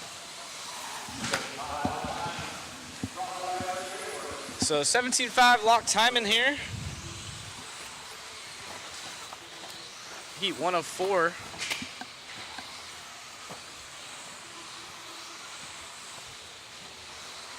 Yeah, so one waffle entry gets you in for all the prizes. Basically, we usually take 10.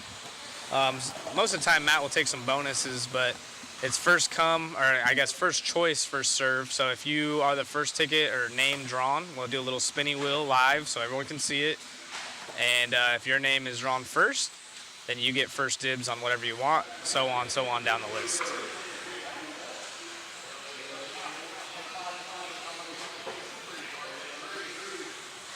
Yep, this is the TLR roller. Yeah, Tot was on a TQ pace, so it's gonna be interesting for sure. That was a crazy end to that one. Philip leads the way.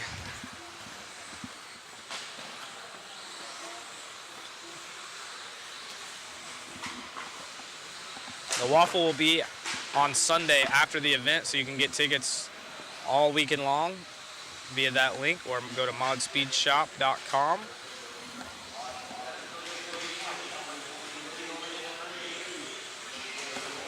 And click on the live mod media, and then it'll be under the Desert Classic 2024 mod waffle. Be all kinds of goodies. Perry Mayfield up here in the 2 spot. Leah in the 3, Brady in the 4, Rich 5. So 17.5 lock timing, 4-wheel drive as they do some flips right there.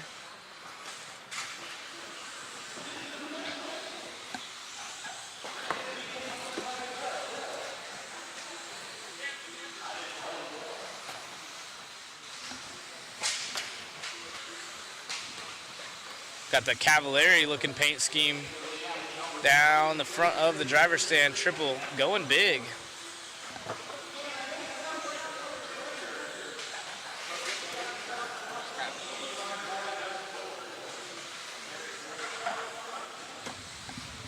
Got an instant replay coming at you.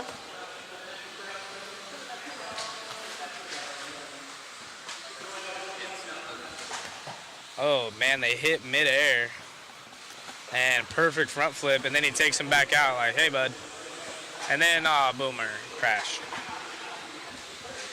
Phillip out front from 10th all the way up in P1, so 10th, 7th, 8th, and 11th up here at the top of the charts.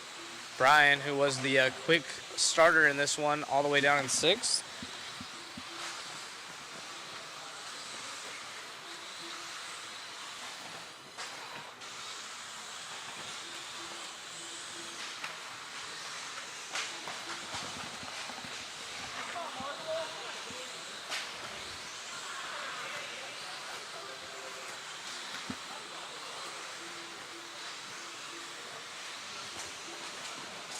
I appreciate it. Thank you.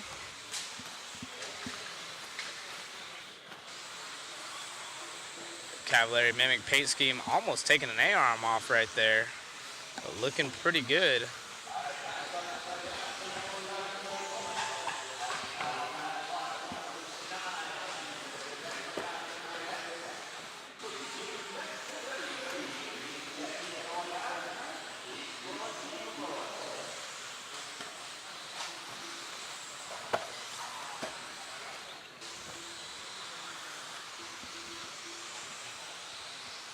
Only driver on a 13 lap is our race leader, so commanding lead.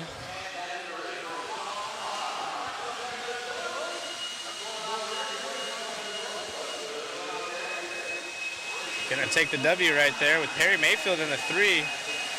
Helmrich takes over second, or I should say takes second. Good little run out of them.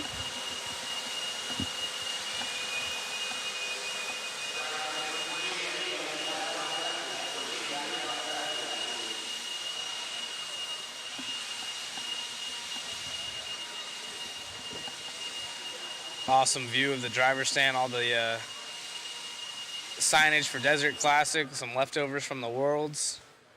Big time banner. Looks solid.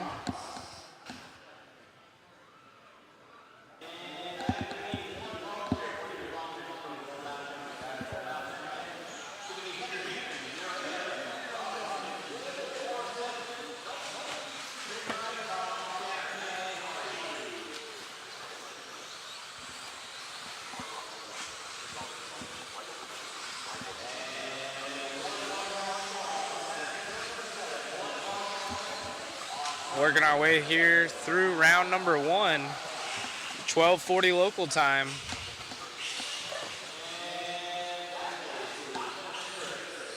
Somebody's already breaking down early on. I hear the squealing of the 4-wheel. Yep. Yeah, somebody's car's yelling at them. Please don't drive me. Oh boy. Yep. Please don't keep gassing it.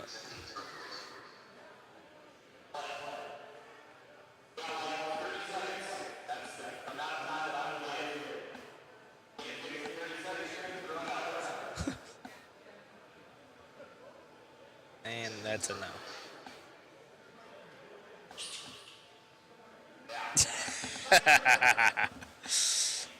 You guys missed it, but his spur gear is clearly stripped, and it's a four-wheel drive, and he thought he was going to be able to fix it. They're like, if you can get it fixed in 30 seconds, he goes to look at it, and then he gasses it one more time and just shakes his head no. Good fun.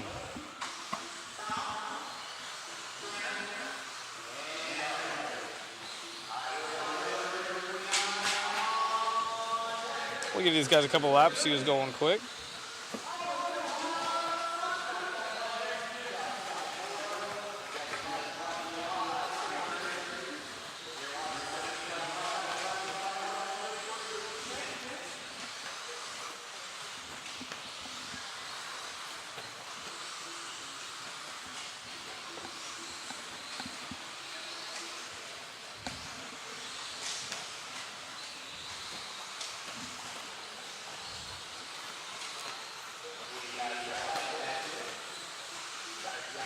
Mark Robinson, our early race leader. That AE ride. Blue and yellow looking dialed.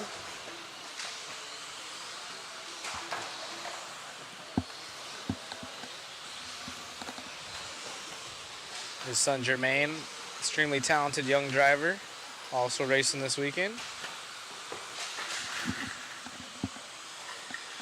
I think David had a stroke right there for a second. They were.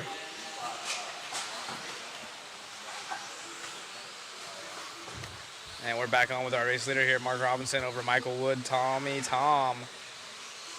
And Chris is in this one as well. Chris had some fans.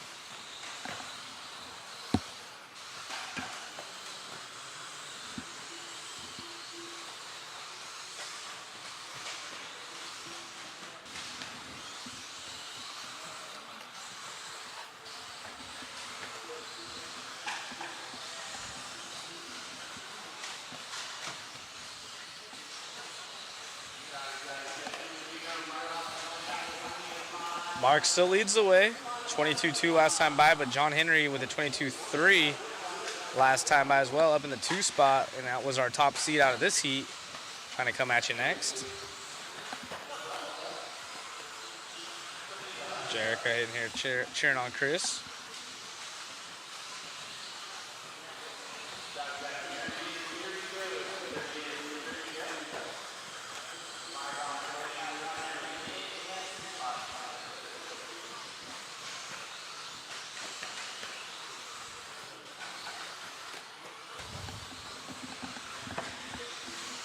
Robinson coming up on traffic, trying to make his way through. That is the AE ride. A lot of these cars AE. I'd like to know the ratio of different manufacturers here at 10 scale races nowadays. Probably AE, then maybe Schumacher, and then TLR. There's some X-rays, Mugen obviously with their new car. Unfortunately, no more Kyoshos, and I don't really see anyone running Yokomo either, so. What are you guys running out there in chat land?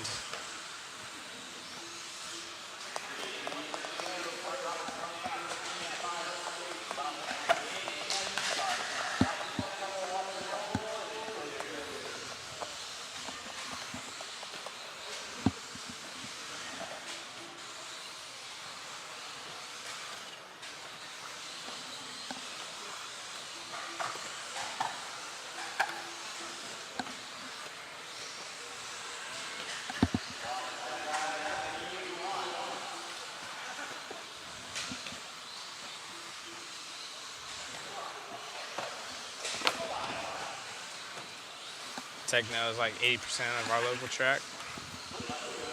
This is true 8 scale stuff for sure. X-ray. Robinson from tone to tone is the goal.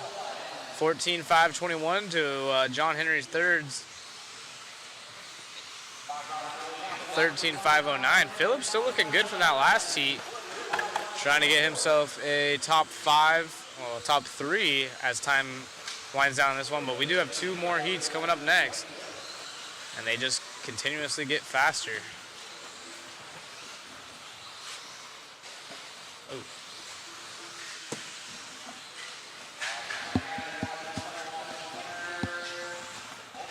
Our race leader having to go single, single, single there. Yikes.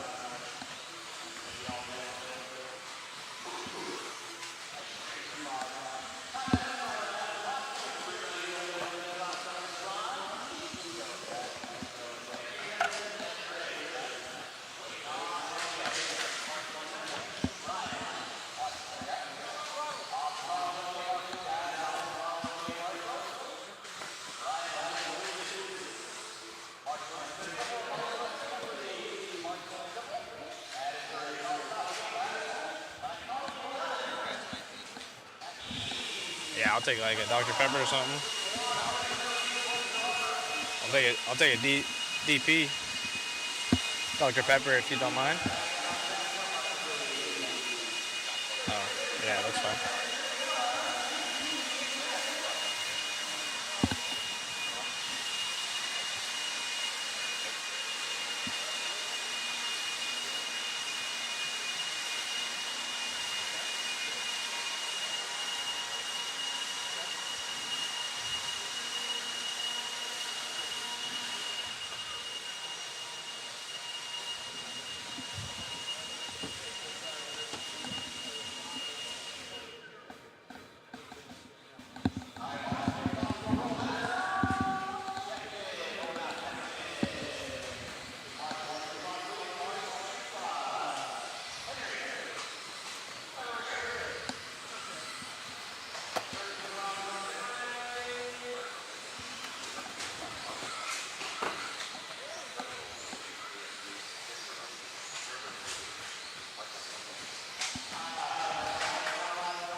Yes, Dr. Pepper is the best, exactly.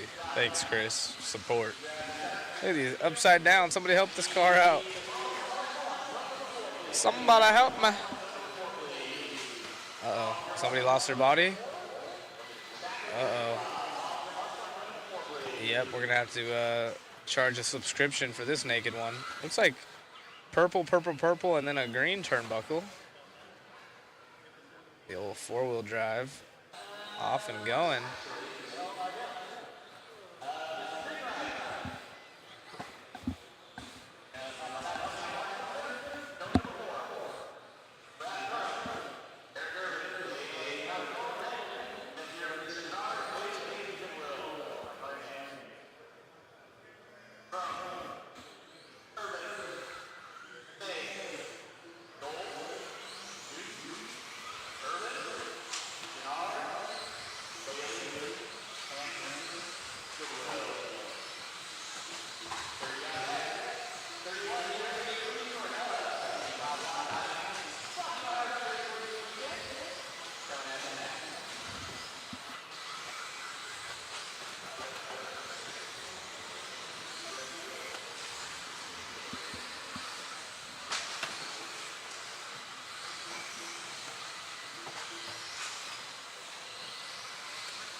Tyler Gold out front. And see if we can pick him up. Should be coming by the line. Yep, right by there. Is this one Tyler, the purple and green? They're both kind of purple and green. Yeah, Rich now takes over the lead. Oh boy, everyone having struggling right here in front of this triple.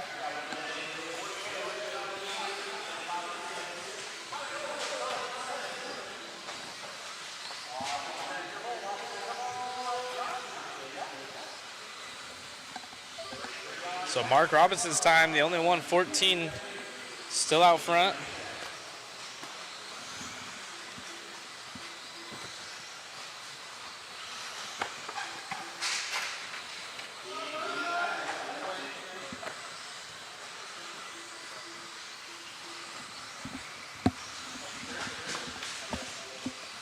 Rich, Brad, and Randall.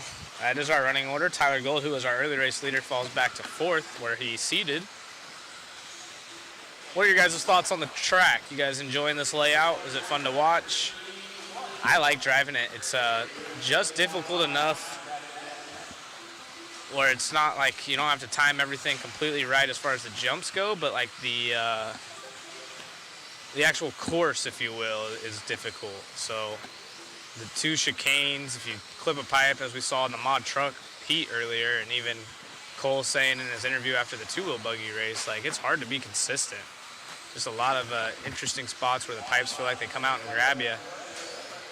And with the slight bumps in the track when you're going around corners, especially the higher speed ones, including the chicanes, your car kind of has like a little bit of a bump and it'll just grab mid-corner and do some weird stuff. So it's a little bit more difficult.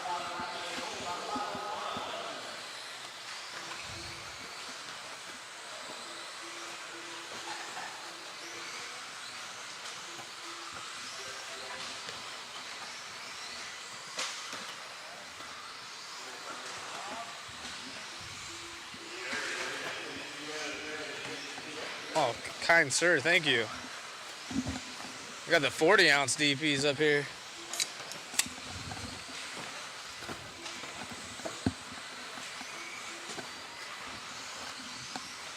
Is a lock timing, is that a local class? Yeah, they run it locally here. It's actually one of their, oh, another car with the body off, probably the same one. They do run the lock timing 21.5 class here. I've seen a few tracks throughout the country that do a 21.5 lock timing class, but it's pretty big locally. I think it's actually one of their bigger classes. So no, not sealed surface, just hard packed clay. They don't seal it here, at least not that I know of. I haven't seen them do it. Yeah, all clay, no seal. Just has that seal look to it. It's always the dirt here has a lighter brown tone to it. And it gets extremely packed in, almost like concrete, so you have a blue groove.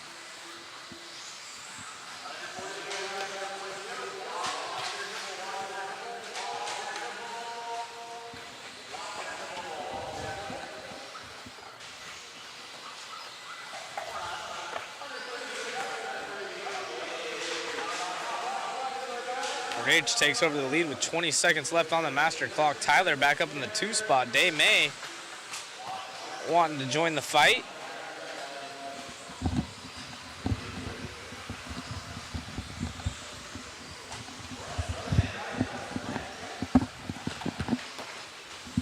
Chuck saying we run hard packed clay, very high by 21.5. Unlock timing all the time. Where's your track, Chuck?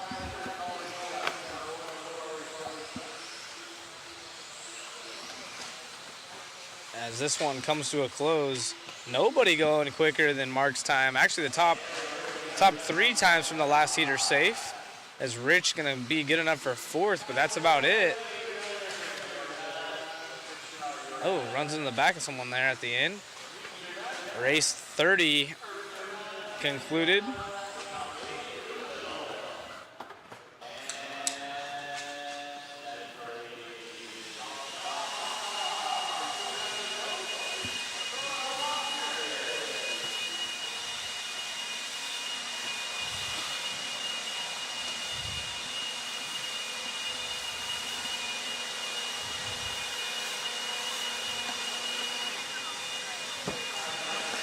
Oh, heck yeah, more.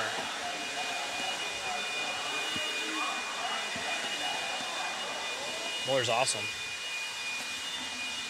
I've never been, but I love watching the videos. I've known Dustin and knew Matt Chambers. That's traveled with Matt for quite some time back when he was with us. Rest in peace to a legend.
Yeah, exactly.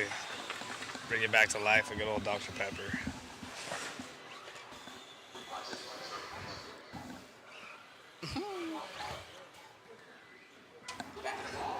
You have the mini water there too, just in case. Just in case a doctor walks in. Me so hydrated.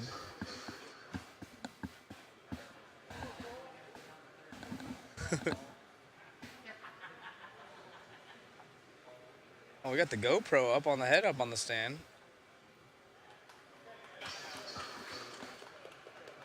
I was gonna say something, but I'm not gonna say nothing.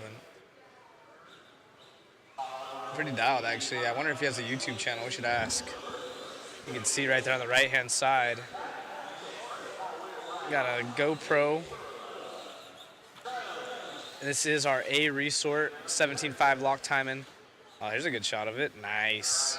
See if maybe he has a YouTube channel or if he just uses that to go over his race lines and critique himself.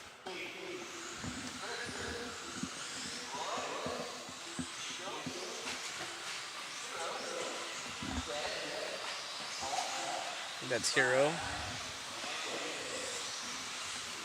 I'll give these guys a couple laps, see who's going quick.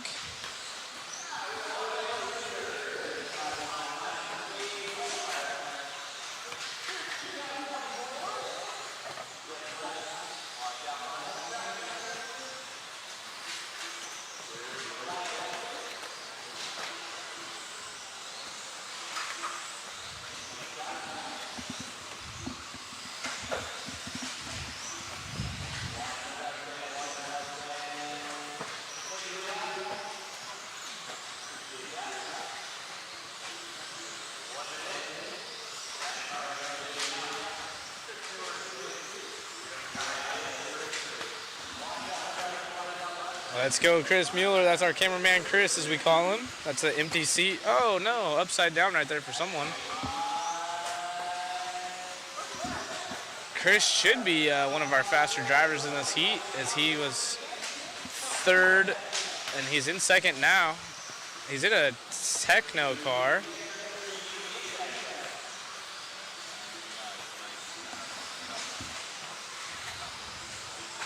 There he is. There's our cameraman Chris in the Techno. One of the lone Techno four wheels. Yep, look at, ooh, he's been saying he has too much traction. And his car getting up on two right there on the end of the straightaway. Chris Mueller. We have top two on a new TQ run over Mark Robinson. So, oh, big air. He was saying that his car has tons of power, so he's happy with the 17.5 motor in the four-wheel drive, able to clear everything, no problem. His car just a little bit too twitchy.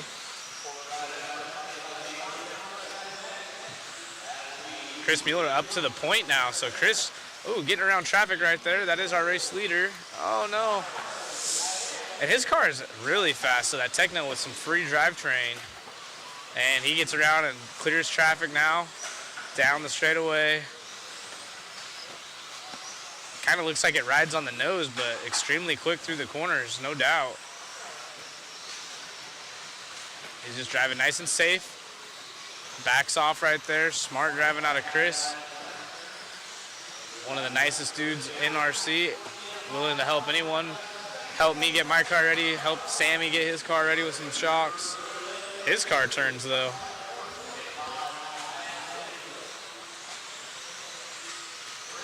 TQ saying Technos don't turn. I don't know what his car's got going on, but it's super edgy. Looks like it has like a slow push, but when it does turn, it like right there, it rotates. And at the end of the straight, it was trying to get up on two. You can kind of see it lifting that inside rear tire.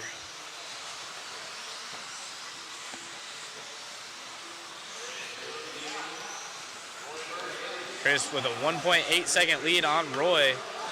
They're both off of the TQ run now though, so Chris has to pick up the pace just a bit. He was on a 14 lap run, which was a new TQ pace. And now he's got a driver in front of him, but he does a good job of checking up. So Chris driving extremely well right now. Car's got tons of power.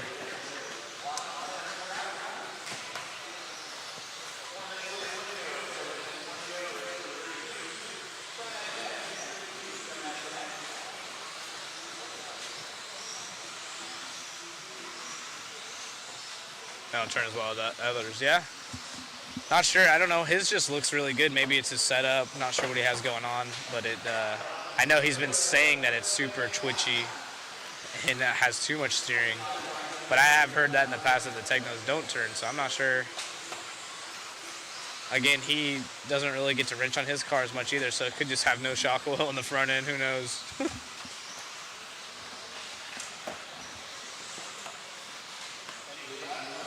Gets over the tabletop, no problem. That is our race leader. He's usually the one behind the camera doing exactly what Warner's doing right now. But in the meantime, with 20 seconds left, he's looking to try to get a TQ as he's now ahead of Mark Robinson's time by just over half a second. So come on, cameraman Chris. Let's get him cheered up in the chat. If you guys are fans of Chris, let him know. I'll let him know that he had some people. Oh, rooting him on. He goes upside down. He's doing the wheel twitch. So he's still trying to get a W, but that might have taken him off TQ pace, and it does. Oh, his time expires, and he runs into more traffic, more problems. Come on, Chris. Hold it together. Trying to get around. And Roy now takes over the lead. Oh, man. Roy's probably going to take it. What a bummer at the end of this one as he has more problems. Chris Mueller going to be sad about that one. So Roy, I'm not sure.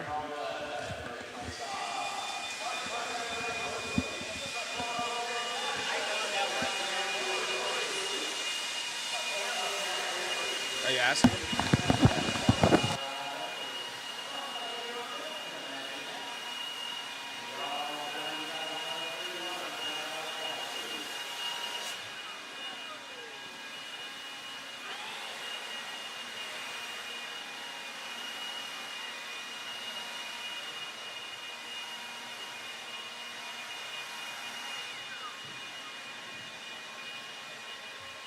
Sorry, we were trying to figure out who you were. That's why I waited.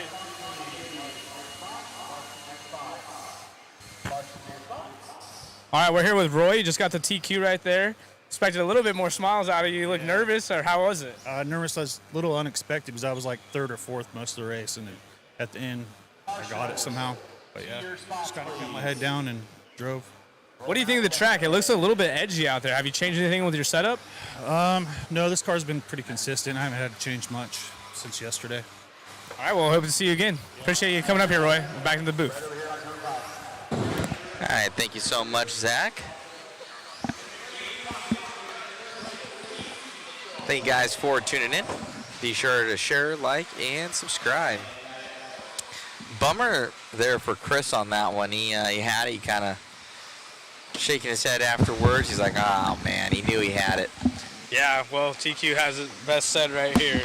As soon as I started talking about him, the old announcer curse happened, so he's going to have to blame that one on me. Yeah. But you know what? He touched my car before my race, and I had something happen, so maybe we're 1 for 1 now. He was the one helping me get my car ready, and for some reason, something happened. We got Expert 13.5 four-wheel drive coming up here. Some good guys in this one.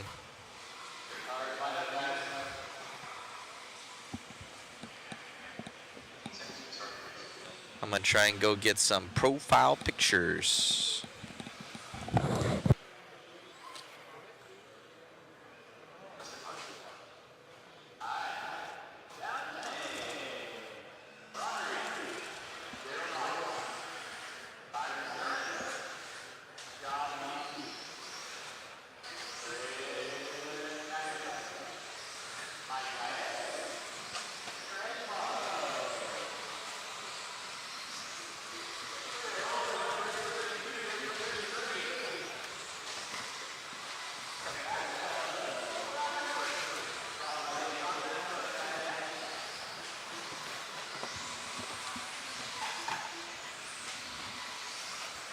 Ron Reed gonna lead us around here in the 13.5 four-wheel drive expert class. 1 of 5, so another big class here. Only a couple of these guys, or a couple of these divisions having 5 heats. This one of them. Ooh, Sean got the new Mugen ready to build. Let's go, Tony Hobbies Chris, the RC Bro shouting out Mueller in that last one.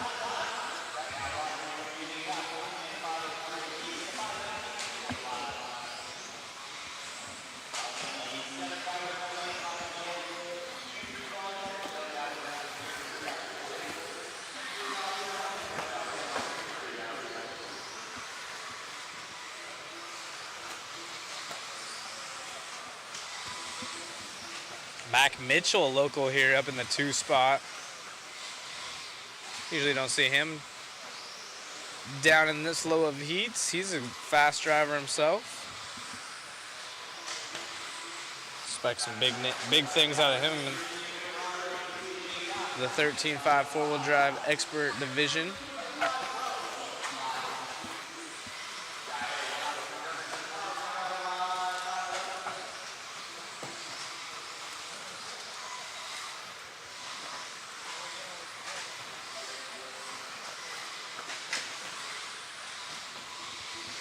Mac Mitchell now to the point, as expected. Throwing some heaters down at 14.510, so. Interesting watching the 17.5 lock timing guys going back to back here with the expert 13.5 four-wheel drives. Those 17.5 cars going pretty good. The 13.5s don't look a ton quicker. You can definitely tell the speed difference, but it's not absolutely out of control by any means. Who else is wrenching on their cars? See Sean building the new Mugen car, which we have part of our waffle.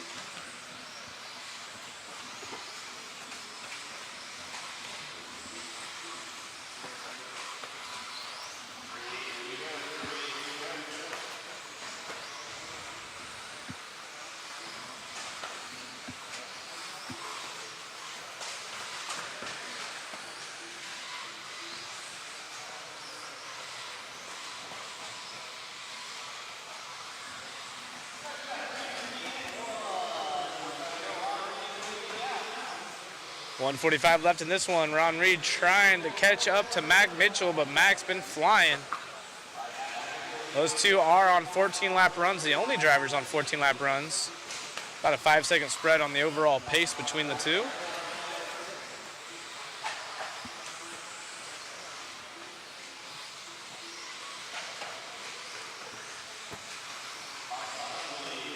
Upside down right there, and it's going to be a long Marshall for Mac. As Mac by the line, Ron gonna take over the point. Oh no, all kinds of bad news. Ron by the line.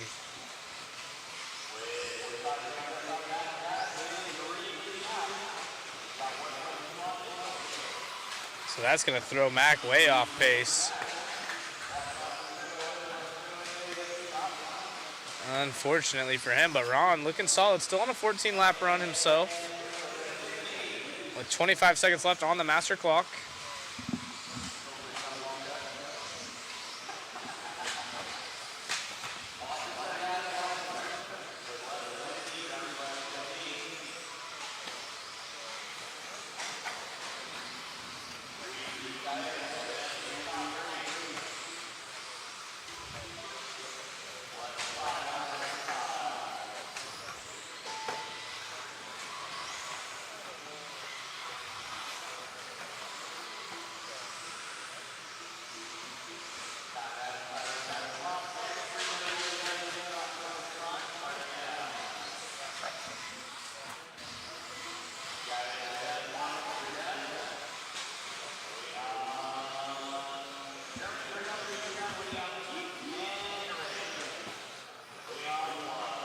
So Ron, Josh, and Mike finishing off that one. Unfortunately, big problems at the end there for Mac. Not the way he wanted to end that one. He'll be back for the next 3 rounds of qualifying, though. That's why we have 4 rounds. Plenty of opportunity to make it happen. You get 1 throwaway, so hopefully that's the worst of them, and he can use that as a throwaway.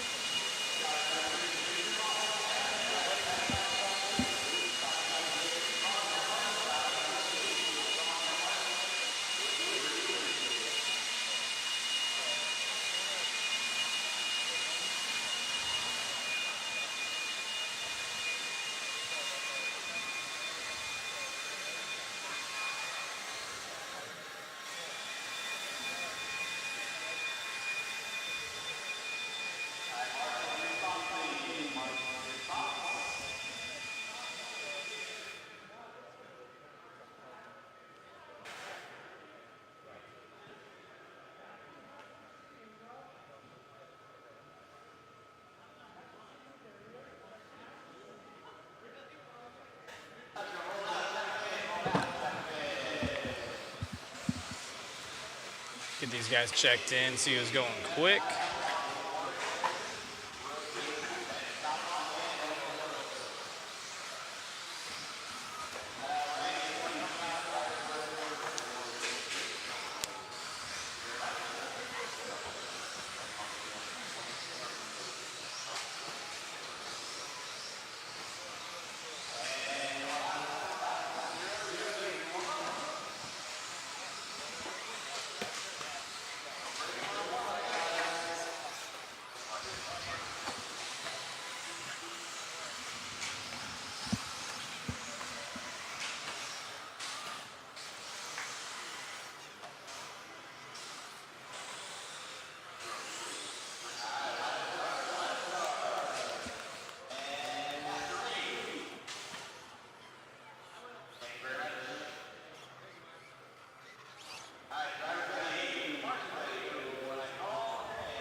Hero gonna lead us off early on in this one. That is the GoPro driver, but he doesn't have it on his head this time.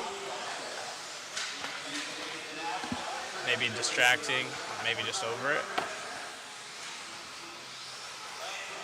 Oh, and then breaking out of this one. Ah. No. He's trying to get the marshal to fix it, but the marshal's a young kid, so that's probably not gonna happen. Yikes. Yeah, unfortunately, not going to be able to get that one going. And Jay is going to be our race leader early on in this one.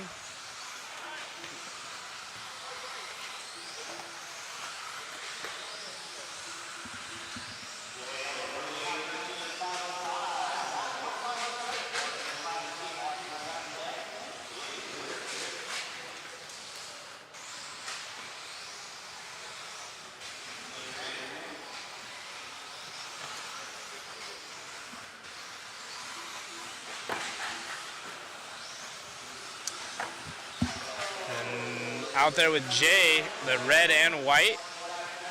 Kenny in the 2 spot, Steve in the 3, Randy Lockton in the 4. But our race leader up on the pipe right there, upside down, slow roll. And someone crashing right in front of him off the track.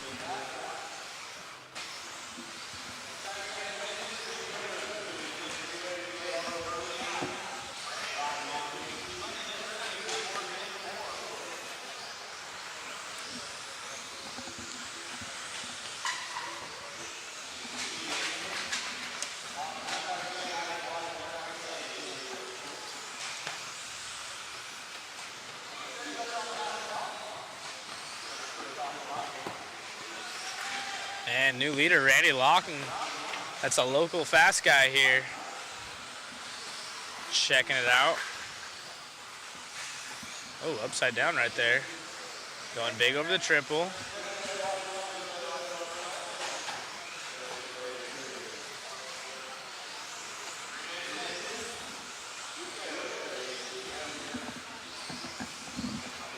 The waffle will be at the end of the event, so Sunday after racing stops.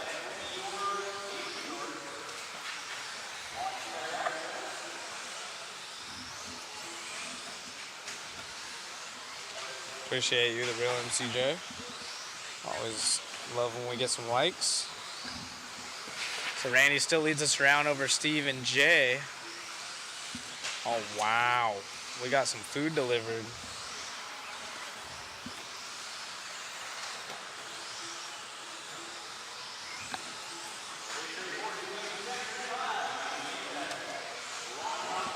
I don't know. We put that brand new one in.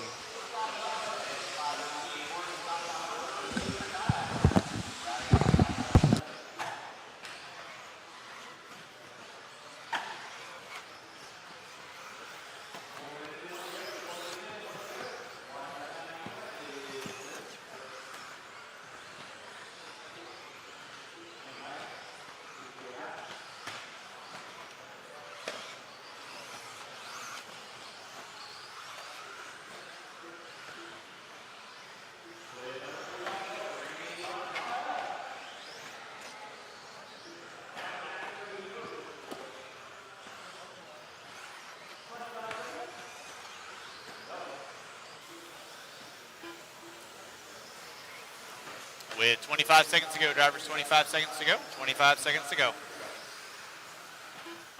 He's Race still leading the 34. way here with You should less be on. than 20 seconds left on the master clock. Ron Reed, Josh Keith, Mike Galalos still hold the faster time out of the last heat. So Randy and Jay would be 4th and 5th if it ends like this. But we got a couple more, actually make that 3 more heats of fast guys coming up after this one. The Expert 13.5 four-wheel drive class.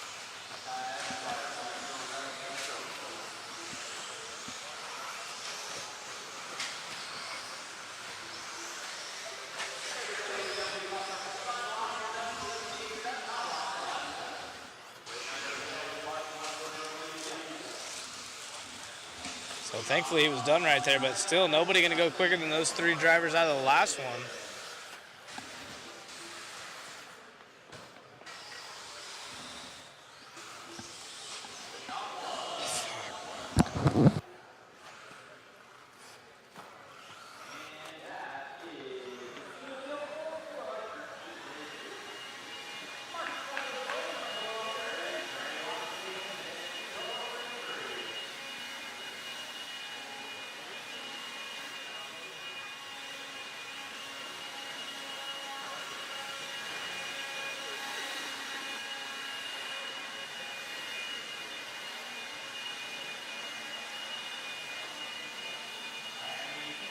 Help me out with race number 34. 2 volunteer marshals.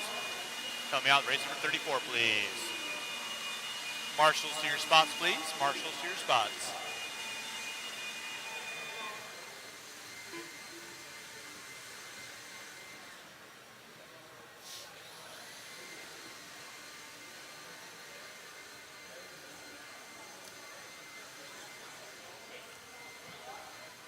All right, let's go ahead and roll them out. Check them in. Marshals to your spots. Marshals to your spots. It's going to be Winger, Noya, Cartwright, Smalley, Smith, Richards, Adolph, Popham, and Brule. Chad Richards. Michael Cartwright. Michael Smalley. The deal. Darnell. Okay. Thank you for letting me know. Kurt Winger. Yeah, that's about them. 1 minute to the start of the race.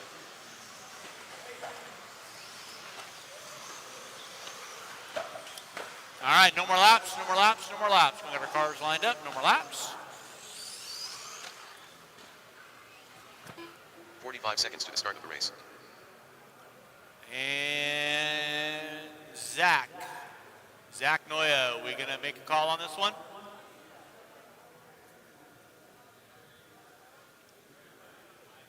.30 seconds to the start of the race. I know. We'll give the Marshal of the Year time as needed. 15 seconds to the start of the race.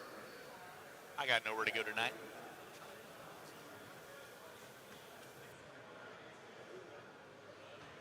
Five. Your B Resort four-wheel drive expert.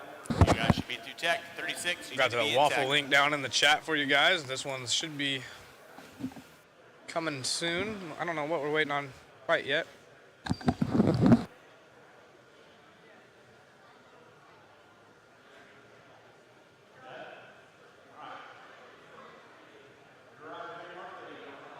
Looks like we're waiting on Zach, a hobby action employee. They were trying to give him enough time. He's been out here volunteer marshaling, racing, working, all that good stuff. So unfortunately not going to make this one. So we'll give these guys a couple laps, see who's going quick. We got Kurt Winger in the house.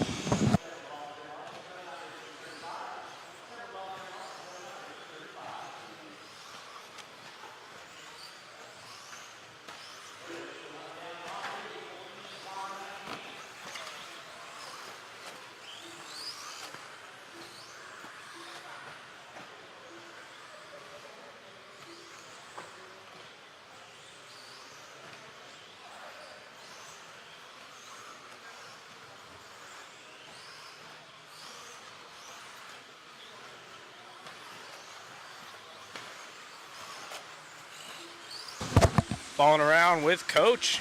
Got some love in the chat. Kurt Wanger in the house. There he is on screen. Kurt, super cool cat.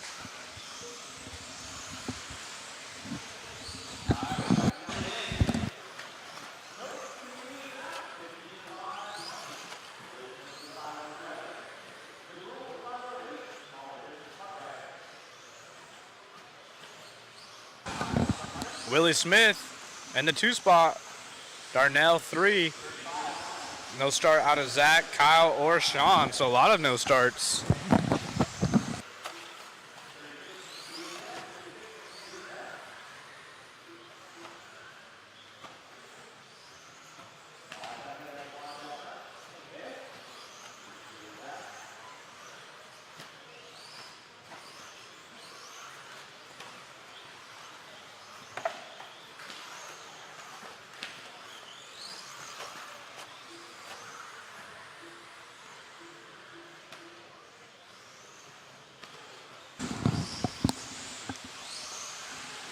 Winger with open track ahead of him. Not very many cars on the track. Only 6 making the start of this one. Oh no. Somebody going upside down after the tabletop there, as our race leader has no one around him, so taking full advantage of the empty heat.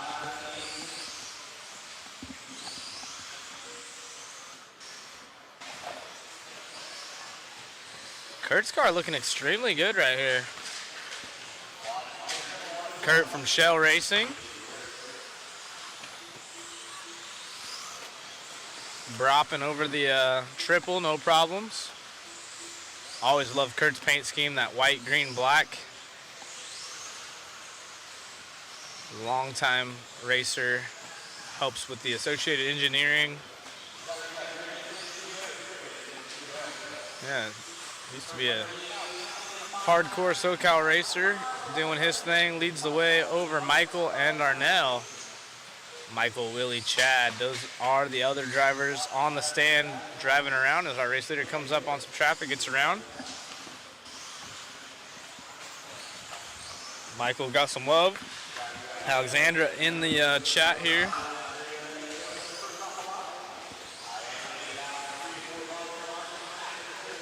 Always cool to see friends and family back home cheering on their loved ones.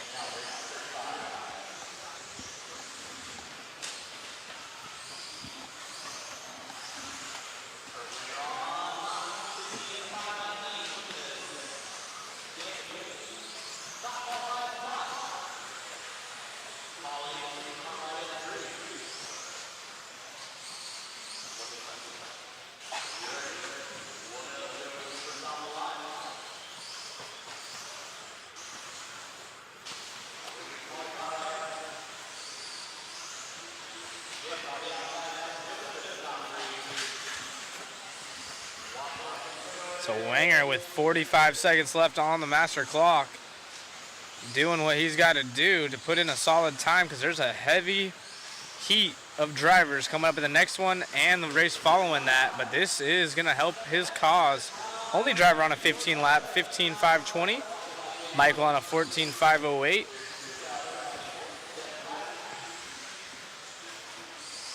Like I said, with no traffic, he's taking full advantage. Yeah, he's looking solid.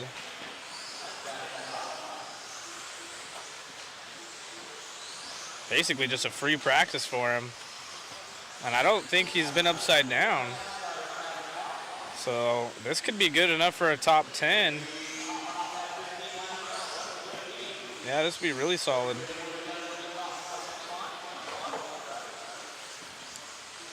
Time has expired. He's only got to get by the line here, and I think he shall be done. Yep, so Kurt with a 15.519, actually picking up the pace right there at the end. Very nice run. Some smiles of drivers coming off the driver's stand. Dude, dialed. Good job, Kurt. That was a good run. Oh, snap. We got Tony Schumacher. Lori rooting on Kurt. Nice.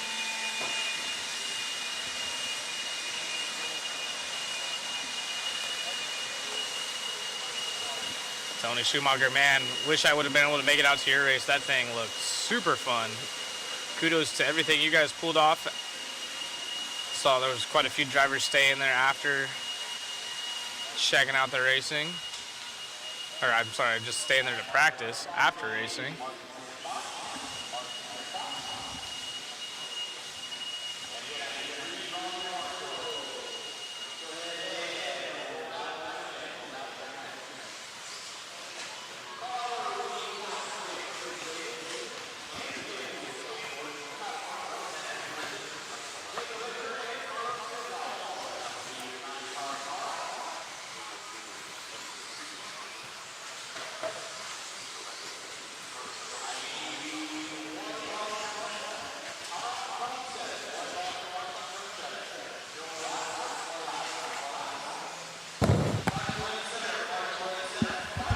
Tony Schumacher chiming in. We missed you for sure next time. We tried to get you out there, Zach. That's tight. I just read that as you were saying that. That's dope. Oh, that's gone. Just like that. Awesome time out there at the FTC at the Nitro compound. Thank you, Tony, for all the hospitality. Really, really good times. As we're back on it once again, guys, getting into heat 4 or 5 here of 13.5 Expert. Skying it out there. Definitely these four-wheel drive buggies having a little bit more power there, Zach. Yeah, they definitely do. Got Schaefer in here, Kyle Davis, all kinds of fast guys. Shane Borden, I think he was top seed in the 13.5 truck class. So lots of talent, and like you mentioned, these cars are pretty fast. You put a 13.5 in a small box like this for any sort of indoor racing, it's plenty of power. Oh, most definitely. You'll see these guys were in 13.5 four-wheel drive. If pretty much like on this track alone, there isn't a jump that 13.5 can't make. So you almost have more usable bottom end power. Ooh, with a mistake right there for your leader. A long one. That was Ryan. Oh, no. man. Oh, man. Shoes untied, too. Uh-oh. Yeah, as you say that, can't make the jumps, but then doesn't clear the double. Yeah, right? He could have. He just hit the thing there. Right. But, yeah, plenty of power out here with these cars.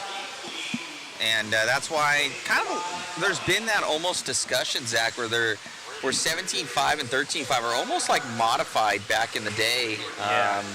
And it's almost where they're too powerful for just the normal Joe. So guys have talked about, going to 21.5 as the new 17.5 class, and then 17.5 in four-wheel drive. So, 21.5 two-wheel, 17.5 four-wheel. It's funny you mentioned that. I've actually been working on a project for work, and I'm having to go through every track on Live RC throughout the country and broader. And there's actually quite a few local tracks, like you mentioned, running the 21.5 two wheels. Haven't seen as much four wheel because it's just not a bigger class, but as you can see here, 17.5 four wheel is a thing, 21.5 lock timing. We just had a discussion on Facebook as well with quite a few drivers, or hobbyists. Even Jared Tebow chimed in about the speeds of the stock, quote unquote, stock classes. And basically it's going to come down to roar. You see Desert Classic take advantage of it. They still have to offer the 17.5 two-wheel drive, but I think the real change will be if Roar ever steps up and says, hey, the new class, for four-wheel is 17.5, that's our standard, and then two-wheel drive 21.5, you'll see everyone kind of switch to that, and I couldn't agree more. The speeds of these cars, you just made a post about how we grew up racing 15 years ago. There's definitely an increase in speed. Oh, 100%. So any new racer trying to come in might find it a little bit more difficult than we did in the years past, especially being that a lot of the tracks are carpet where you have instant power, instant grip. It can be a little bit frightening the first time you hold a remote and it's out there going as fast as it is. So I think it might be a good step in the right direction, and it'll, in my opinion, and even Tebow mentioned it, probably force some of the faster stock guys to move out, because let's be honest, 21.5, you're not being able to clear some of these triples and stuff. You're going to want to run mod. So not as many sandbaggers, not calling anyone out necessarily, but.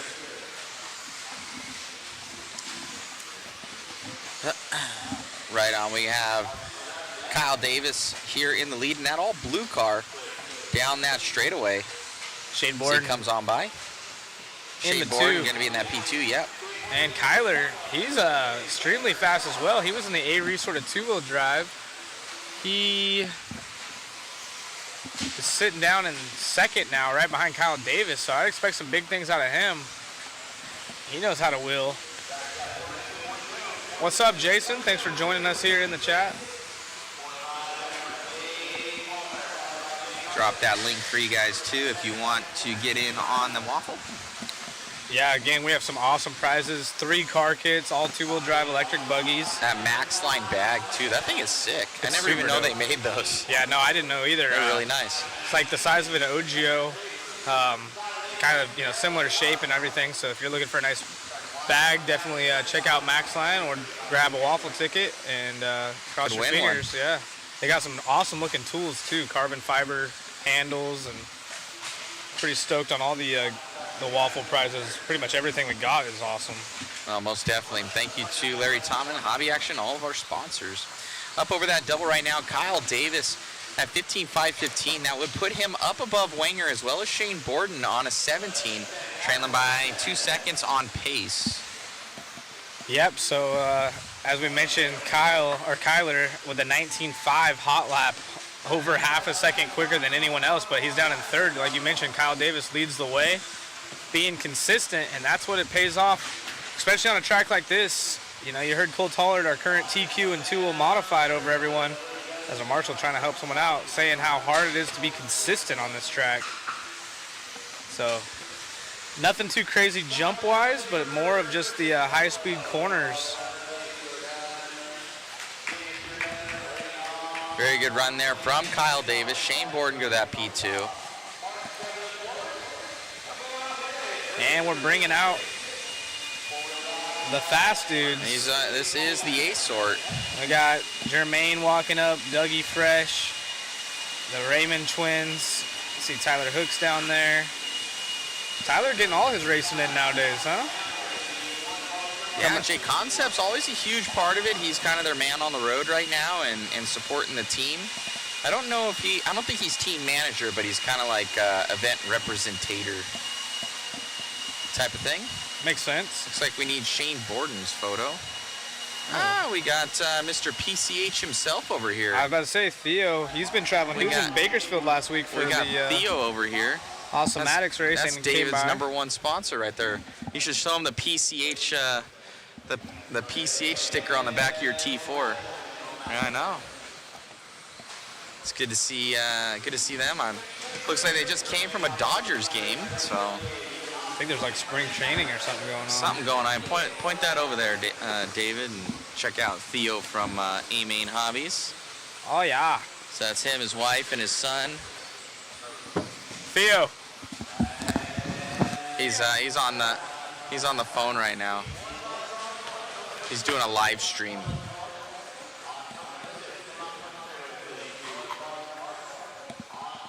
All right, let's get it lined up here. We got our dual camera action going. Oh, Chris was on it too. Nice. All right. So shout out there, Theo from PCH Hobbies. Go and check them out. Pacific Coast Hobbies. All right, A sort. Chase Raymond, all green buggy. Gonna lead us out here early. Yes, Q2 today as well. We'll go hopefully straight into it. All green car there. Chase. So Chase Raymond having a major issue there. Let's see, he's gonna try and strap it up, but it's most likely gonna give it to Jermaine Robinson. That's already heading down the straightaway. Now Levi into the lead. Yeah, Levi. So that's gonna be the blue car, David. Can you jump onto the blue car, David?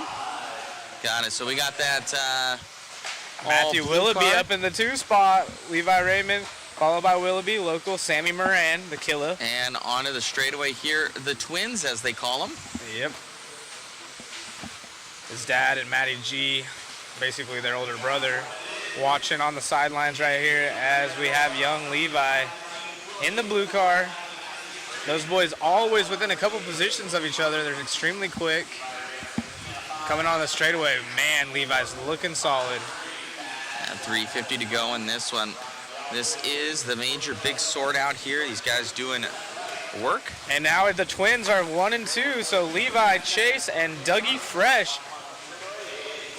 Chase having a rough go around in the start, but he wants to catch up to his brother. Not sure which one's older. Do you? I don't know which one's older. It's by a couple seconds or a minute or something like that. So Chase Raymond gonna be chasing down his brother Levi. 2.5 difference. Oh, nice inside move right there. And a little bit wide for our race leader, and he has traffic behind him, so this is going to allow Chase. Right on. Who is right in front of him on screen, so the problem is Levi knows who has to chase down, literally chase down, and Doug into the 2 spot. Into the 2. Go to 2, Doug, for me, Chris, please. We are on with Doug Leverrier right now, going to be in that Team Associated J Concepts as well. Yeah. Chase makes a mistake, so Doug all over Chase the backside. dropping down, yep. Jermaine Robinson trying to sneak his way, and we were just talking about Tyler Hooks. Up in the 3 spot for JC. He's going to all the events, dropping off tires to all his drivers, and then also trying to put on a performance in his respective classes. And someone upside down. I heard a little squeak off the pipe and a wing go crunch. Doug Leverrier, he's actually considered the #1 stock driver in the nation right now, according to RCGrankings.com. Wow, that's impressive. So, yep. Doug, #1 stock guy, is that pulling data from 4-wheel and 2-wheel? Yep. There you go. So, and there's 2 different. So it's there's a 2-wheel drive division. and single four-wheel out of the best. So a little bit of issues. So I don't think that's going to drop him below Tyler Hooks there, but Levi Raymond going to still be pretty solid in this one as we grab him on the track. So when will we have, speaking of the statistics, when will you have that available to kind of... It is already available. If you go to rcgarage.info and go to rankings, I will link it for you guys. Awesome. I'd actually like to check that out. We're still, you can look up yourself and it'll show a little bit, as well as there is a small subscription, so it helps with everything to get all of your analytics, but it will show you some of them. Does it pull from Live RC? It pulls from everywhere. Everywhere. That was my question. It pulls for everything. Awesome. I will link that for you guys so you can check it out and check your rankings. Hey, thanks, Jason. Appreciate you holding it down as always. Always in the chat showing love. Levi still leads the way. Oh! Almost an issue. Doug now needs to pick up the pace, but it might be a little too late as we have just over a minute left. All these guys going quicker than the current TQ set. Ethan Hoskins down in the 4 spot. He was our TQ in the 2-wheel drive stock class. And these boys are dicing. Willoughby off the track, Ryan Prince off the track, but Moran, Robinson, Raymonds, Hoskin, Hooks, and Dougie Fresh. So I linked some links there for you guys. The first one, you can see the top 30 in the nation, and you can check world classes. And then as well as for the second link there, go on there, click on it, so you can search your personal name, and then it will show your rankings there. Also claim your profile. Oscar, yeah, unfortunately Cameron Ayers doesn't race anymore. I haven't heard or seen anything out of her in a long time, but she no longer races that I know of. On with Levi Raymond right now.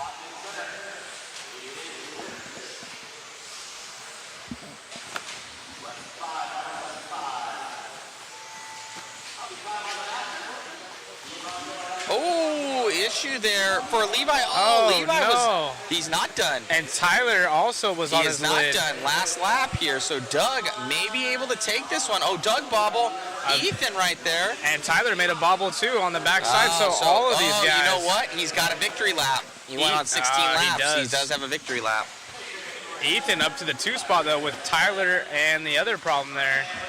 So Doug and Tyler having issues allowed Ethan to sneak up in the 2. Levi gonna grab that one. Congratulations to little dude. We'll try and grab him for an interview.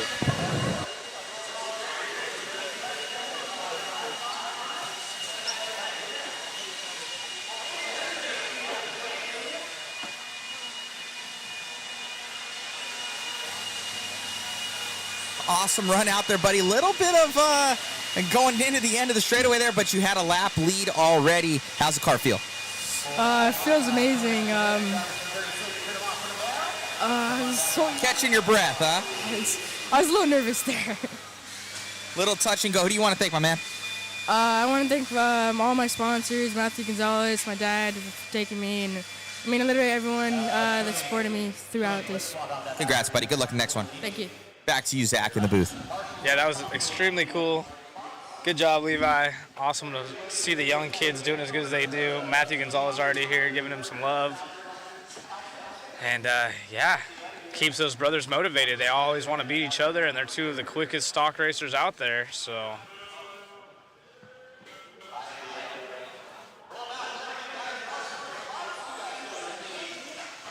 that was exciting. Those boys putting on a show, and yeah, checking out this driver's ranking thing is pretty cool.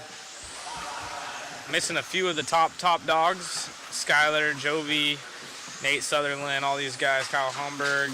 But we got Sammy Moran here, we got Doug Leverrier, Matthew Gonzalez, who's here but running mod. There's some fast dudes.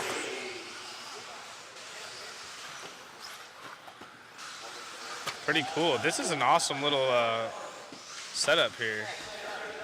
Is there more pages? You can go more pages or just show the top? So it shows on that first one, it shows the top 30, but you can also go on that next link and you can search individual people. That's sick. Camden Lime here in our modified four-wheel, so we're going to have some super fast guys coming up next, but already have a gaggle of them. Brennan Schimmel, Cole Toller, Josh Ben, Billy Fisher coming back. Holla.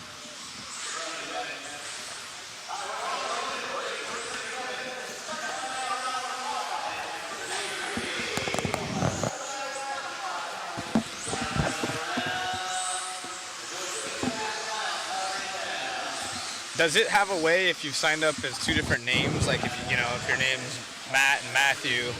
We can combine the two. Does it automatically do that, or does that have to be done? That has to be done.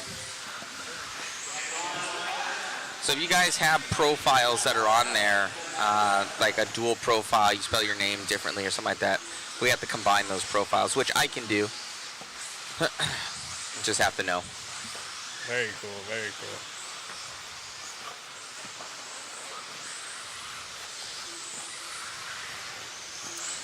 Yeah, this is awesome. So if you guys haven't got a chance, check out those links that were dropped.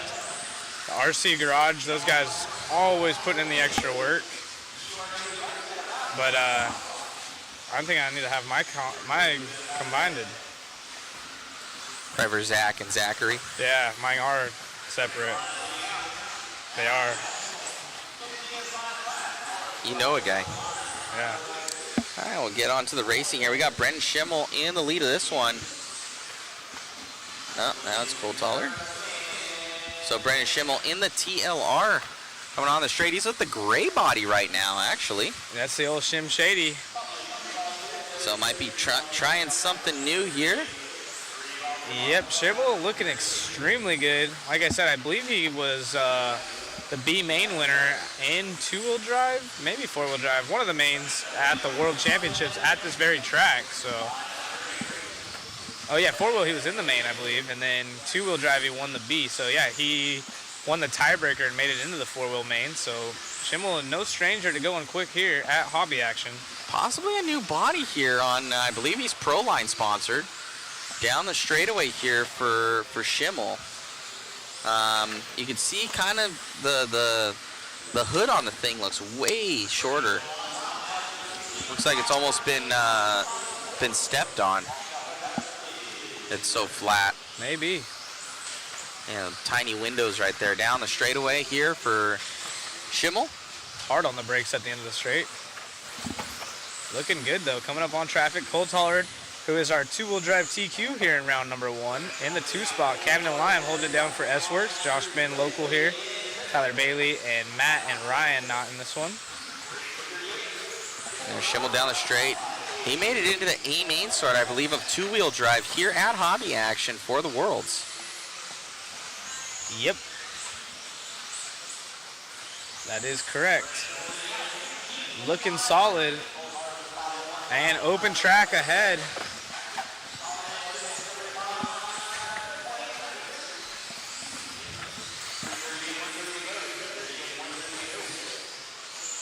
Race leader Schimmel still out front. 19.0 is his hot lap. Cole Tollard with an 18.9 though. However, Tollard with some mistakes going to be quite a ways off the pace here.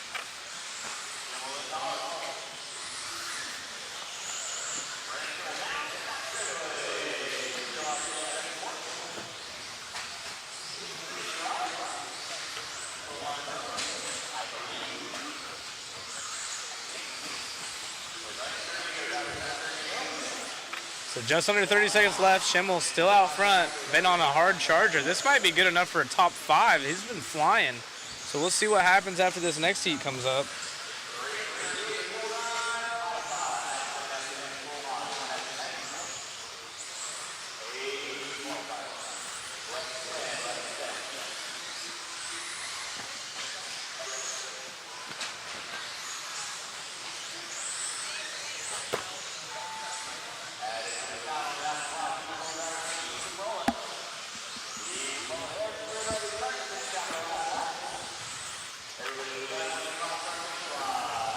coming up on traffic, but this will be right by the line. So great run out of Schimmel, 16.510. Cole Toller not too far off. He did it, jumps up on a 16-lap run right there at the end. So great work out of him.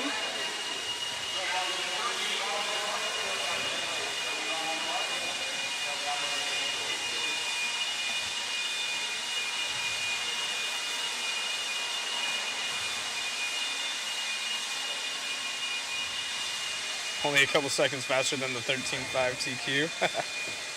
Aaron Cobman in the house. What's up?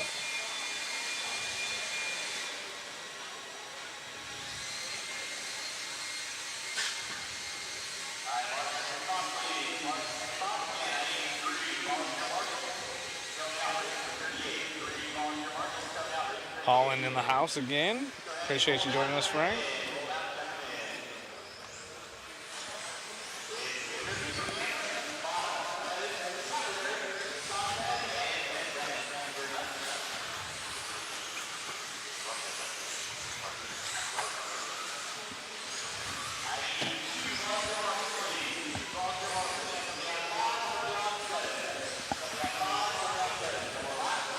Checking in the fast guys. We got Rivkin, Champlin, Davey Batta in this one. Evans, Cavallari, Sontag, and Finn. So only 7 cars. Four-wheel drive mod, a little bit of a smaller class. Crazy. It's not. I remember when this would be like, 50 cars deep. Braden Schimmel setting that TQ 16.510.3 here, so see if this one's gonna hold up for him. Jared Kazakria, the cause, saying money's on Bada. Bada's been going quick, there's no doubt about it. It's been going very, very fast. So we're following along with Spencer Rivkin right now.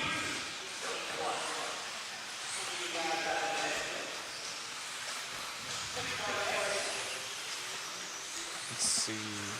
And Brock Champlin going to be in that P2 position. Oh, now in that P3, Tater Sontag, your current two-wheel drive reigning world champion in that one. And he could definitely use this after that rough two-wheel run. So, Tater's going to want a good four-wheel run to make round one not all that bad as he's up on the back door of Cavallari on the track. It's funny, too, that those top three right there, Rivkin, Sontag, and Champlin, are your two-wheel drive world champions. And also that champagne bottle that we're giving away has their signatures here for 2023. Yeah, you're right. IFMAR Worlds. Podium finishers. And yeah, looking at the 13.5 times, as Jared Consecraria mentioned, Levi Raymond did a 16.519. So these guys are quicker, but just shows you there's not a huge separation between those guys. As Schimmel TQ'd with a 5.10, and Rivkin jumps to point now, takes over at a 5.10 as well. On with Rivkin coming around the right-hand side of the track. Looking smooth as he hits that apex of that corner. Yeah, coming off that little single before the second chicane, he was able to get the tire to set down so he's on the ground quicker. And little stuff like that is what matters whenever you're trying to fend off guys like Tater's time, Brock's time, all these guys that are flying as well. Hey, David, please catch up with Tater Sontag. Brock Champlin on camera right now and just takes over that lead. Yeah, unfortunately. So, mistake upside there down for Champlin. He's going to drop below those 3. We got Tater Sontag. Spencer should take back over. Probably going to advance above. Champlin should drop down at least probably 3 to 4 positions with that mistake alone. Let's see as he comes by. Wow, Champlin only dropping down 1. That's actually very surprising with that crash.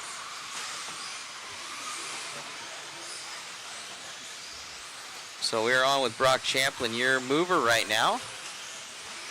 Possibly just putting in that heater. Now he's on a 12, absolutely pushing it here as David will get back on with Spencer Rivkin.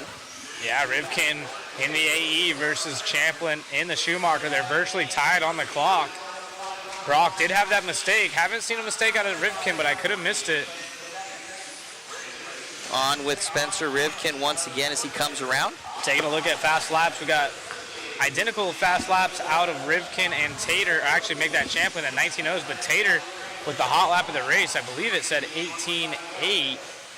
So look at this, coming from Schimmel still on that TQ. So is still retaining it here from Champlin. It's still a second and a half back. And Tater Tater Sontag goes to the lead with there an it is. 18.8. Yeah, so he's done 2 of those this race. So last time by he did one, and he had one before. So Tater, that Losi absolutely dialed over the triple, coming down the front straight. Oh, he gets on the pipe just a bit.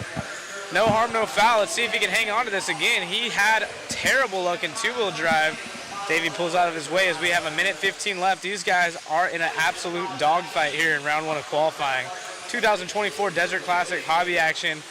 Beautiful facility and some beautiful drives out of these guys. The young world champion out front leading the way for TLR. Last 1 minute to go here. Brock Champlin, Spencer Rivkin, they've been flip-flopping positions. You can see on pace they're 0.3 of a second differentiation right now between those two. 45 seconds left to go. Yeah, great run. Brock still in the mix. Spencer also right there. Less than a second between our top 3. Schimmel's time now falls back to 3rd overall. He'll still be extremely happy. Brock is absolutely throwing some heaters. Let's see what Brock's time that last time by. He actually falls back and then gets it back. Oh, Tater makes a mistake. That could be enough. They were only separated by 0.3 of a second, so it's going to be Tater, Brock, and Spencer, but Tater bouncing off the pipe here. Let's see. We're back on with Brock Champlin. Brock should inherit the lead. Oh, and then Brock does a little grind on the pipe there. So let's see if Spencer goes to the point, and he does 18.7. Last lap by, a new hot lap of the race for the AE driver of Rivkin. So he knows that he has to pick up the pace. Let's see what he can do here. Time has expired. These guys absolutely flying. Spencer knew that he had to dig deep, and it looks like he does. A great exit out of the double onto the straightaway. That's going to be good enough for TQ. Spencer Rivkin, Brock Champlin, Tater Sontag, and then Brennan and Cole out of the last heat. Able to finish off in the top 5, but wow, what runs. We're going to go get a quick interview with Spencer. Wow.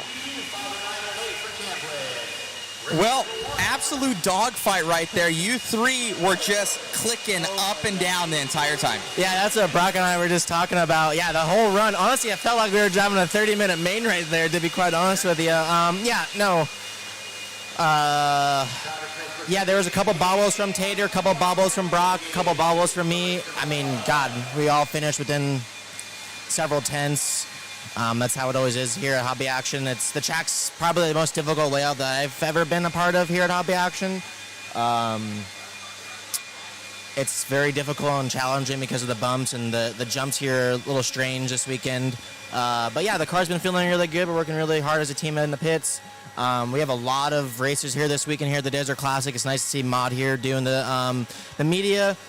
And yeah, it's nice to be back here racing on race tires here at the Hobby Action Raceway. Right on. Congratulations, man, on the win. And any sort of changes, or what do you think the track may be doing going into the next one?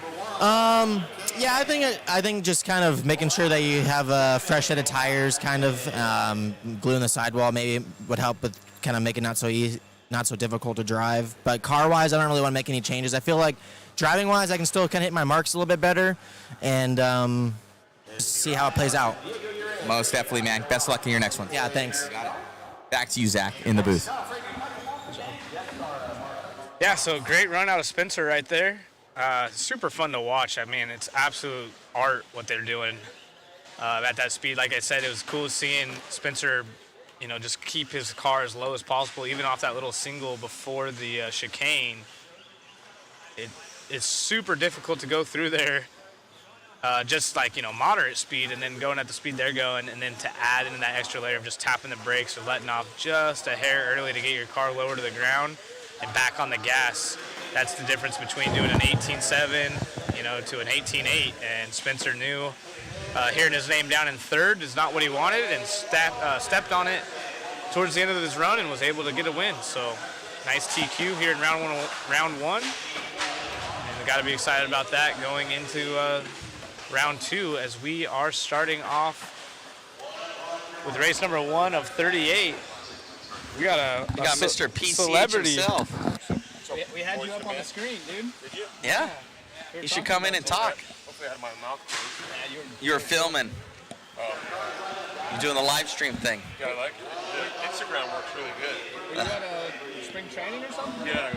Alrighty, guys. Like, they're probably at spring training. Got Theo over here from PCH Hobbies. Hey, did you see Very the sticker cool. on David's car? No, is it? David's still running the T4 over there. He's got PCH Hobbies on there. Yeah, dude, he's actually dialed. He was going good. I'm going to send him some tires. Still helping him out. I saw you guys, somebody had a vintage class. There's not a class, but some guy had the JRX. Right on, guys. We get this one started. That's pretty cool. He did all right with it. We got 4:45 left to go. Oh, getting on the wrong side of the track right there. Coming up over the triple.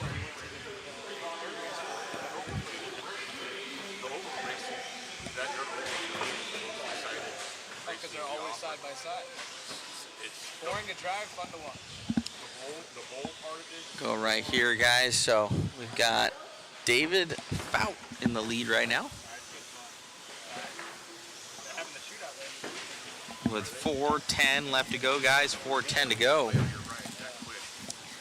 Have Q2. Heat 1 of 38. Oh, man. So we're able to... they're able to get that done quick here, getting into that Q2 for setting up all those heat sheets. Props to Richard Lake, moving this program along quickly. I think we have 2 qualifiers today and 2 tomorrow, and mains on Sunday. Yeah, I don't know if Richard- they're going to have any lowers on Saturday. I'm not sure either, but Richard's so busy, he has to go to the restroom for a second. He just keeps his headset, walks in there, leaves the booth. Might be watching Mod Live Media. He could still announce if You he were wanted. tracking him. David Fout in the lead. Diego in the 2. Ryan Morrison in the 3. Thank you to Theo coming down. Yep, good seeing Theo. Good to see him over there. Down here for spring training. So 25.8, the hot lap out of our race leader. It's quite the spread on fast lap in this class. We do have 2 heats, a lot of fast guys coming up in the next one. You can see some of those times that were set in round number 1. So we are going directly into round 2, absolutely no break, which is what I like to see. Plenty of time in between these heats. It's 2 o'clock local time for anyone that's tracking.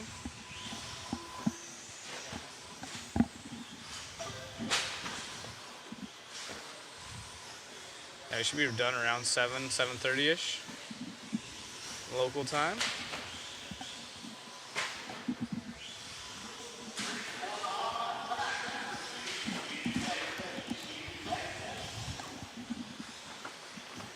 Again, thank you all for joining us here. It's always fun to have, and the Nugget does the triple. It's always fun to have you guys in the chat, able to, bounce some funny jokes off each other, see what your guys' questions are, if we can answer them. Maybe, Theo was asking, hey, I saw that old buggy. What was up with that? Is there a vintage class? Just able to broadcast this. And I got to give a special shout out to Spencer Rivkin. Every interview Matt does with him at every event, he always gives love to Mod Media. So Spencer knows what's up as far as giving props out. I've seen him do it for other media companies as well. But it is cool to see the pro guys take the time just to mention that, because it is a big aspect of racing. And a big shout out to Spencer for acknowledging that. Oh, most definitely. Always does compliment and say thank you for being out here. And a lot of these guys want it because it takes them out of their fishbowl.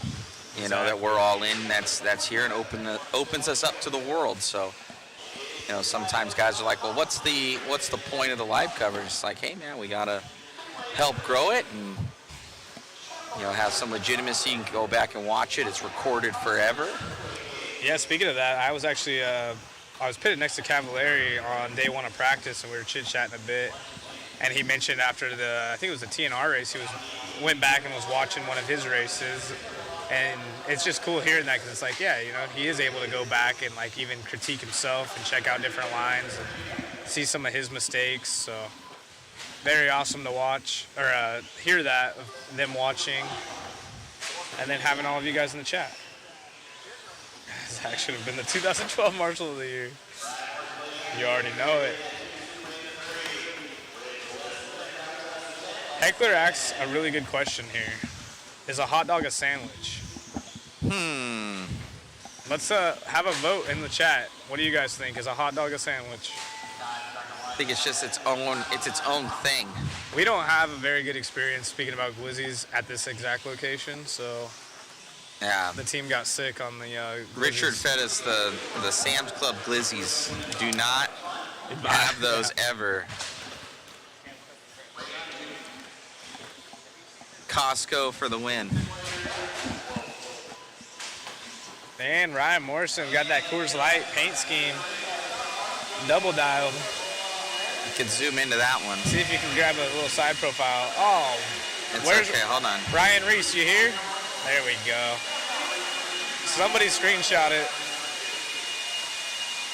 Somebody screenshot it. I wonder, we should have got him the Mayfield signed Coors Light. Yeah, we should have. Tony Schumacher says no, it's not. He's the only vote so far, so as of now, it's a no.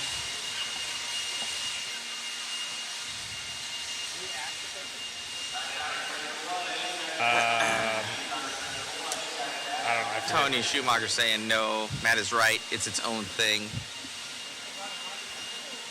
Appreciate you, Russell.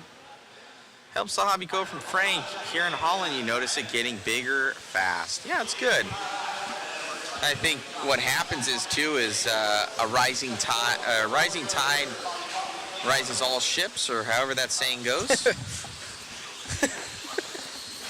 I believe that's how it goes, something like that. I think it is, but it's yeah. a little bit wrong, but yeah, it's close enough. I got what you're saying, but yeah. I'm the same way. Like, you know what I mean. You know what I'm saying. The higher the water, somebody's gonna say what it really is. But you guys get the idea. Yeah, I think it's a rising tide raises all ships. Yeah, that's what it is. So competition and unless the ship gets good. water in it. Well, yeah. That's when people are greedy. Exactly. That's what happens with that. But no, it's a good thing. Like I said, it's been cool seeing all the old-time faces. Even if they're not racing, you see them jump in the chat on Facebook. All these new cars coming out, the Mugen two-wheel, the B7. I think it really helps things. Yeah, and definitely everybody wants the new, right? Yep. It's like car companies. They always have, the 25 model, the 26 model, the 27 model. Speaking of new, will Kyle Ash be able to set a new TQ as he goes upside down? Over. Yeah, Edwards. He just moved in. Oh, man. Pile up right there before the triple.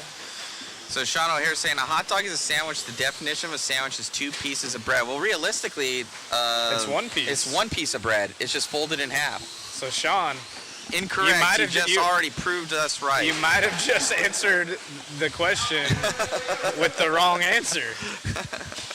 It's 1 piece. It's like crimped. Open up a can of worms here, and now hamburgers, tacos. It's its own definition. Heckler's so stoked right now. He's like, this is dope. It's breaking the internet. Somebody Google it. I'm sure the Reddit groups have figured it out. Edwards out front now, so he had a good run. Oh boy, there's a bunch of these SCTs right there. Oh, and then one just smoked on top of the tabletop right there. All right, let's see what that white and red truck can do as he works away. And one more car, I think he clipped him, but he just did the old turtle shell. Oh, lawn dart. I wonder if we can get an instant replay of that. Speaking of a glizzy, that thing right in front of our race leader. Yeah, I got it. Nice. So he was just making sure the track was packed right there. Instant replay coming your way.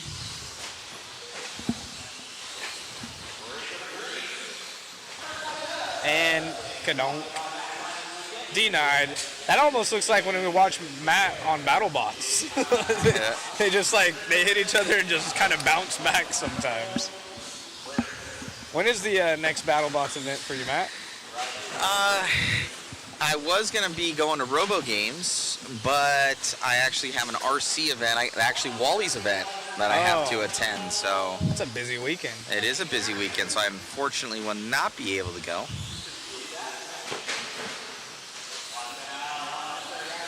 Sean, I think you're still wrong. So if we took one slice of bread and put a piece of bologna on it and fold it in half, wouldn't that be a sandwich? I don't think so. I think a sandwich has deli meats and stuff like that. No, he said the definition is 2 pieces. So when you say if you put one and fold it in half, then no. Based on the definition you provided, Sean. A hot dog is its own thing. It's the type of that whatever it is, every part of the animal strewn together in a sausage. Whoa. And then Kyle Ash back out hot front. dog. So Ash leads the way over Edwards, Riley Tracy. So based on qualifying, first, second, third running the same order as seeding. I should say seeding, sorry. You got to qualify before we race. And then I also think that with a hot dog, the hot dog's the actual just the meat part of it. The bun is just separate. That's like the additional thing to make it taste better. This is true, but... It's true. So we need to come up with a new... Oh, the glizzy. It's the glizz. Yeah, it's the glizz. I know. A hot dog and a bun together is a glizzy.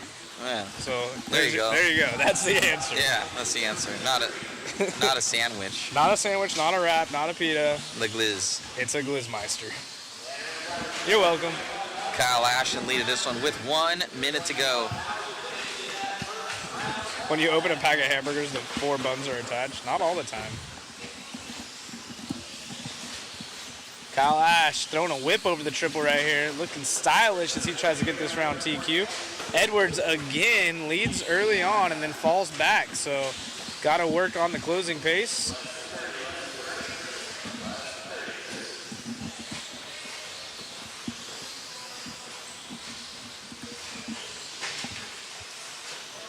$20 seconds to go in this one.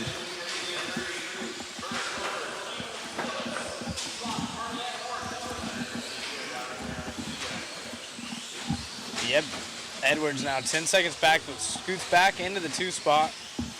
Riley still runs third. Roy Berg in the 4. Chase Williford in the 5.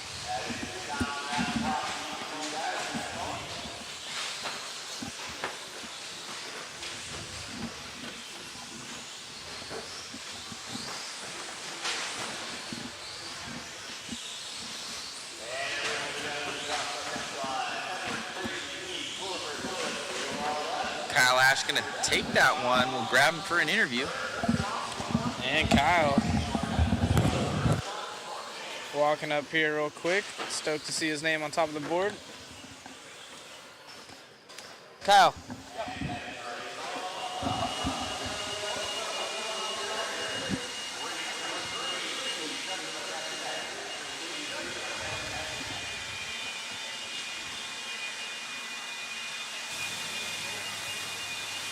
Believe that puts you at 2 TQs right now, man. You're on it.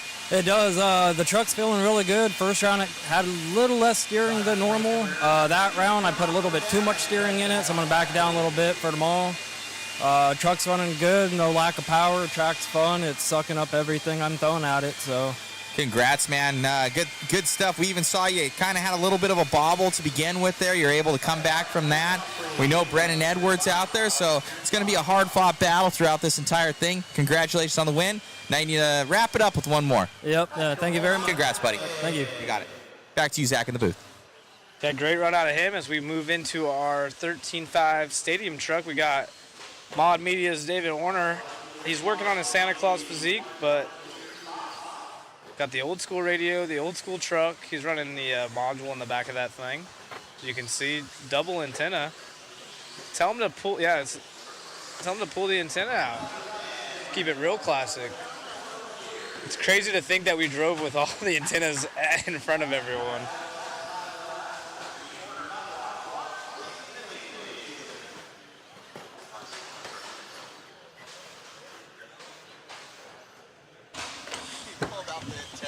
Did he pull it? Nice. Oh, yeah. That's old school.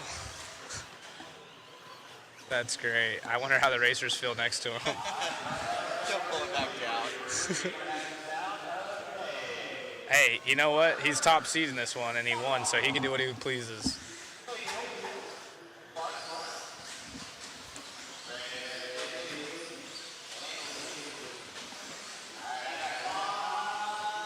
Jason saying, is it 3 qualifiers, 3 main event format? So 4 rounds of qualifying, taking the best 3 of 4. And then some classes will have AAA mains, while others will just have extended mains.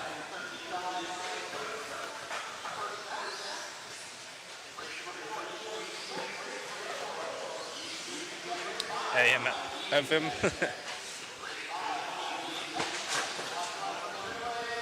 So here's the rear motor truck out front, David Horner.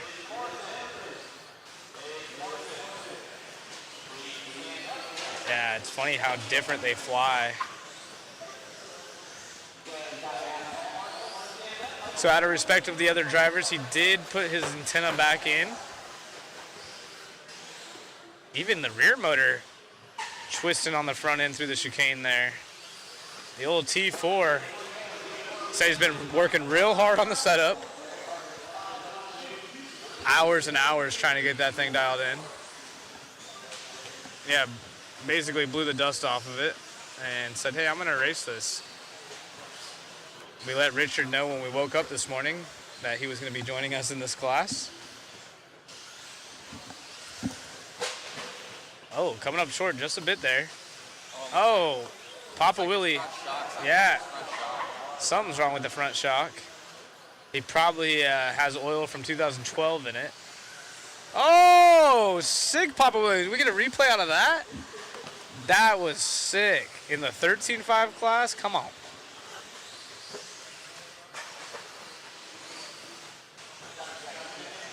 That was sweet, yeah. So, that's a ripper right there. You got to check this out. Yeah, we got to...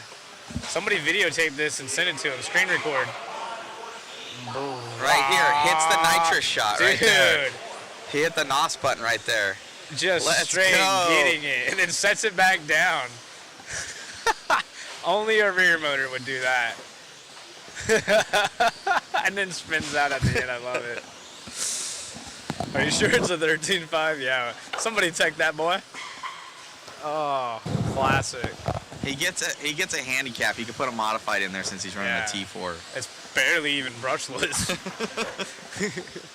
Oh, getting competition trying to take him out, saying we're not a fan of this vintage car in our heat. Come on. It's a rear motor, man. He's putting down that traction. Oh, and you can see right there, that's his radio with both antennas hanging in. He's got the module in the back. Yeah, it's actually Airtronics, not Sanwa.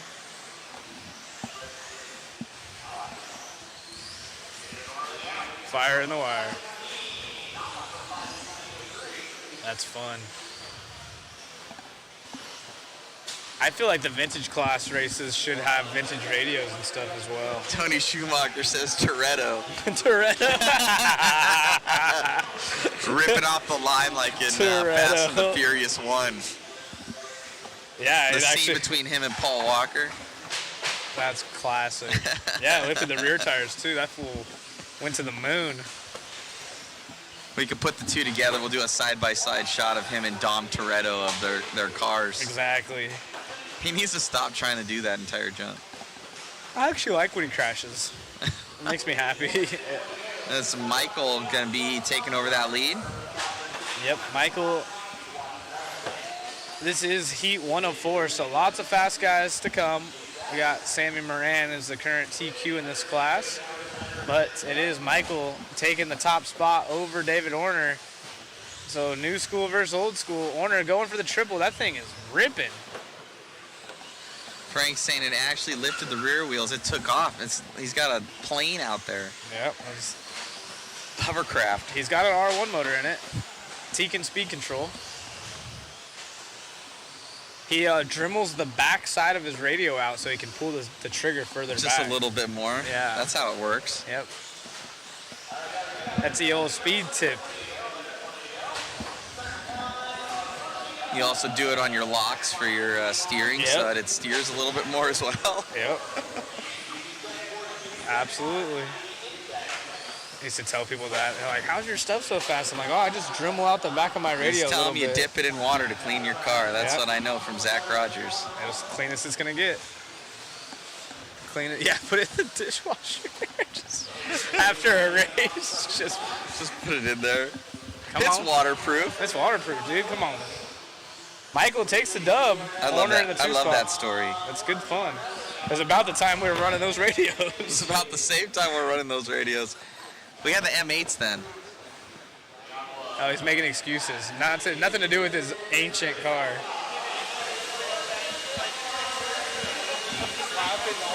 Good job. That was a good run. That was sick.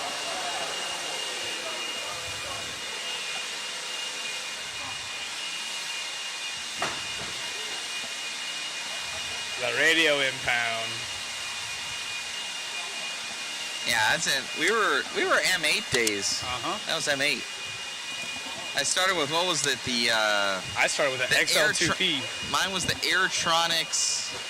I think it was the XL2, the one with the little slider. Yeah, the slider power on off. No. There's a CP. Whatever it was, where it had the little tiny door that you slid in and out. Yeah, that was it. Was that it? And XL2P. it had the little twisty knobs inside the slider. And did yours have? Yeah, a little plastic screw thing to adjust your. Yep. Oh, that was sick. Those were the CP. I think it was like a CPL2. XL2P. XL2P. There was two of them though. I think I had the XL2P. I had the XL2P. All right. Yeah, there you go. Oh, okay. What color? You had them both? You're popular. Who else had an old school radio? What's your guys' radios that you remember? Remember how heavy they were with all the AA batteries in them? What's that? Remember how heavy they were with the AA batteries in them? I didn't have that cartridge that you put in the bottom, and then you had to slip it in, and if that whole thing. It's like a clip. If that whole thing, it's like a clip for like a gun. Yeah. But if the thing broke, your whole entire battery pack would just fall out. So you'd have you have tape going around it, 'cause it'd break the little tab off. XL2B, that was my double X days, man. That's good stuff. And then when I first met Zach Rogers, I love this story. When I first met Zach, we were pitting at Pegasus Hobbies. His dad brought him down in his BMW, unloaded his stuff from the back of the trunk. We were like 13, 14. We were at a JBRL. That was my first out-of-town race ever. Yeah, and we were pitted next to each other, and we were like, how do you clean your cars? I have a toothbrush out, and I have like WD-40, and I'm cleaning my car. And he goes, this is how I do it. And he takes his tire bucket, and he puts the whole thing inside there. And I'm like, what are you doing? He goes, well, all my LRP electronics are waterproof. Classic. Well, the funny thing is, I can only imagine my face. Yeah, that was the first out-of-town race, and where I raced locally, we didn't really That was have the any normal. Yeah, we didn't really have anyone that like ever went out of town racing. I didn't even know there was big races until the JBRL came to town, and you guys all raced like indoor tracks, knew all the cool speed at, secrets. Rain Man's or yeah, something. outdoor Racers Haven. Racers Haven, that's it. I used to ride my bike there and hop the fence with my stuff in my. This is like nickel metal hydride days, so you'd have to bring a pack, just one battery soldered. I'd put it in my backpack, hop the fence, run a pack, ride back home, charge it, because I had that little Tekin charger that plugged into like a full-size power supply, so I couldn't ride with it. So classic. I had the gold Tekin charger. I think I still have that stuff. My first speed control was a Novak 410. What did you guys? I see some caliper 3PS, OCJRX2. Good stuff. Sorry, we just went on a tangent there. Back to racing. Chase out front. Back to 2024. Diego, Ronnie. That's how you know you're getting old. When you hear those people who talk about old stories, you're like, what the heck are these guys talking about? That's us now. Yeah. Now they're like, my first speed control was the R1. Yeah. I remember when tires were square. We're dating ourselves. And even we were like the second wave, though. We weren't, or maybe even third wave. We weren't the first wave of everything. Some of these people don't even know about cutting comms, dude. I know. That's a shame. You guys have it easy now. Yeah. Chase Wilford in the lead of this one. 3:10 left to go. Oh, upside down. Marshall Help him out. not seeing him and then seeing him. I need to make sure. Is my car even? Do I even have an RC car anymore? I'll text him. The Novak Rooster. I remember that. That thing was huge. What was mine? I forget. Mine was the Novak, and you had to like solder the two little pins together or something like that. And if it got hot, it would unsolder it for like a fuse. I remember that. I still have my Double X. Double X. Sitting in my room. It's good fun.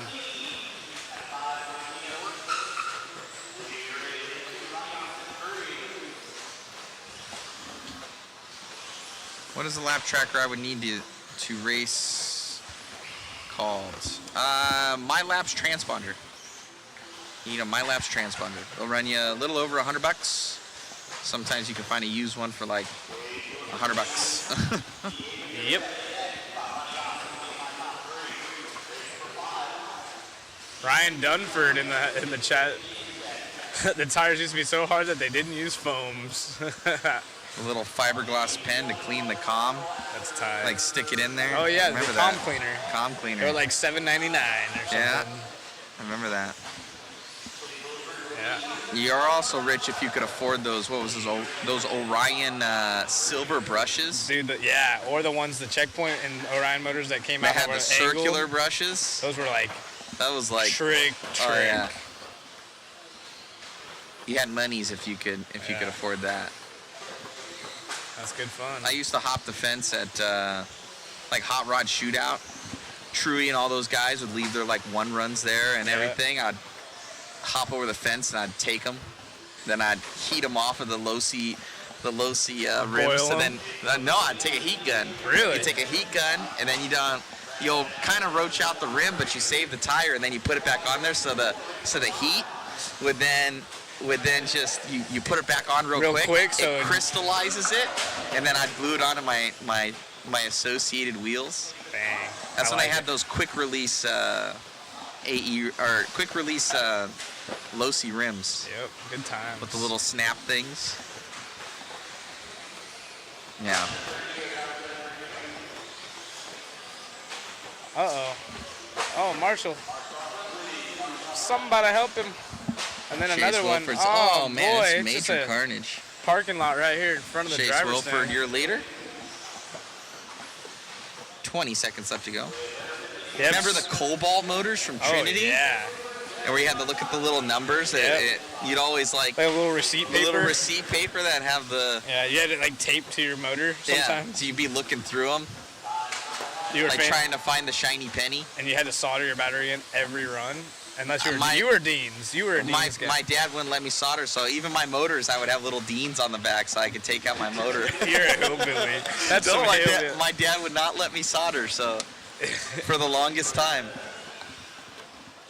I love how he wouldn't let you solder, and now you're like the techiest of all of us. Yeah. The Cobalt motors were awesome. The Green Machine motors were dialed. Yep.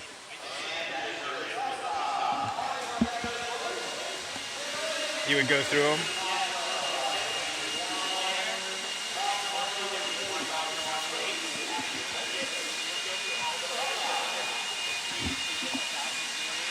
That's jacked up, dude. So the hobby shop guys were jacking all the good motors.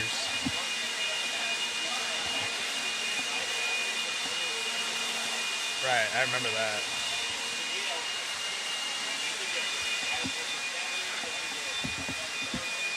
Then you'd buy, I remember I'd buy a guy's team packs that he'd already be running, and they were all, like, all the numbers were blacked out. No, Oh, they were they'd black blacked them out. out. I Yeah, they'd remember black that. them out. They'd take a Sharpie. I got a couple of those at the end, too. They'd take a Sharpie. So I'll buy them from him for like $20 a pack or something like that, his old packs. It's dope. I'm gonna drop that waffle link, guys. If you do want to support the live stream, that's the best way to do it.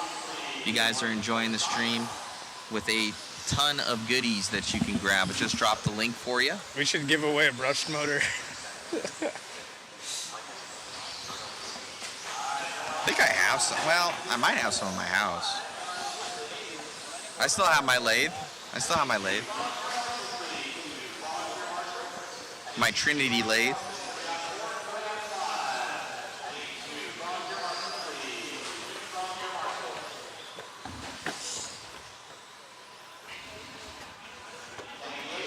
$100 pack back in the day was a lot of money. Yeah, there's still that much today, so that really hasn't changed. I remember them being like $123 for like a nice like match pack. But you remember how like shiny those cells were? Super like, shiny. Super shiny. So like sick. you just see it. Dude. You're just like, I want one. And they didn't even come built. You have to have a battery jig. Yeah, that was good fun. Oh man. I don't know if I ever. And then you get it soldered wrong and it'd be like all cattywampus. Yep. I don't know if I ever really soldered them up. I think I went from like buying used packs to lipos. Dang. I was never that fancy. Ron Reed taking over the lead right now. Day May now into the lead. These guys are tossing and turning right now.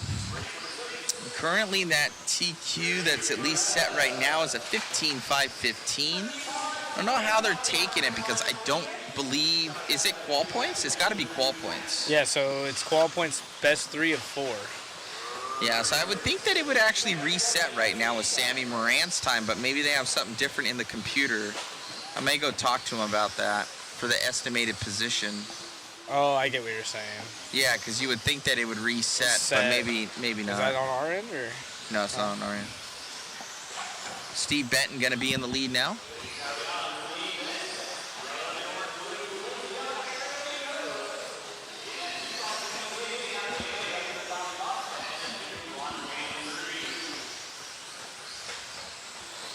Scott Foy, yeah, but 120 back then was a lot more money than today. No, that's what I'm saying. Like, packs are cheaper today than they were back then. And like, you don't have to get 5 of them. Remember, you can only do 1 run a pack, maybe 2 a day if you were serious about racing. You only want to run your battery twice. I don't remember. Oh, well, I would have yeah, that's true. You know what I mean? I would have like 4 my packs. qualifying pack, and then I would have like my main pack. That was like, this one's good. Exactly. Yeah, it would you'd cycle them. I do that for tires, like hole shots. Like you would, because you'd always run hole shots. You have hole shots, and then like as they come down a little bit, you're like, all right, that's now my practice set or my first or second qualifier. But my new set went on for the main. Exactly.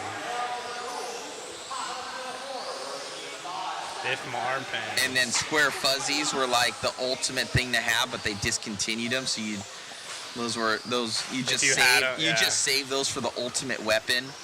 You know, when you really needed those extra couple tenths. Exactly. Like secret weapon engaged, and then it just break out the square fuzzies for 2-wheel buggy.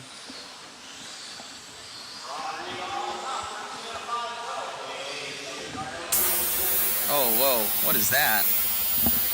Whoa. Oh.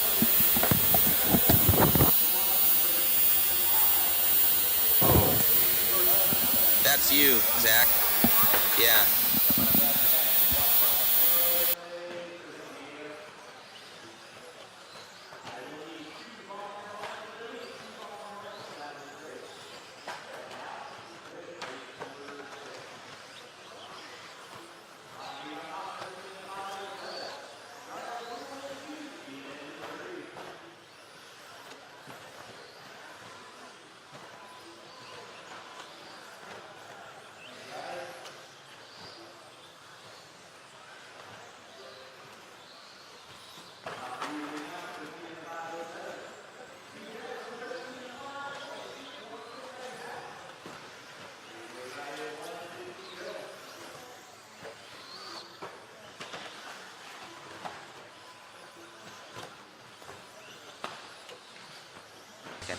Hey guys, having a technical difficulty. No, I shut it down. Let me see. Audio issues. Yeah. Something up with Zach's check deal. Yeah, something's up with that. We're gonna shut his down. All right, I'm gonna switch him over to mine, guys. Sorry about that. Let me do some diagnostics real quick. We're going to turn on Richard. Hey, nicely done, Mr. M.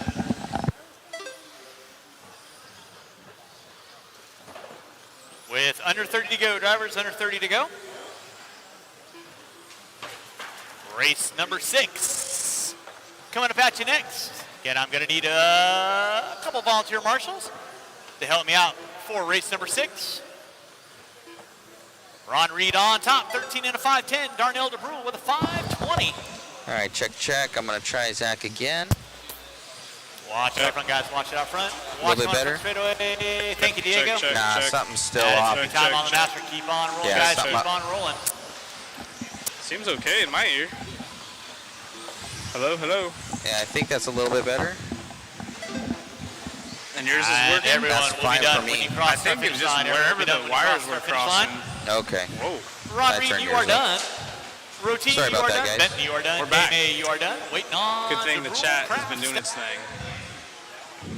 Yeah, had some interference issues there, but we're back up and going again.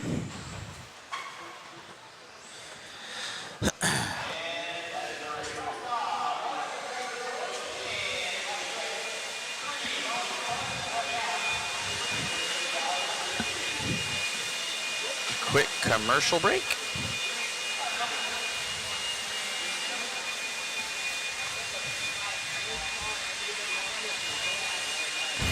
Whether it be chasing checkered flags, blasting through berms, or navigating the trail, AE has you covered. Team Associated, Element RC, Reedy Power, and Factory Team, vehicles, parts, accessories, and information can all be found in one place. So blast, slide, soar, and crawl with us at AssociatedElectrics.com.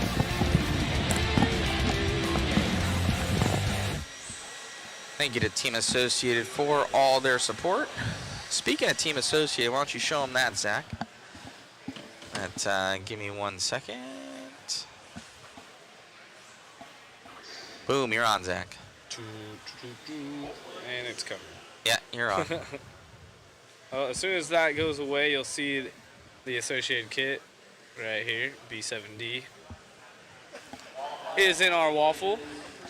We also have our TLR roller pre-built kit. These things are actually pretty sweet. So pre-built, and maybe if you're already running TLR, you can get some spare parts. I know people are wanting some spare parts around the country. And then the big news lately is the Mugen two-wheel drive. So ball and gear diff included. Oops, wrong side right here, which is pretty cool. Really nice looking kit. Tim Long's out here running it this weekend. It actually was debuted at this track at the Worlds. So really cool to have this as a giveaway. 3 total car kits, all two-wheel drive buggies for this electric race. And make sure to get a waffle ticket. We have all kinds of other goodies. We got some Desert Classic stuff. Everyone loves the flannels that they have going around here. Got an XL, got the hat. We got some R1 stuff, got a battery here. Maxline has a super cool looking type OGO bag. They have some tools which are awesome, carbon fiber. And looks like we got a Protec servo, some shell bearings. So 20 bucks to get a waffle ticket. Really helps support the stream, getting us here to these events. And makes us able to buy some more nickel metal hydride batteries, right? Exactly. Look at that sick view of our Papa Willie's 13.5 two-wheel drive, not short course. These are our trucks, so this should be. They've got some sort of. They've been messing updating. with it. They've been messing with the. The names. They're messing with the races right now. Yeah. Something's up. Now we're back to seeding 1. That ain't right. Yeah. Does he know that? Uh-oh, no, he doesn't. We got to figure that out, guys. I'm gonna jump off and There now we came go. back. And we're back in action I here. think we're good.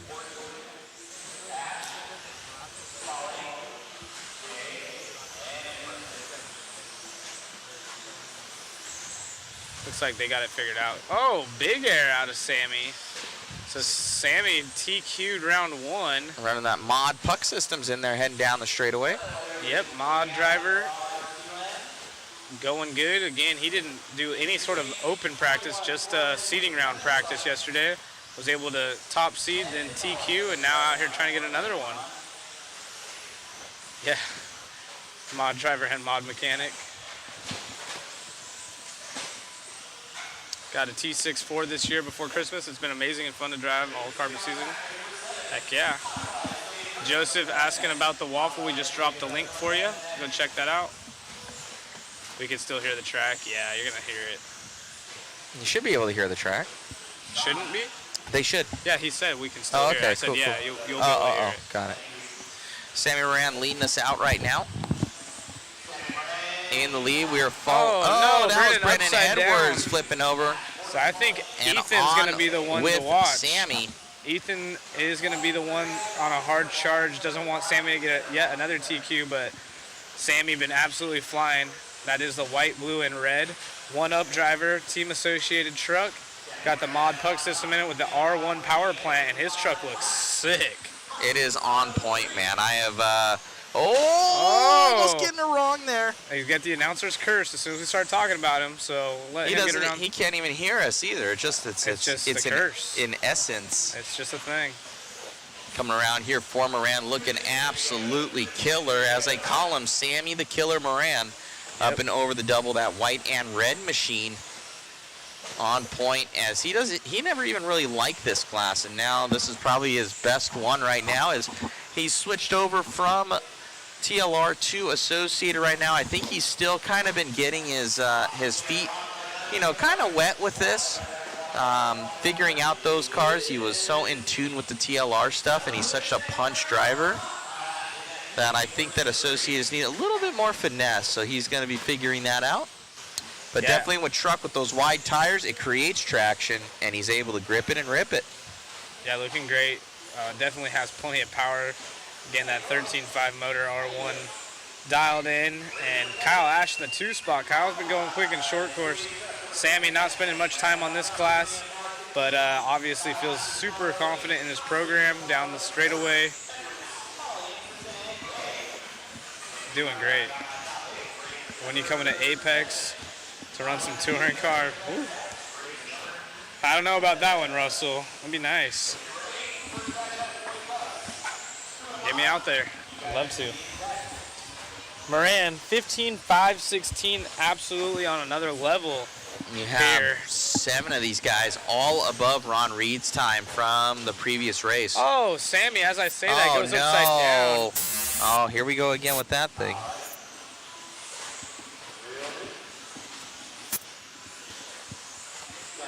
I don't know. Something's up with Zach's. Sorry, guys. I'm taking that one off. All right, we're going to have to figure out that audio issue there. I'll figure it out on the next one. Got Zach Rogers. It's probably one of the cords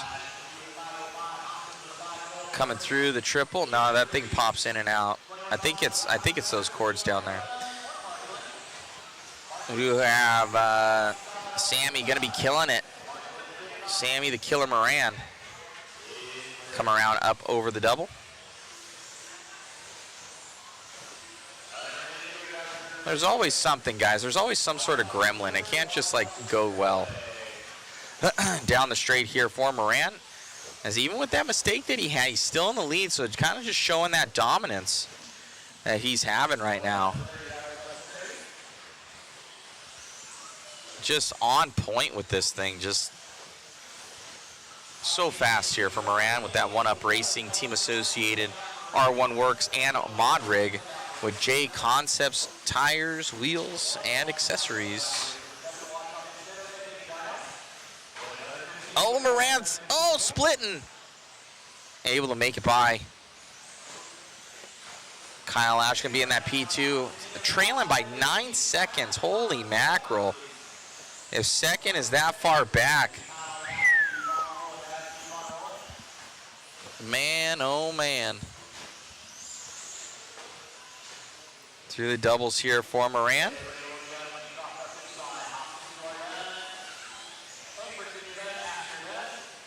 Looking good. Ethan Hoskins already done. Moran gonna absolutely just crush him with that run. Sammy the Killer killing it with that one. Zach's gonna go and grab an interview with Sammy.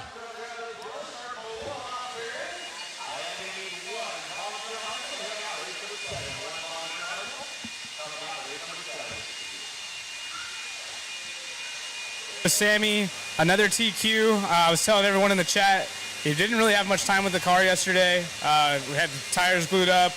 You had to rebuild the shocks. All you did was seating, and you're out here just dominating. How's it feel? Yeah, truck feels great. Big thanks to you and Chris for helping me get my truck going. Yeah, truck's feeling really good. Are we going to see you in the mod class next year running with these boys or what? I sure hope so. That's the plan. Awesome. Well, hopefully we get to interview you a few more times, and we'll catch you in the next one. So Sammy out here just absolutely flying in that truck, and we'll see if we get to interview him a few more times.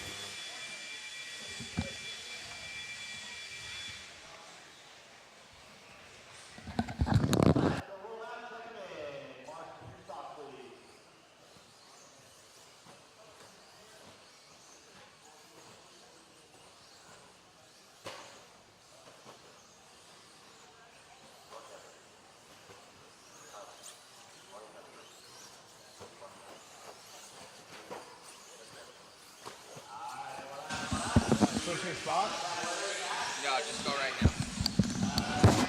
now. All right, mod truck coming up next. So hopefully we see Sammy moving up into the mod divisions here soon, because he is on a tear in the stock class, especially in that truck. So I think he did. I'll have to relook at his time compared to these guys, but he was sure moving.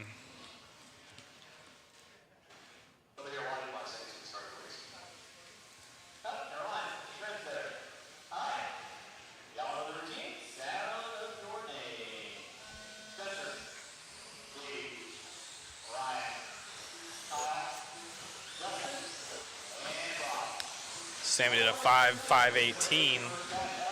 Let's see what these guys do here in mod truck. Spencer's been going good.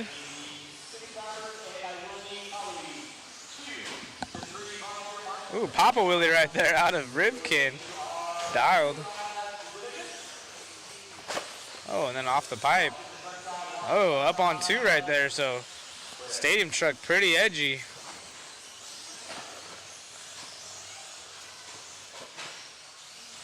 Rivkin, the purple people eater, at the end of the straightaway looking good, but in some of these lower speed corners, it was actually not rotating smooth. It was up on 2, so lots of grip on those JC Silvers.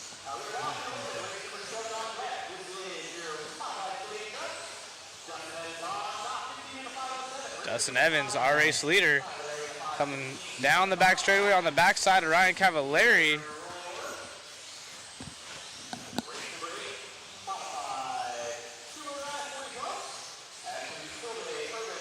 Oh, Evans bouncing off the pipe right there. And overshooting the jump is Davey Bata on the backside of him on the track, but unfortunately too far off the pace on the overall time.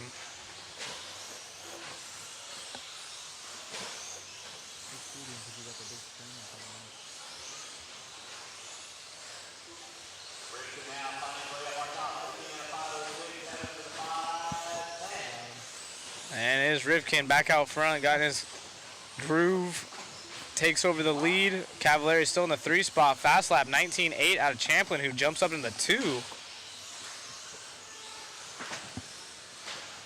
Hey Richie, appreciate you watching from the pits. How's that Mugen holding up in competition? Looks like it's pretty good so far. Tim Long out here. He's not, trying to set the world on fire or anything, just out here showcasing the car, but it actually looks good, like as far as how it handles. Rivkin down the back straightaway, every lap able to get the front wheels off the ground, sets it back down before the sweeper, but he's got plenty of power, and we're going to pick up Brock Champlin, our new race leader, in the white, green, and black Schumacher. That truck is moving and grooving.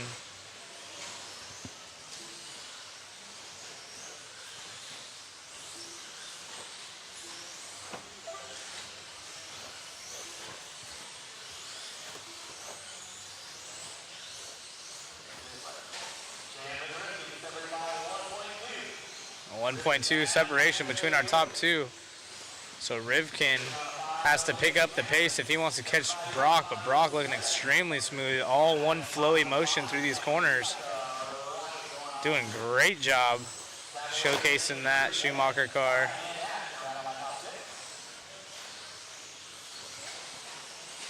Over the triple, no problems. Car a bit bouncy in the rear end, but it's hooked up.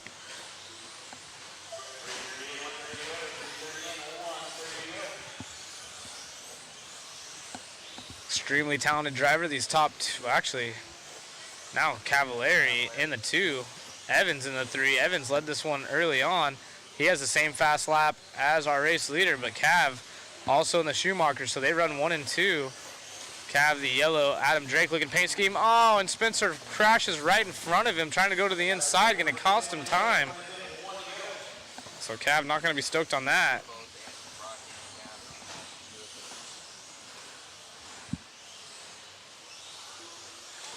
Three-and-a-half second difference between our top two Schumacher drivers as they're right together on the track.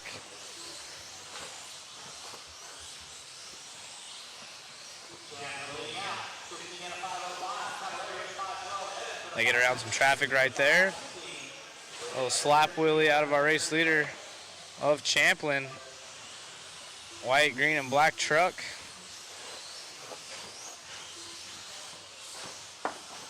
He's got his car hooked up. Rotates perfect and into the pipe, unfortunately. Not going to cost him a ton of time. He has enough deficit between himself and Cavallari running in the P2 that he should be able to hold on as time expires. Champlin, our 6th seed in this class.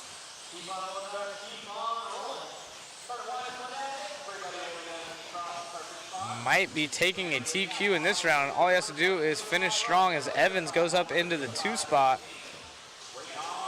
Wow. Cavallari falling off with that mistake with Rivkin and then having another one after that.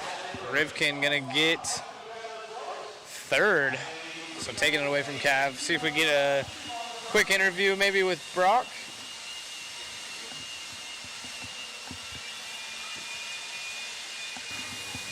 Awesome run out there, man. Truck looking good. What would you say is the most difficult part of the track right now?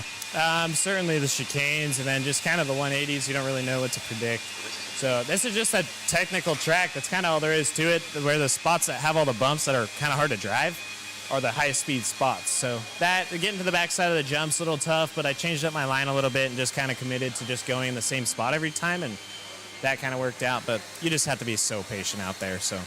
No, most definitely. Everybody kind of bunching up in one of the 2-wheel runs we saw, or it was 4-wheel. And congratulations on your run, man. Any sort of changes going in the next one? Yeah, no, I this is a setup that I started on, and then I kind of changed some stuff. I thought I could get better when realistically all I had to do was just kind of just drive better. So I'm just going to keep driving it around. Truck's just kind of a pain to drive a lot of the times when you have this much grip, so you just have to be patient. That's just what I'll do, just drive. Most definitely. Best of luck in the next one. Yeah. Thanks, buddy. Thank you. Back to you, Zach, in the booth. All right, Zach is now out of the booth. All right. All right, guys, so looks like Zach's going to jump out of here. We're going to have David jump in. I'm going to try and fix that audio issue that we have, so I'll have David on with my other headset, and we're going to try and transfer these things around. Thank you so much for tuning in. Be sure to share, like, and subscribe. If you guys want to help support the waffle and the live stream, well, if you want to help support the live stream, grab a waffle ticket. Thanks.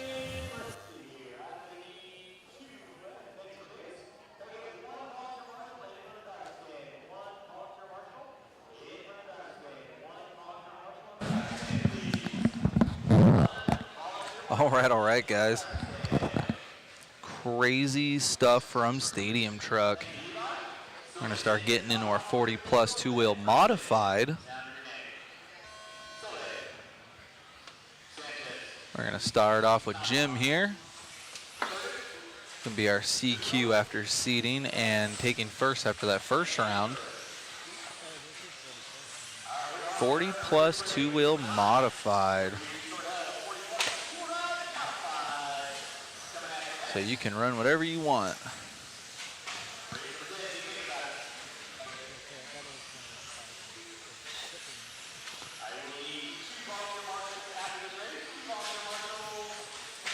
halfway done with today. Only 30 heats left. And then we do it all again tomorrow. 2 more rounds of qualifying.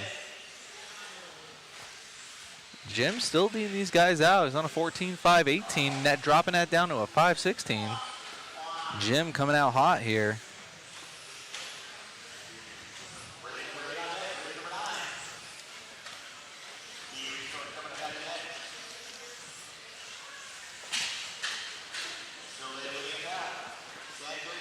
Appreciate all you guys in the comments. I couldn't hear Zach the last 2 rounds because they're diagnosing the audio deal, so I don't know who he has and hasn't engaged with in the chat. So if we miss you on something, just put it back up there, and we'll keep on talking as we're watching these guys get through. How does this sound to you, Dave? No? I got Sean Sanchez and Evan here in the 1-2 over Jim. 3:25 left to go in this one. Jim fighting his way back up into the 2 spot. Something must have happened there. Jim is the white rig with the yellow wheels. That's my preferred paint scheme anymore with my old eyes that you'll, I guess I can say. I like the white bodies and the yellow wheels. Oh, I hear a little something from Matt. All right, this might be a little bit better. We had a cord go down, our main XLR cord. Just ended up not working anymore. I'm going to take that thing and pitch it in the trash can. How many pieces of equipment has that been in the last 2 weekends, Matt? It's true to put in a number amount or a dollar amount for wear and tear on equipment because stuff's failing. It's from cords. It's just been cords. Cords have been going out on us lately. Matt, what kind of camera do you use? What kind of camera? Yeah, exactly. That's all that it is. All right, well, sounds good. Hey, we got Russell Thomas in there, waffle ticket engaged. Appreciate you, Russell. Then we got John Lee in there. Stadium trucks looking hella edge. I'll tell you, grip is coming up. I know I'm working with the dinosaur out there, but man, I had way more grip that second round, and I picked a horrible spot on the driver's stand. I can hear everything these guys are saying, and I was laughing, and I could not drive. Still somehow came out with another 17th overall for the round, so I'm not mad. And I'm consistently slow, but we're getting through it.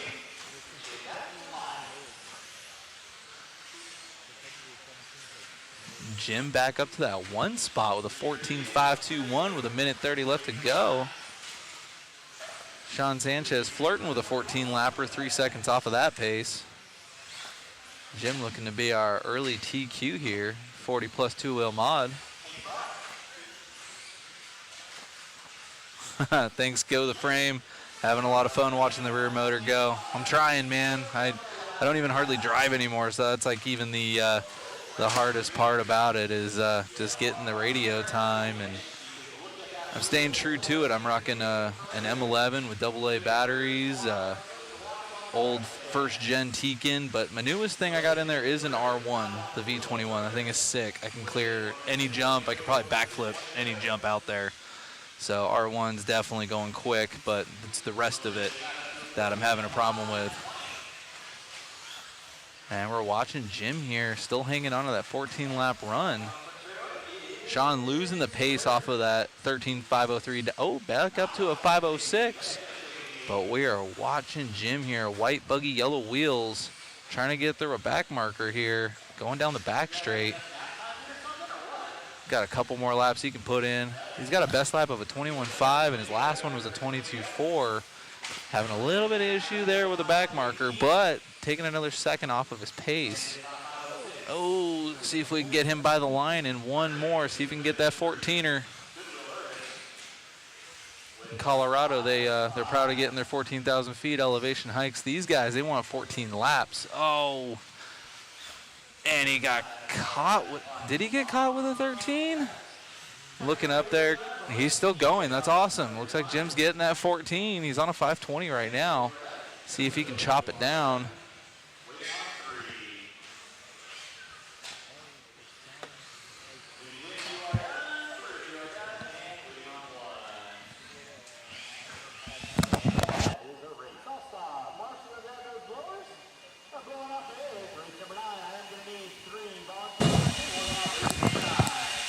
All right. Jim right there going to be our first TQ in this second round of 40 plus two-wheel drive modified with a 14.519. Jim hanging it on there with a TLR. See how his time holds up against the B in the A sort. It's got some fast guys coming up here. And got some more comments coming in. Matthew Ward, I'm new to this RC level of competition. Is this race 40 plus, meaning the age group? Yes, Matthew. You must be, I guess what, born 1984 or older to be in this class. And age is not a number anymore. These guys are fast as heck, and a lot of these 40 plus guys put in some really good times.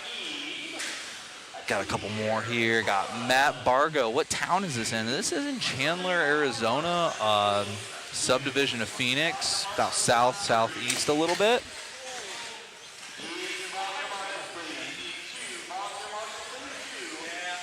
Nice run, Jim, in the new MSB1. Yeah, that was a good one. I didn't know Jim was rocking the MSB1. That's pretty dang cool. And we got Brian here. When do the real cars race, the ones with real engines? Unfortunately, this whole weekend's going to be full of motors. And as YouTube will tell you, a motor can be an engine, but an engine can't be a motor. So there will be no engines here, except for maybe the dirt packer if the track team gets out there and packs it down. Hey, Tony Schumacher, 38 likes. Hit that like button. Come on, guys. Like, comment. We'll keep it going here. We try to be as interactive as possible watching these guys throw down. Matthew Ward, bring them out, man. It's a good time. And the more time you get out here, the faster you'll get. This is obviously a world level location. The track's great. It's challenging. It's not just 100% grip all the time. The track actually evolves all weekend, and it'll just make you a better driver. And everyone here's got a good vibe, so definitely good to see 10 scale electric indoor looking good, man. Right off the bat, we got Chris Raymond out there throwing down on a 14.515. Obviously, that's after one lap, so we'll see how the rest of this shakes out. A lot of these guys going quick out here. Got Tim Long out there, got Chad Richards. Chris Raymond coming back in with a 22.0.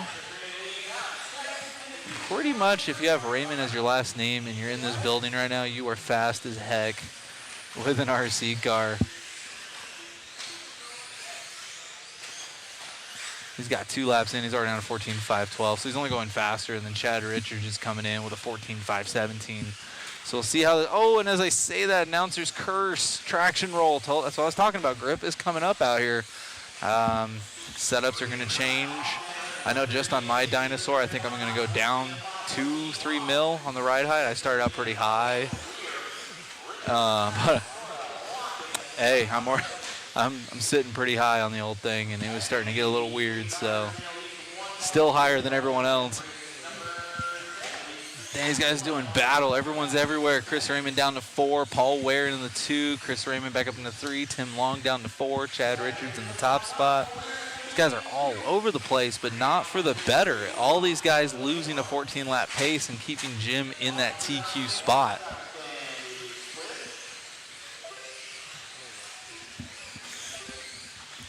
Got Kenny Silvers in the chat. The track is a beautiful beast. No wasted track. Yes, these are some of the longest lap times I think I've seen here from Hobby Action. Worlds, I think we were down in the 16s and 17s, and they're doing 18, 19s on this track. So still amazing how fast they can get around, but every inch of this track is being used. 180s everywhere, and nice technical jumps. Everyone's talking about the technicality of the track, and you're racing the track as well as the competitors, so trying to lay down a consistent run is the challenge here. Back on. Chris Raymond to the top spot. 2:15 left to go. These guys were shaking it up there for a little bit. All these guys' fast laps are pretty much there. Chris Raymond's back on a 14er on a 5.21, 2 seconds off of Jim Silve's time. We'll see how this goes down. And just like that, Chris Raymond chopping it up a little bit. Now he's only a 1/10 of a second behind Jim Silve's time. Under 2 to go.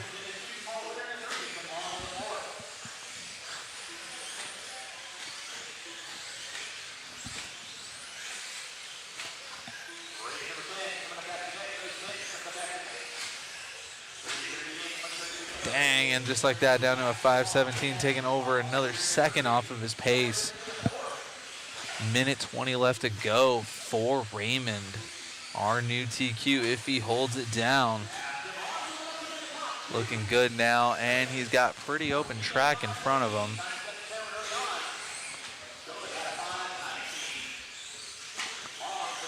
Following around here with Raymond. Keeping it tight, keeping it clean, staying off the pipe. That's the key here on this layout. Really settling in here. Whoop. Happy feet from the Marshall. Dang, and drops it down to a 16.8. So he's just chopping it up more and more. 45 seconds left to go for Chris.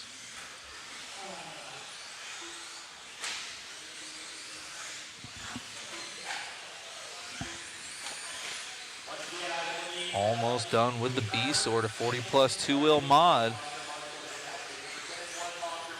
Guys are gonna get this one and probably one more. Raymond so far the only one who's able to beat Jim's time from the C sort. We'll see if he can hold it down for this one and one more. Killing it out there. Can tell he's being a little bit more conservative near the end of this run. Giving a little bit of a breather between the pipes. Not getting too risky. He wants a good time. Again, qualifying is best 3 out of 4. So this is going to be really resulting in the most consistency for your qualifying position.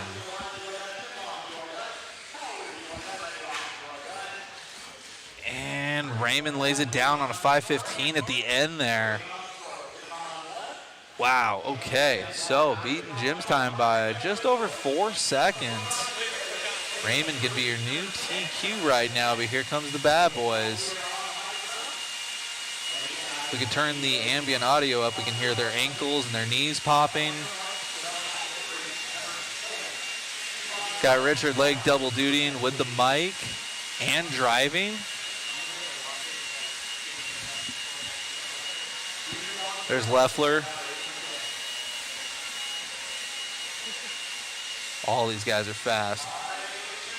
Age is not a thing out here at Hobby Action. These guys are still super fast. These guys always battling each other too, club racing and everything. All right, let's see if any of these guys have something to say about Chris Raymond's time. That 14.515 there at the end. Average and his best are pretty close there. See what these guys can do.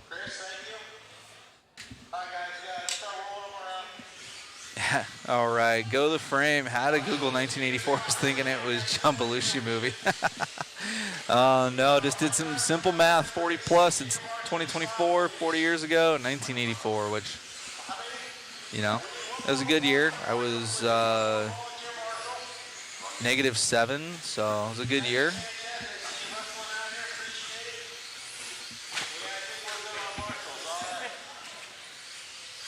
We got Matthew Ward, LOL, that may have been to the knee and ankle popping. And I can say that because my knees and ankles pop like crazy. So I'm only 32 going on 33, so I can say it as much as I want. Then we got Brady Whitson in there. Good race, absolutely. Here's the bad boys, though, 40 plus. This is your A sort. The seeding champions. The guys who qualified best to qualify.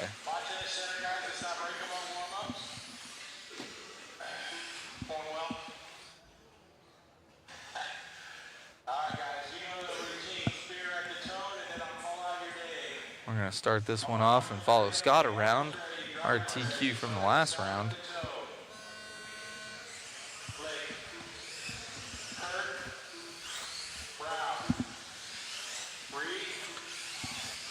Oh no, heartbreak early for Scott. See if he can strap it up. He's got his buddy Richard Lake right behind him. We're following Richard around. Right behind Scott. Their paint scheme's pretty dang close. Both looking really good, though. See how these guys shake out coming through. Kurt Wanger, 21-9 out the gate.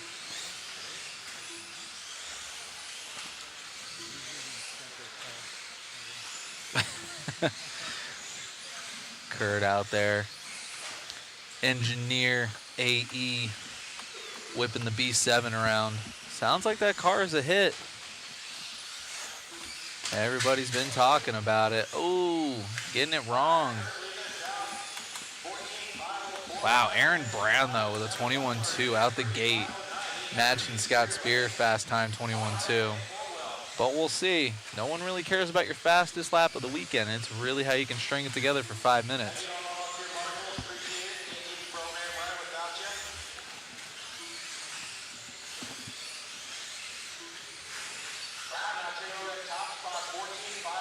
All right, got a shout out in the chat. Follow around with Aaron Brown. I think we can do that. He is in the lead.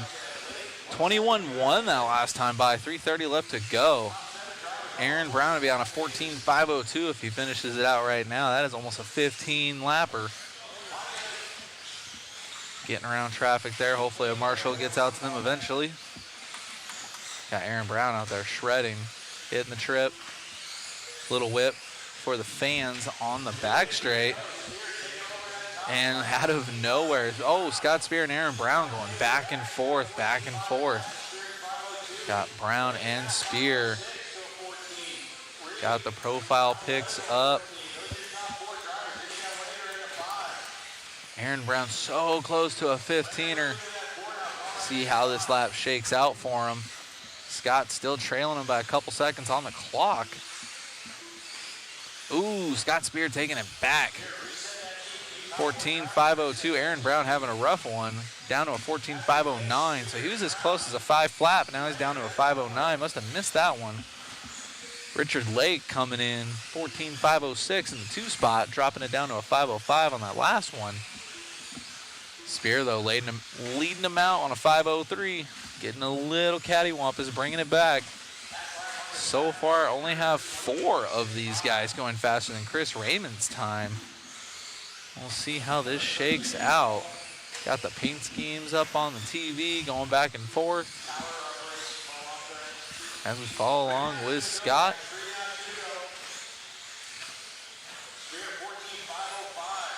Less than 2 to go. Spear and Lake, less than 1/10 of a second between them two. Spear starting off his 9th lap with Richard Lake. Wow. On the track, they're almost together, but on the clock, they are basically on top of each other. These two always doing battle together. Perfect class for both of them ripping the Associateds.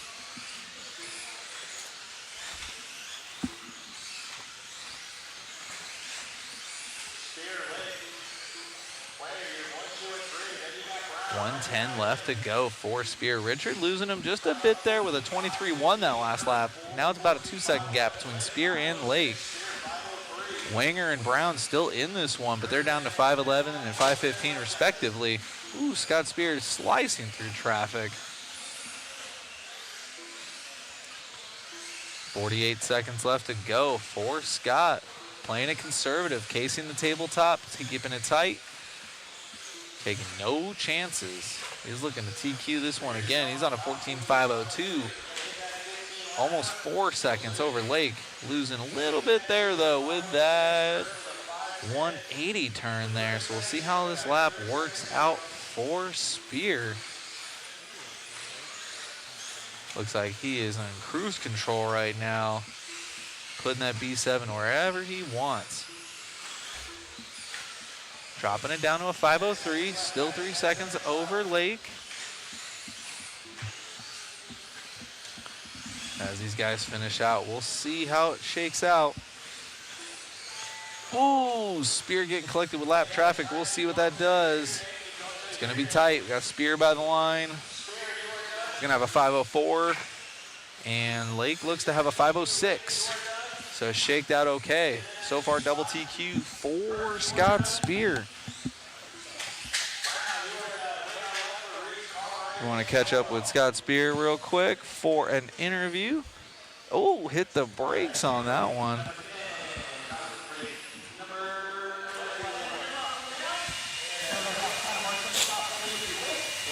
Dude, making it happen in 2 for 2 now. Must feel good. Yeah, you know, for the old guys, we're holding it down all right. Me and the old man Lake, race director #1, so we're getting her done. Having some fun. Congrats, man, on the win, and you got one more. Uno mas, baby. One more. Congrats. Back to you, David, in the booth. All right, Uno mas it is for Spear. Pretty good Friday for that guy right there. Checking back in on the chat.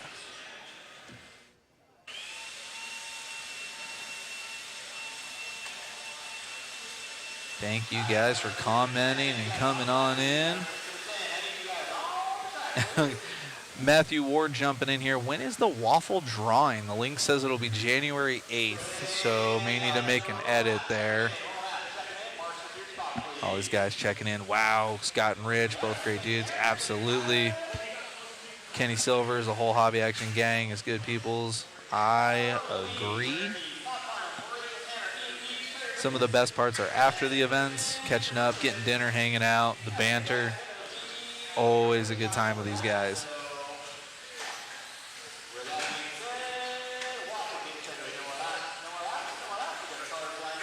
All right. Got our D sort of 21.5 locked. Timing 2-wheel drive. See if we can get all these cars checked in. Richard Lake back in the booth after his drive, keeping the show moving. Captain of the ship. He estimated we're thinking to be done about 7, and he's almost always on point.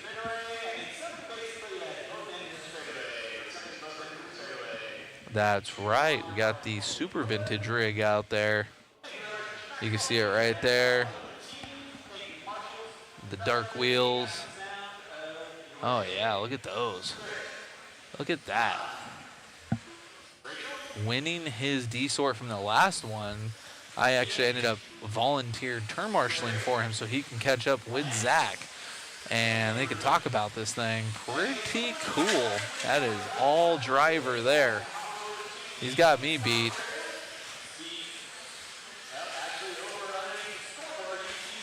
My camera guy, Chris, might actually know what year did this car come out. Cameraman Chris is thinking 89 or 90, so he's got my T4 beat by about 13 years. And my T4 is 20 years old, so pretty cool. He's just getting around there, cruising.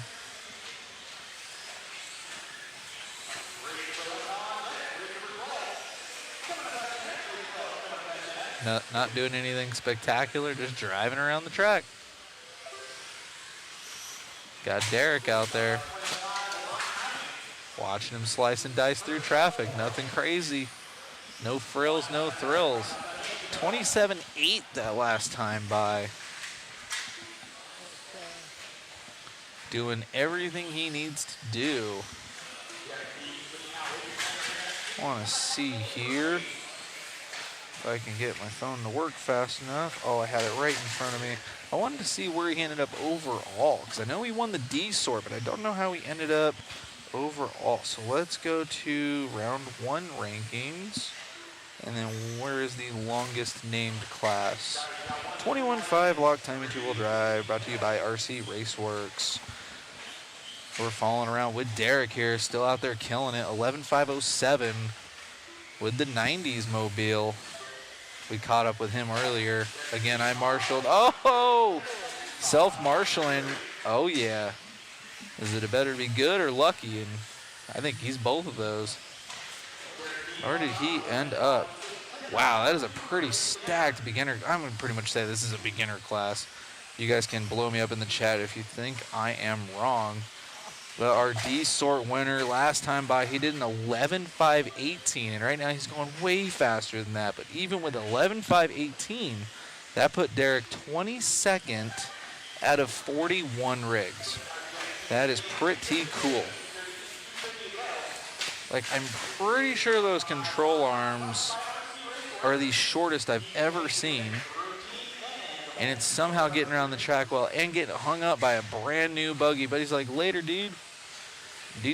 Back to doing his thing. So we're falling around with Derek. Oh, my goodness.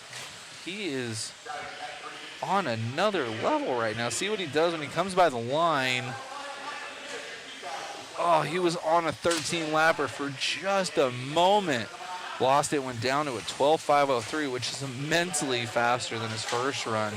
Just to put it in perspective, if he did a 12.503, that would have put him third overall for the round and put him in the A. Now, comment in the chat if you want to see this rig in the A. I know I do. 12.503, and he had a 13 lap run there for a second. Falling off the pace, though. 12.509 there.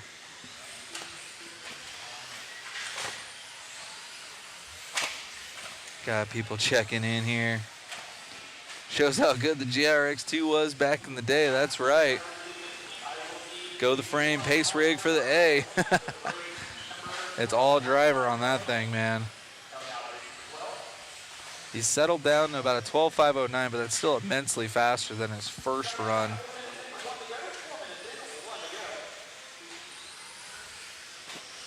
Take him down to the line in 2 rows. I'm down, man. And then go the frame, checking back in. Who is RD? Well, we got Richard Lake on the mic, steering this Carnival cruise ship that we call Hobby Action, getting through this Desert Classic. He runs a tight ship, and he's getting this thing going. And my name's Dave. I'm just a dude babbling on the mic for the media stream. But Richard is out there keeping these kids in line. Some of the best races are held here. He makes sure you get out there to Marshall. He makes sure there's no messing around. Yeah, we're going to have to check the timing and scoring there because it looks like for our JRX2, it looks like his fast lap's at 9.4. Now, as much as I want to say that was real, I don't think it was. So there might be something going on because he's been doing about 25s and 26s. Oh, there we go. Looks like Lake already fixed it. Rich is the man fixing it. Okay, so that 13 lap was because of a 9.4 second lap. So Richard already fixed it. Now he's back to an 11.517, which makes him pretty consistent. That's 1 second off of his last run. Oh, and he loses it down to an 11.525. Still good enough to TQ this one out, but we'll see because we have 3 more heats in this class.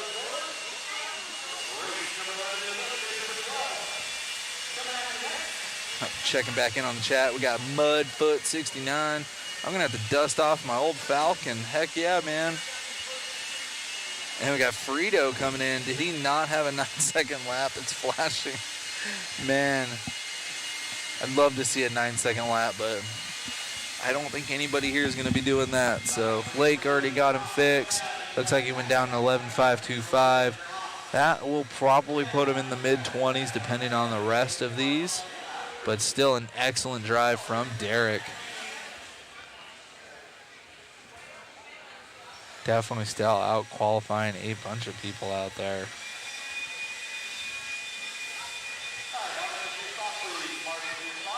Ooh, I like to find a Kyosho Raider for the vintage class. I'll tell you, when they come back here in October for the BK Classic, they have a vintage class. My truck's too new for it, but they do a vintage class, and a lot of the fast guys build their rigs up, and usually, I think it's the Double X. It's one of the low C 2-wheel buggies, and Mike Truey was the first one that I remember. He came out just guns blazing, just put a clinic on, and then you had a lot of the other guys. Jackie built a rig, Ethan built a rig, and Ethan is actually shredding at the BK Classic. Super good dude, and man, these vintage guys can throw down. So when we come back here in October, definitely check that out. Or if you find a sweet rig on eBay, build it up and come on out, because the BK Classic's probably one of the more fun races I think you can do with RC cars. It's not as serious as this. This is another level. Definitely a more prestige, but the BK Classic's all fun. Like, say you get first in the first A main, you got to start last in the second A main. And you got to plow through the pack, so it's a lot of fun. Just a good event brought on by the Hobby Action crew.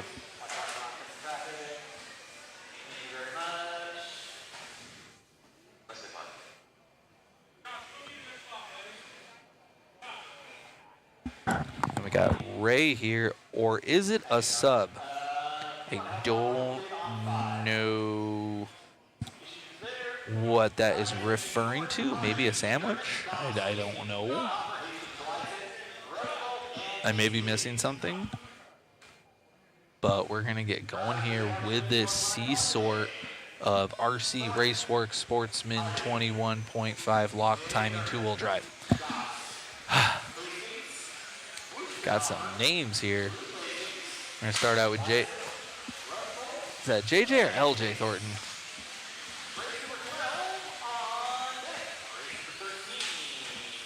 We're following along with Thornton here, winning this one in the first round.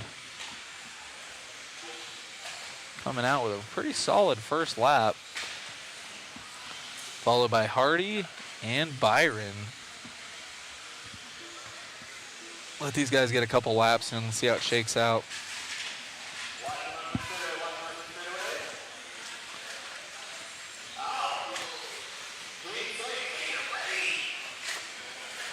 Then we got Go the Frame on the chat. Hot dogs.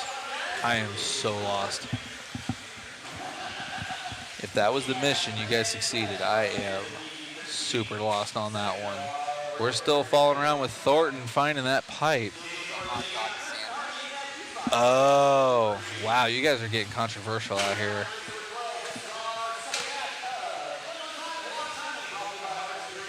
All I can say is please no one go to Sam's Club and give us any glizzies because that would make my stomach just flip. No, no, no. 3:30 left to go into this one. Thornton's still leading them out. Got his pace at a 12.510 with Hardy right behind him with a 5:11 on the clock, but we'll see how that changes when he crosses the line. Wow, actually going down to a 5:08, but Hardy went down to a 5:06, so our new leader is going to be Hardy.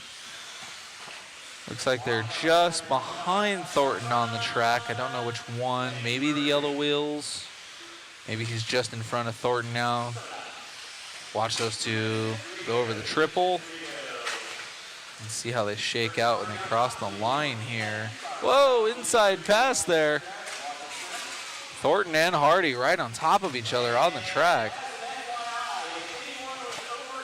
Hardy, though, taking it out with a 5:07. Top five in this one are all setting new TQ paces. Over the 90s rig from the D sort.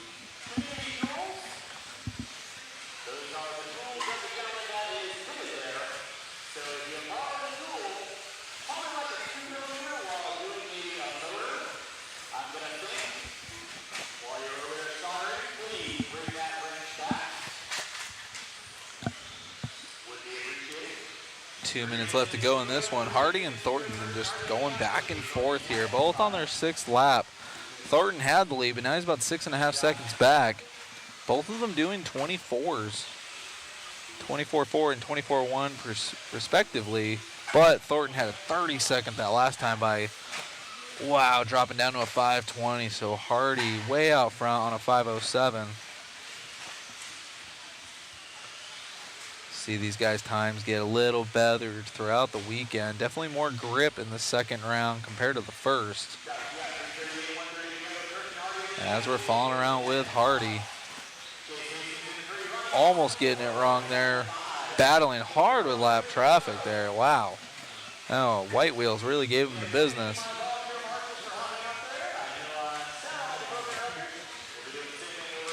Falling around with Hardy here. Still holding it down on a 5:08.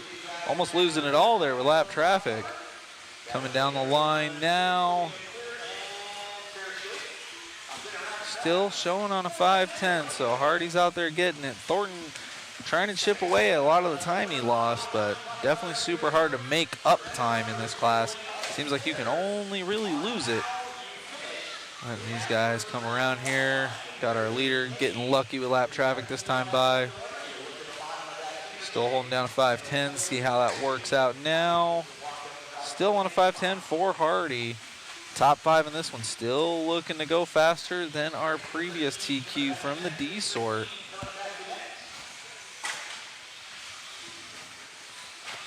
Watching these guys get around here. 20 seconds left to go. Watch our leader get this one and one more.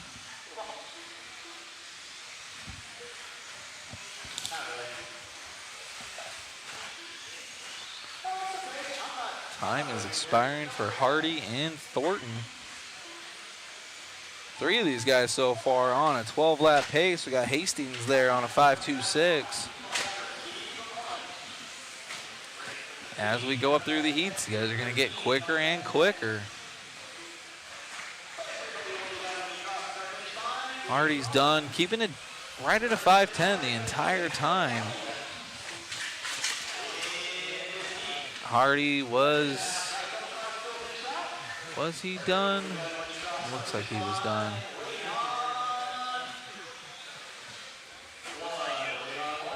All right, watching these guys get off the stand.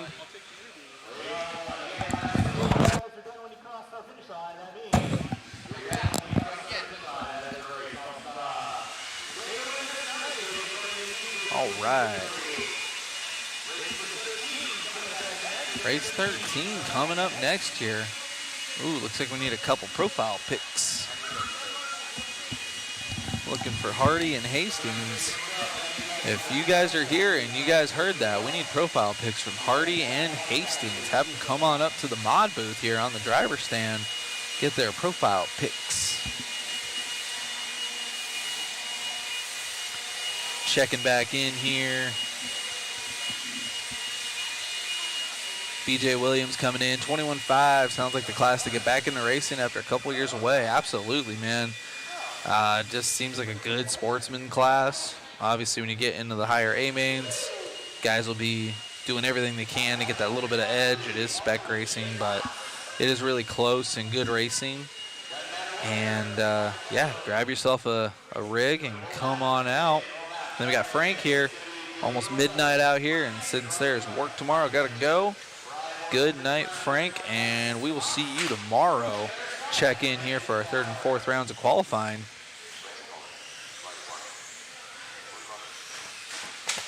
I got Brady coming in. Good race. Bye for Tennessee.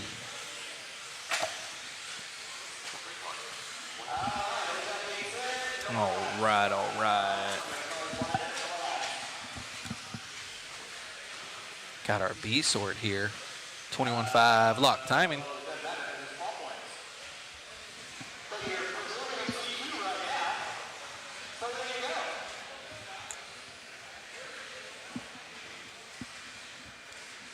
Let these guys line up, and then Richard's going to call them out. We're going to fall around with Dave here, our winner from the first round of qualifying.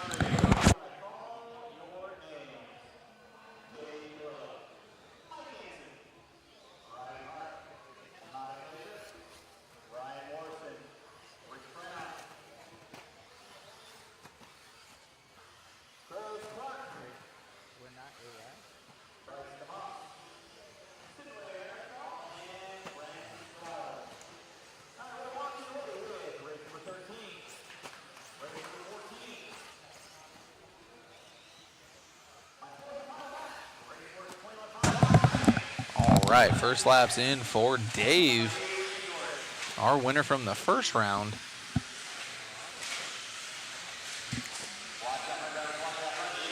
Oh, we got Go the Frame in the chat. I got 2 buggies for sale. Either can get you started for 21.5. Awesome. That's what this is all about, man. Keeping the sport out there, growing it. You never know who could be the next world champion. They could just be flipping through YouTube or Facebooks and, hey, that looks cool. Get a car and start ripping. Ooh, Riley Clark coming in with a 23.3. Getting the spot over Dave. Looks like he's going to be passing by the line here. Ooh, red marker for Riley. Ooh, dropping down in the third. So Dave is back on the top spot. First driver on a 13-lapper. Riley had it for a moment and lost it with that bobble. So we're going to keep on with Dave. Getting crazy with lap traffic. Man, no love. Watching these sportsman drivers. We got Riley back up into the top spot after that. Dave's going to be in the 2. Everyone losing their 13-lap pace. You can see the ha-ha skin underneath that one. Let's see. It looks like Riley will be coming by the line here soon. Him and Dave are going back and forth. Dave by the line in the 2. Riley having a long lap again, dropping down. Riley keeps getting there, but then having a long lap afterwards. So Dave is still leading this one out. His last and best lap there with a 24.2. He's got that 12.505 going right now. Losing the 13-lap pace halfway through this one.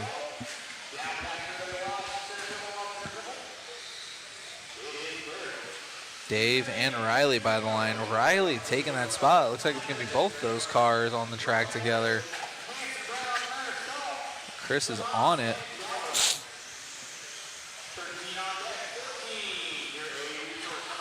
Riley Clark having the speed, just struggling with the consistency. He also is on a 13-lap pace and then lost it. Ooh, things getting exciting down the straightaway. Dave and Riley back and forth on the clock. Pretty close on the track as well. Got all those rigs in the frame. Wow, look at that. Riley just carrying corner speed in that rig. It's like Riley's freight training up to Dave here. Wow, actually making up time. 12.5 flat for Riley. Let's see if he can get back on that 13-lap pace. Man, that thing is just carrying corner speed. That is the name of the game here. These guys have no power. This is linking the track all together, keeping that corner speed. Wow, 13.524 for Riley. Casing that double single and casing that double, almost losing it and getting slidey. Now he's got a gaggle of traffic, and that is all she wrote for the 13er. Wow. Riley was rolling locomotive right there. Just some bad luck with traffic. He's got a whole party of 4 in front of him. No love lost here in the sportsman class. That's going to give Dave the top spot back here. Dave on a 5.02 and Riley with a 5.04. But after that bobble, I believe Riley's going to lose a few more seconds, but still safe in that second place spot. We'll see how it shakes out overall for our B sort. Dave and Riley from this race are the only ones that are able to beat Hardy's time from the C sort.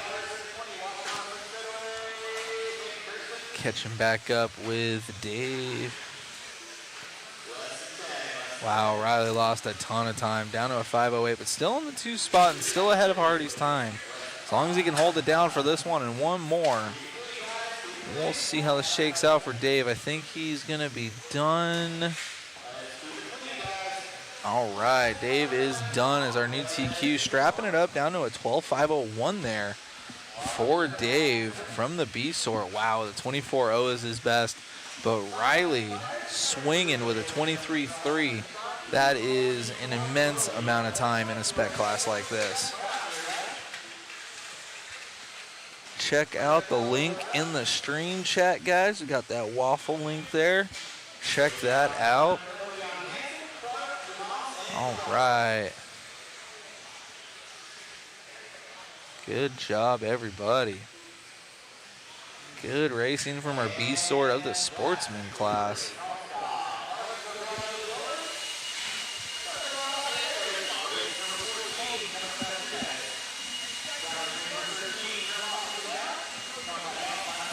All right. Ooh, we're gonna need some more profile pictures. Need one from Dave our current TQ, and one from Mike Hansen. So if anybody is here watching the stream, tell those boys to come on up to the mod booth. Let Mr. Olson get your profile picture. Got word from Mother Matt. He's going to be on the hunt for you guys, so. Are you able to do interviews? Look out, guys. Matthew Olson is coming. You can run, but you can't hide. He'll find you, and he's going to get your profile picture, whether you like it or not.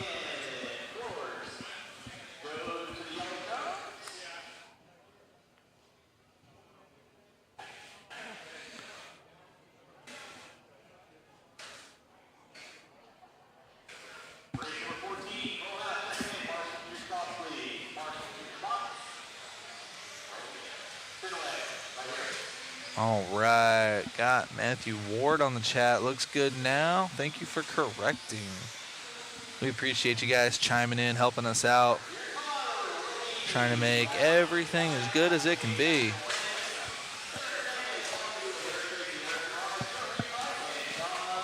Got our ace sort here for 21.5 locked. True sportsman class for these guys. Class should be all privateers. No stock heroes, nothing like that. Pure hobbyists out here, sportsman guys.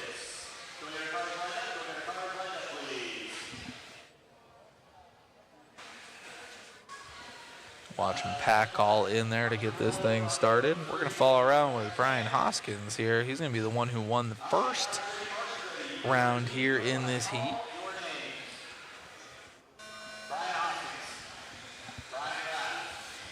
Following Brian here off the straightaway into the triple. So far, I don't see anyone going for the triple. Looks like you'd have to go too wide in this class. It's not even worth it.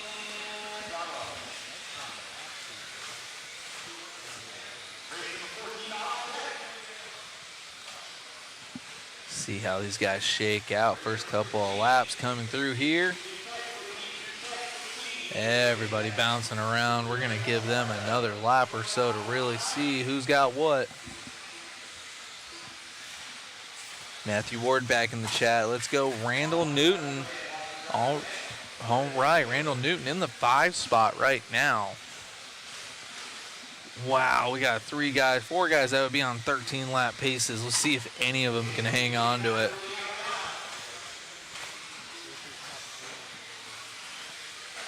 Got Randall Newton here getting a shout out on the chat. Our 5th place driver got 25.5 that time around.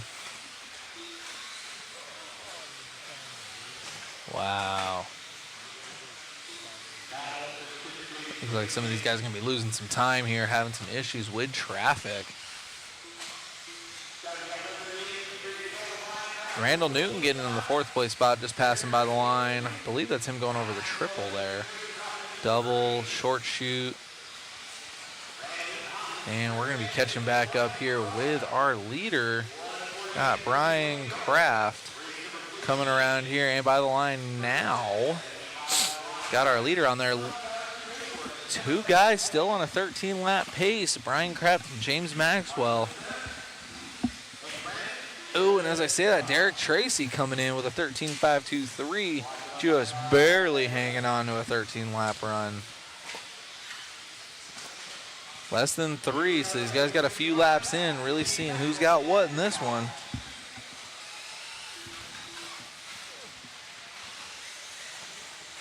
Ooh, lap traffic getting a little dicey there. No harm, no foul for our leader. Sportsman 21.5. Who can double single the fastest? 24.5 that time by Brian. James, though, got a best lap of a 23.9. Both those boys still on a 13-lap run, a 5.18 and a 5.21 respectively. Hoskins losing that 13 lap down to a 12.502. Randall Newton, though, with the shout out in the 4th spot. He's seated 4th and he's running 4th. That's pretty dang consistent right there for Randall. And then Derek Tracy was there, and he dropped all the way back down to the 5th place spot. Everyone else is bouncing around and going all over the place. Derek Tracy bouncing back up into the 4th spot. All these guys, couple seconds between all of them.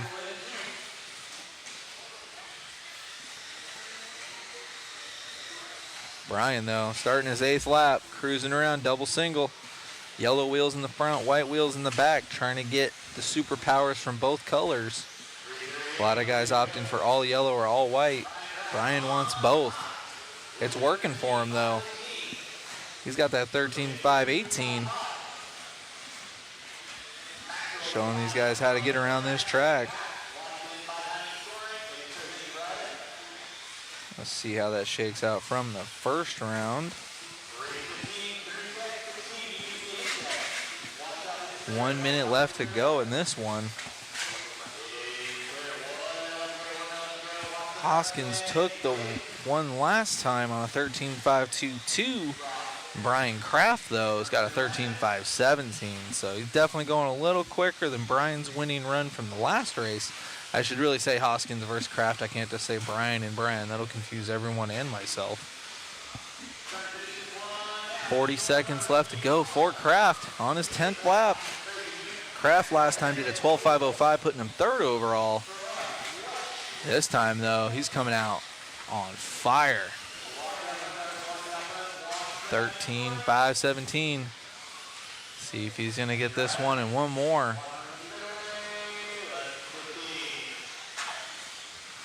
Ten seconds left to go. Let's see if Kraft can get by. He's got a ton of traffic in front of him. It's going to get weird. And he slips by. Oh, just in time to get a ton of traffic in front of him. But he's already on that 13th lap, so he could do a 13.55 and he would still beat everybody. Shows our boy Randall Newton in the 2 spot on a 12.506, so pretty much anything can happen to Brian. His car can explode right now and he would still get TQ. And he's by the line with a 5.20, so losing a couple seconds there. We're going to catch up with Kraft. I'm going to have Chris catch him for me.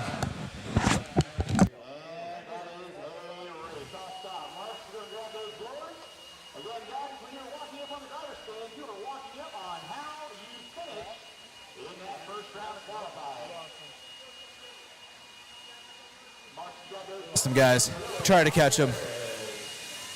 Elusive TQ.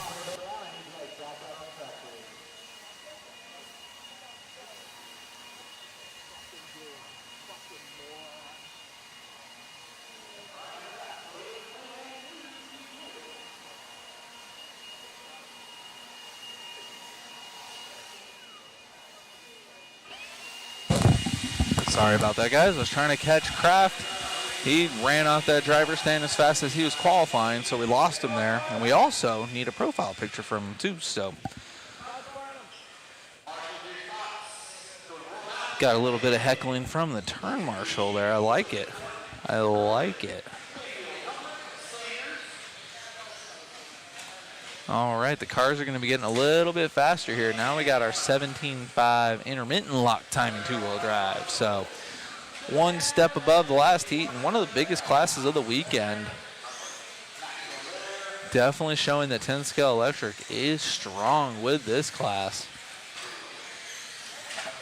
Ton of guys signing up.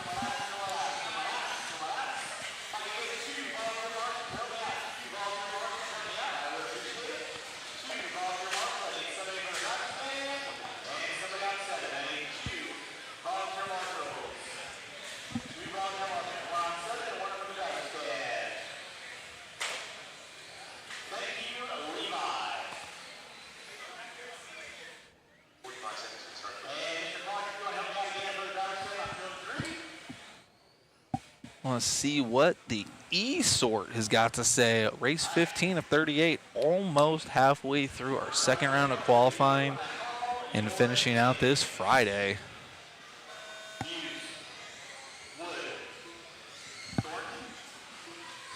Falling around with Zach. instantly you can tell the amount of power from the last class to this one.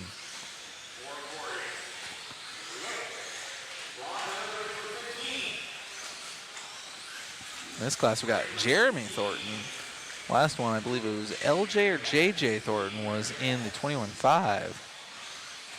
We got Zach and Michael by line first. This is 17.5 lock timing, two-wheel drive. The E sort.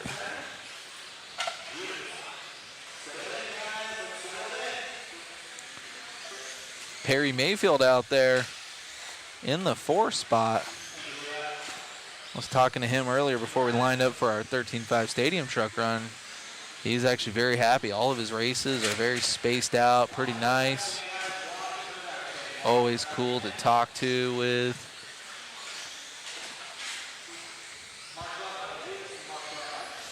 Zach, though, still holding it down. 22.4. Wow. Ripping right here. For Zach on cam right now. Getting through lap traffic pretty clean here. He's on a 14.521. That is a good pace right now for Zach. We're going to check in here on our Q1 results.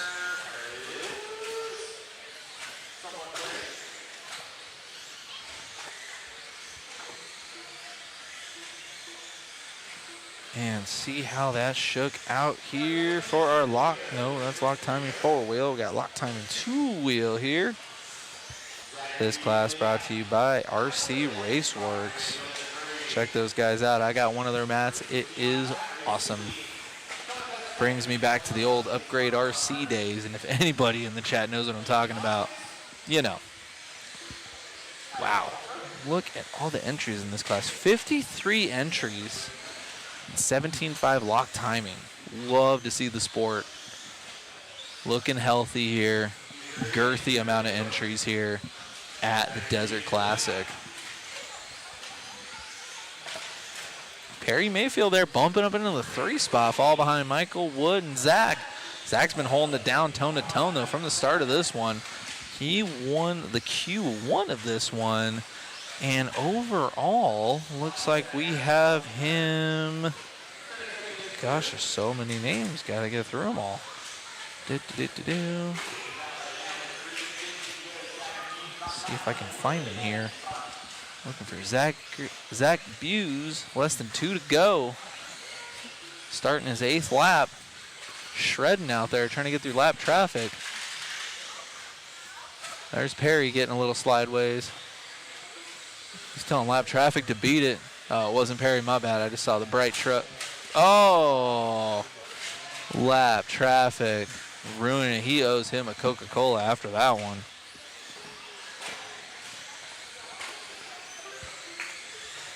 Maybe I'm having a senior moment. I don't see Zach Buse in the results. 17.5 lock timing 2-wheel drive. Me. Yeah, we got Perry Mayfield on cam. We got the yellow and white, or green and white. I don't actually know. Chris will correct me. Yeah, yellow, green, and white. Well, that's just a setup for failure. For those who don't get the inside joke, I'm not colorblind, but I'm color deficient. So the bright greens and yellows, it's basically the same thing to me. So if I call the wrong color, be sure to let me know in the comments. Zach, though, just laying it down. Less than a minute left to go. He's on a 13.508. Was on a 14, but had some bad luck with lap traffic there. Absolutely brutal. Round 1 overall ranking. We're going to refresh this here. See how Zach did in Q1.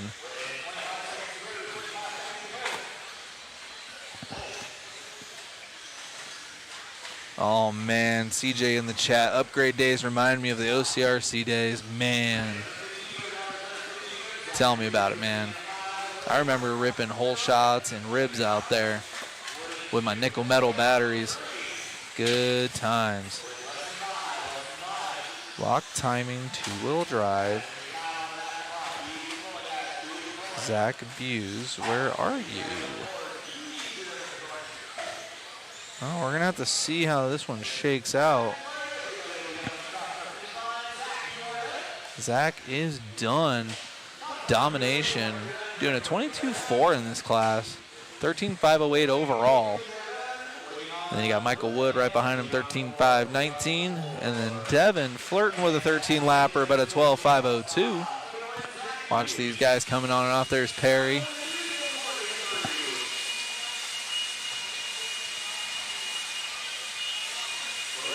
Oh, we need some more profile pictures. None of these guys have profile pictures.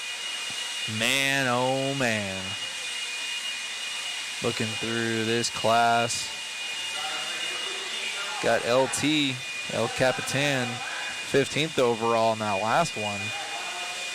Perry Mayfield, 23rd overall in that last one. We'll see how that goes. That was our E sword. Now we're up to the D sword of 17.5 lock timing, 2-wheel drive. And I still can't find Zach Bu's name. I don't know what's going on.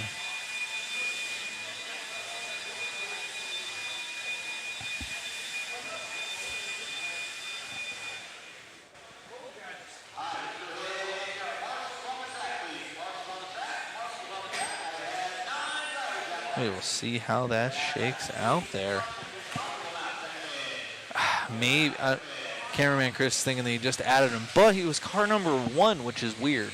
Like if he was the last car, like I was the last second entry this morning. Shout out to Richard Lake. He was not happy to hear he had to do another last second entry for me, but you know, much love.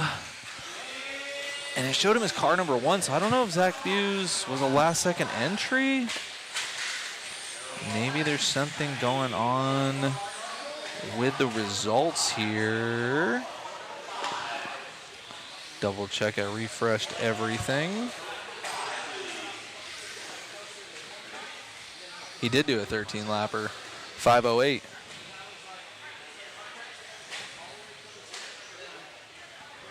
Zachary Buse, followed by Michael Wood. Got Michael Wood there. Could have been a last second entry. Let's go ahead and check Q2 results and see if he's in there.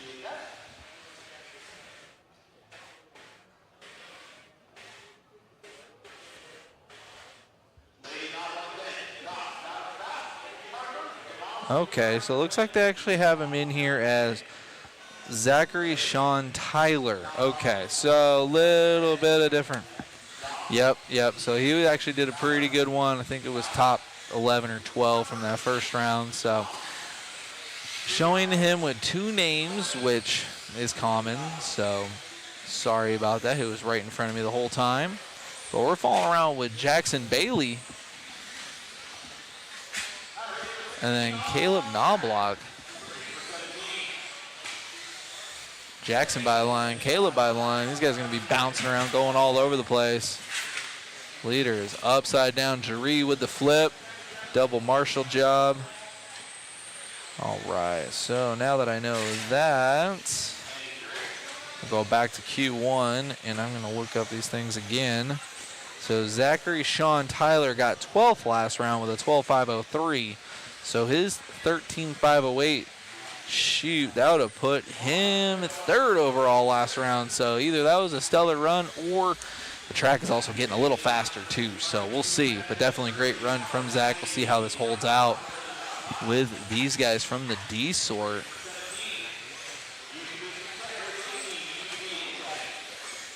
The D sort almost looking like it's D for Destruction Derby, but we'll see if these guys can clean it up.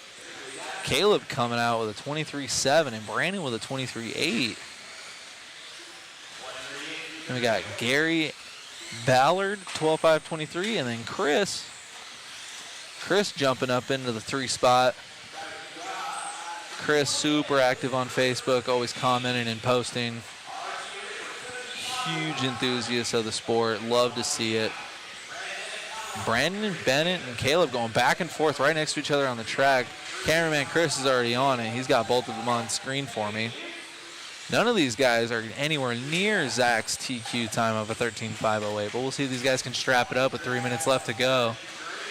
Yeah, these guys keep bobbling like that. They're going to lose a ton of time, and when you're spec racing like this, you cannot be bobbling like that. 2:45 left to go. Caleb's got it. Brandon wants it. They keep bobbling, though. Chris right there in the 3 spot can take it. He's got a 25.2 for his fast. Our top 2 right now doing 23.7, 23.8 respectively.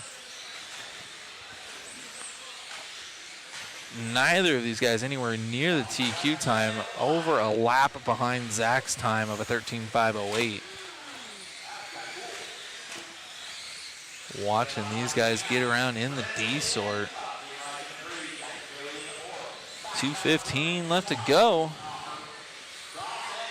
Keeping up with Caleb. Back on the chat, I got Jamie Ward in there. Excited for my 2 waffle entries. We appreciate you and nothing but the best of luck. That'll be going down here in just a couple of days. So tons of time to get those waffle tickets. Caleb finding the wrong side of the pipe there, getting stuck to it. Still thinking there's a conspiracy here with the piping of this track. I don't know what LT did, but it seems like these pipes are they're just getting these cars. It's probably all the drivers' faults, but we'd always like to blame everything but ourselves as drivers, so it's definitely the pipe and it's not the driver.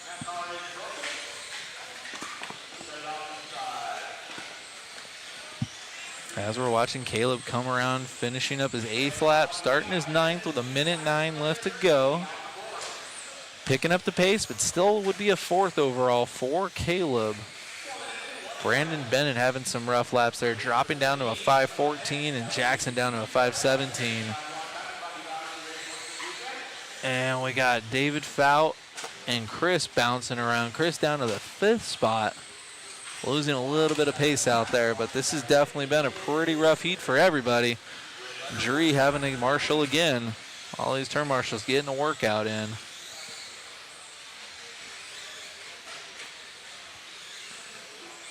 Caleb still 2.5 seconds off of getting 3rd overall. Right now sitting 4th overall, just in front of Perry Mayfield.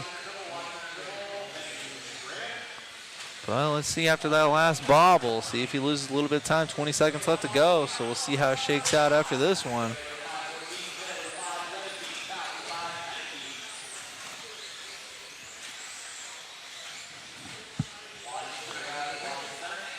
Oh, Caleb getting it wrong again. Lap traffic all over him. Out of nowhere, I don't know what happened there. Clipped a pipe or something. Got to finish this one out. It's going to be a rough one for Caleb. He was on a 5:05, but man, after that, he's going to drop down to a 5:11 behind Perry Mayfield.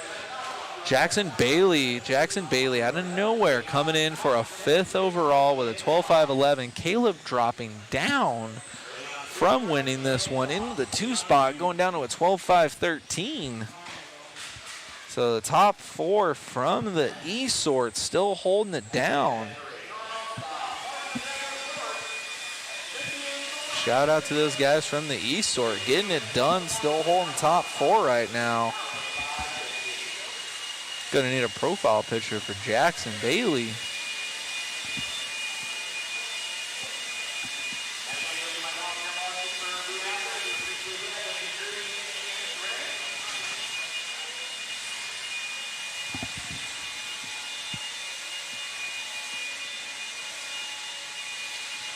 All right.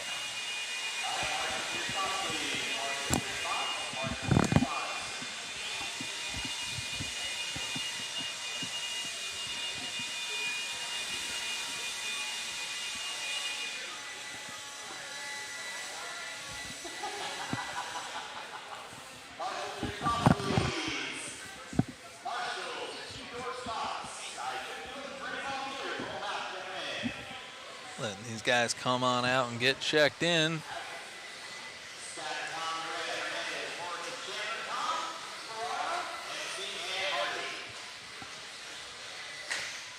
Got Larry Tom in this one. And you got Chucky, Diego, Eric, Kenny, Brandon, Tommy Tom, Aaron, and I do not know how to say number 9, but they're here. Gonna have our C sort here for the RC Raceworks Intermediate 17.5 lock timing 2-wheel drive.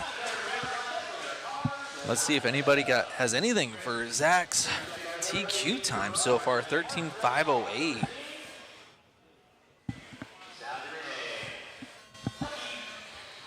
We're gonna follow around with Chucky here, winner of the Q1 in this heat.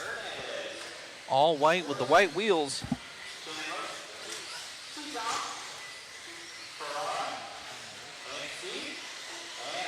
And we got LT, El Capitan, the Panda, sending it into Chucky. Tripling off the track. Marshall puts him back on the right side of the track. Hurt box first lap for LT, but that's okay. He's gonna strap it up here. Just shake it out, get it over with. As we're falling around with somebody. Cameraman Chris is better than me at finding the leader, so we'll see as he comes by the line. No one wants to win this one.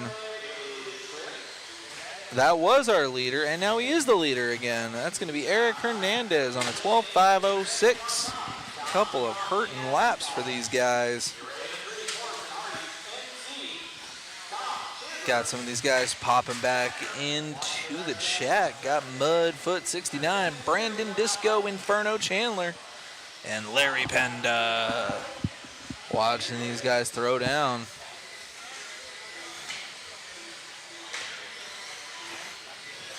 Everyone is everywhere. Now I got Hardy to the lead. I hear the leader tone. It changed again. It looks like it's Hardy. Yeah, the green or yellow with the white with the yellow wheels and the clear wing. That is Hardy. I remember that name from 21.5. Getting that run time in. Hardy with a 12.505. We'll see by this time around the, dropping down to a 507. Kenny Morrison now starting his halfway, almost done with his fourth lap and in the lead of this one with just under 3 minutes left to go. Cameraman Chris and I have no idea what's going on. We got our leader right there.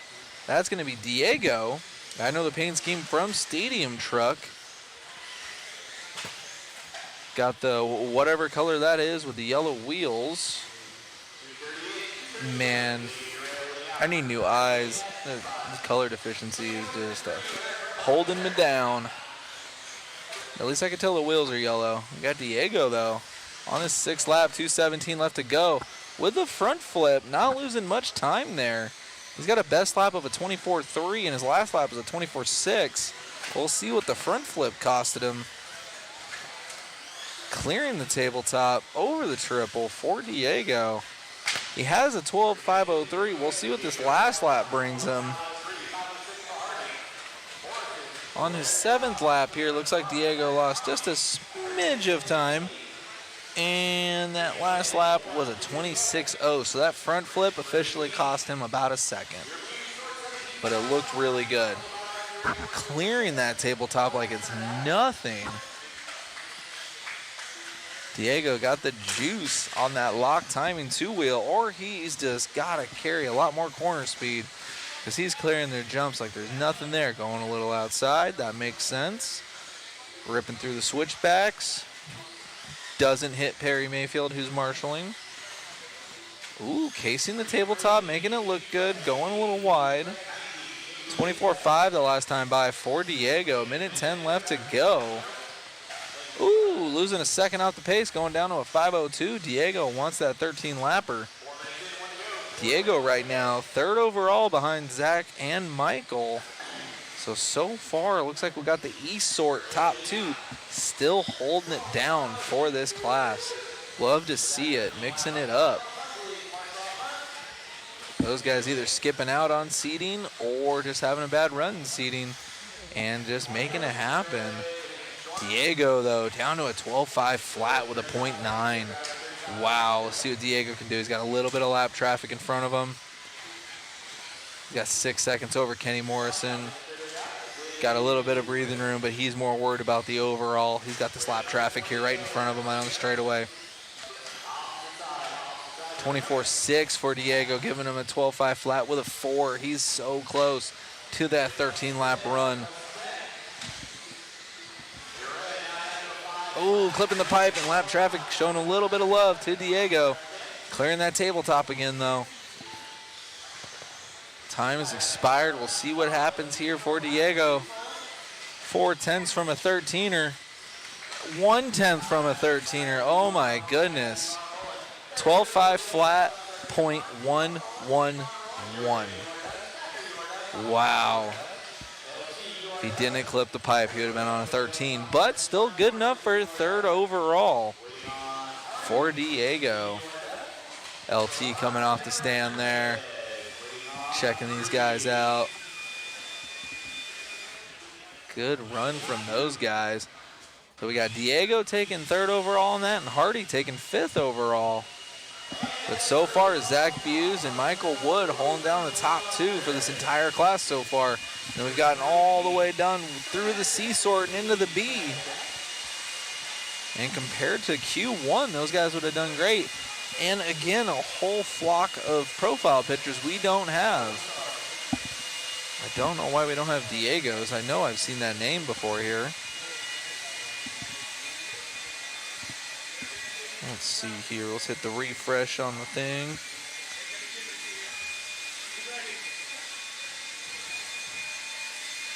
Mudfoot coming in. A lot of wrecks. Matthew Ward, holy demo derby. I agree. William Hobbs jumping in. Hello, RC World. And Kenny Silver is 100%. The track wins every time. Yeah, they absolutely threw down with the layout this time. Lots of jumps, a lot of technicalities to it. Waiting on the refresh. Waiting on the refresh here for these guys, see who did what. And this would have been, I believe this was Q1. See if I got times for everybody. Yep, okay. So from Q1, wow, Zach Buse, that time would have given him, I believe I already said that, a third overall compared to the first heat, but the track has gotten a little grippier, so we'll see if the pace picks up for this class. We're already into the B sort of the RC Raceworks Intermediate 17.5 lock timing two-wheel drive. And we'll see what these guys can do here.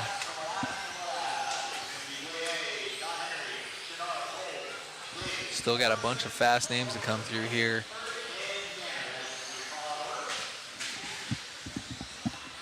Checking out the 10 car, Sam Tanner. Big name in 5th scale RC racing. Been doing a little bit of 10 scale with the wifey. Having fun.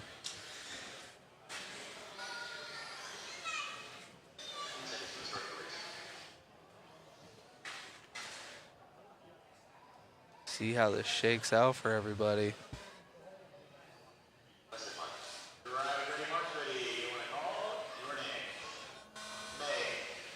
I'm gonna start out with Day May over here.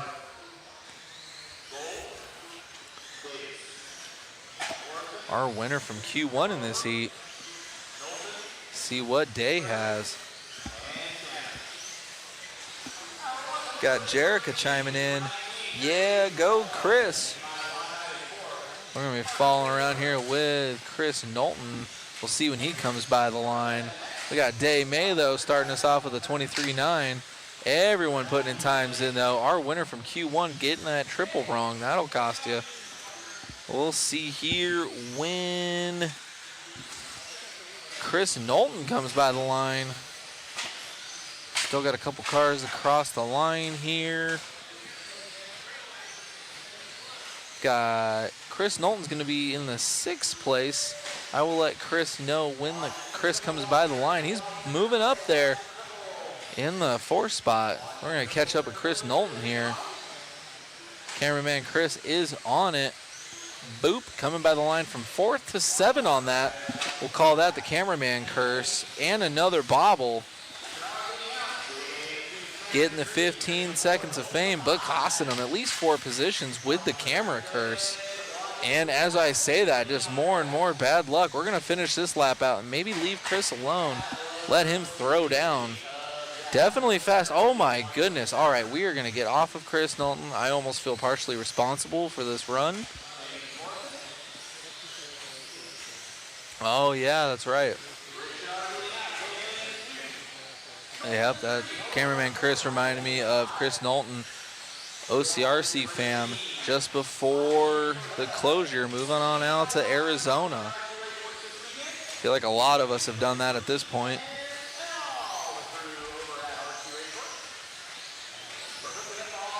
Let's see here, less than 3 to go, and I got Rich up front, throwing down with a 23.0 fast lap, 13.5.18 for Rich. Got him on cam. Day May still holding it down in the 2 spot, and again with the cameraman curse. Double bobble. Gonna lose a ton of time with that one. And I got Jay Heldorfer in the 2, 4 seconds behind Rich. We'll see how that shakes out after this lap. Jerica chiming in. Love all the different car designs, man. I'll tell you what. We're going to be doing that concourse later on this weekend, and, man, it is amazing what some of these guys are capable of. And then we got Heckler in the chat. It's a dry heat, in parentheses, every AZ person ever. I can agree to that because, again, I'm from SoCal like most of the people here, and I don't have to deal with the dry heat. I live in Flagstaff, 2 hours north of here, but it's just really, really cold right now. So I love coming down here this time of year, hanging out with Larry and the guys, warm up a little bit. But definitely a dry heat.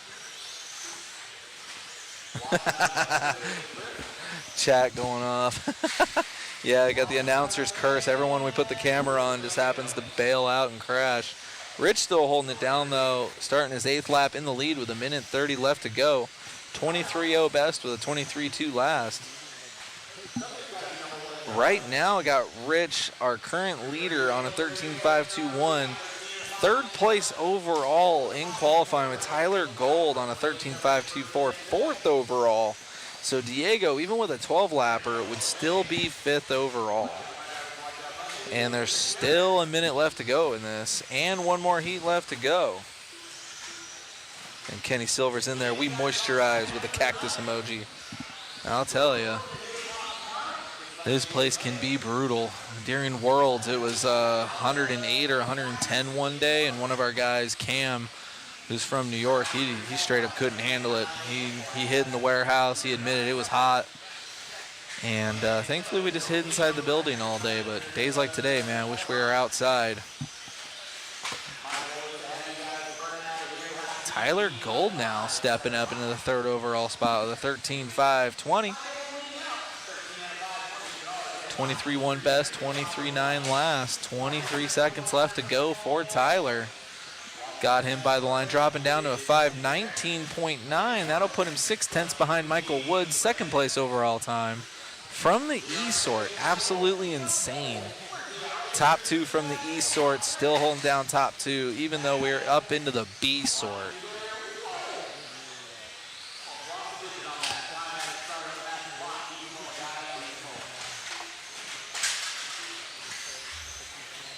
Cameraman Chris trying to juice me up, saying I can TQ even though I'm in the D sort. I don't think I have anything for Sammy or any of those guys. Now maybe if Sammy gets the overall here in this next one, maybe I can get a renter ride. I don't know, we'll see.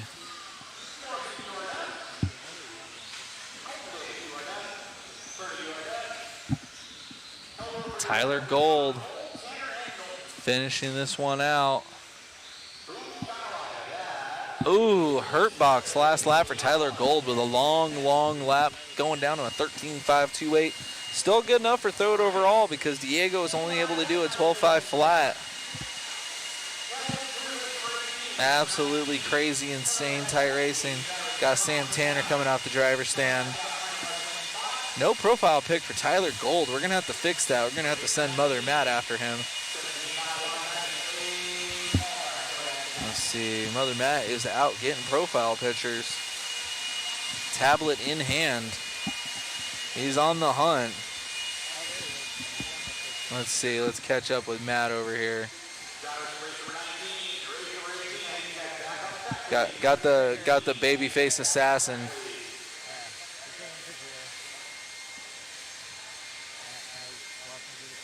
It's like, I need your picture right now. I believe that's Chris Friedman or something like. I don't know how to say his last name. Apologies. I believe that's Chris. Big fan of the sport though. Oh man, a sort of the 17.5 lock timing 2-wheel.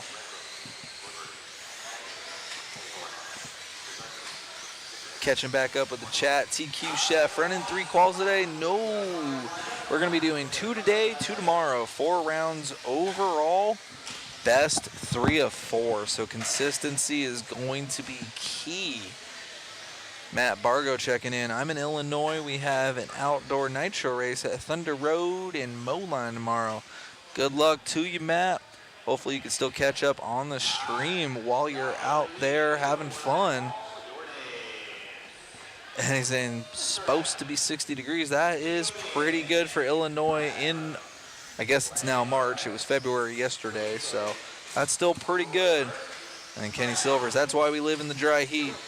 I'll tell you, it's okay here for about 6 months out of the year.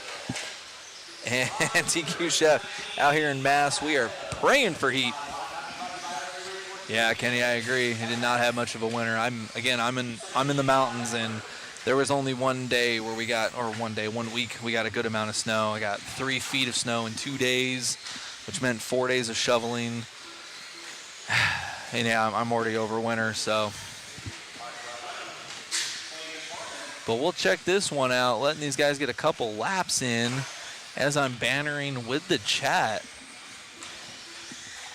At this point, I'm just rooting for Zach Buse to see if he can get TQ from the E-Sort.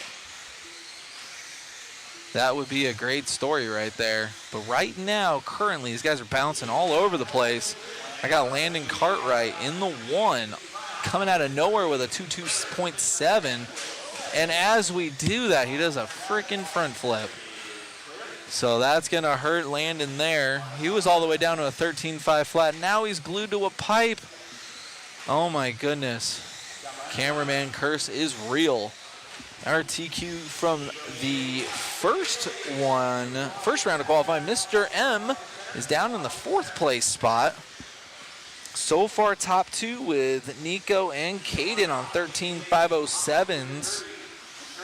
That's going to leave Zach Buse 3rd overall right now. But if this keeps up, Zach Buse might get overall TQ from the E-Sort. At this point, man, I'm just looking for a story. That'll be crazy. Oh my goodness, no love lost between any of these cars on camera right now. White body, white wheels, clear wing is our leader right now. Caden by the line, 13.506. And then Nico flirting with danger, only 2/10 in front of Zach Buse time. And as I say that, oh my goodness, we lose Nico with a huge mistake. And now I apologize if I butcher your name, Josiah Peace? Out of nowhere in the 2nd place spot, getting 8th in the first round. 1 second over Zach's time with Caden pulling away a little bit on a 13.504. So far, our E-Sort victor, top 3 overall. That's insane. Caden just barely squeezing by lap traffic there, entering the straightaway.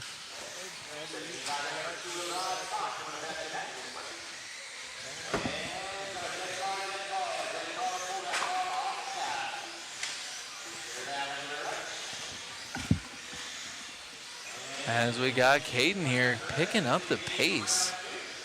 Wow, 14.522 out of Caden on cam right now. 1:40 left to go. Really good run out of Caden. As we say that, ooh, that looked good. Oh, no. Caden losing it, though. We're going to need Matthew Olson coming in for the instant replay of Caden. getting the tabletop wrong, backing it in and almost making it look good, and then getting hung up on the pipe. We're going to check this out on the instant replay. Oh, he zigged when the move clearly called for a zag.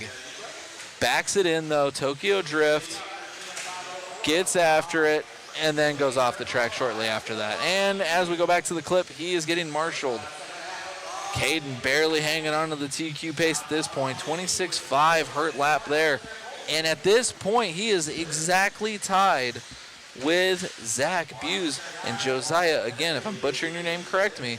Josiah out there now, 13.508, 0.59. Just, oh my.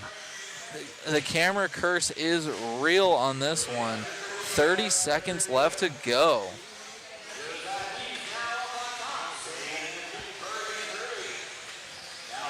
Wow, you couldn't script this even if you wanted to.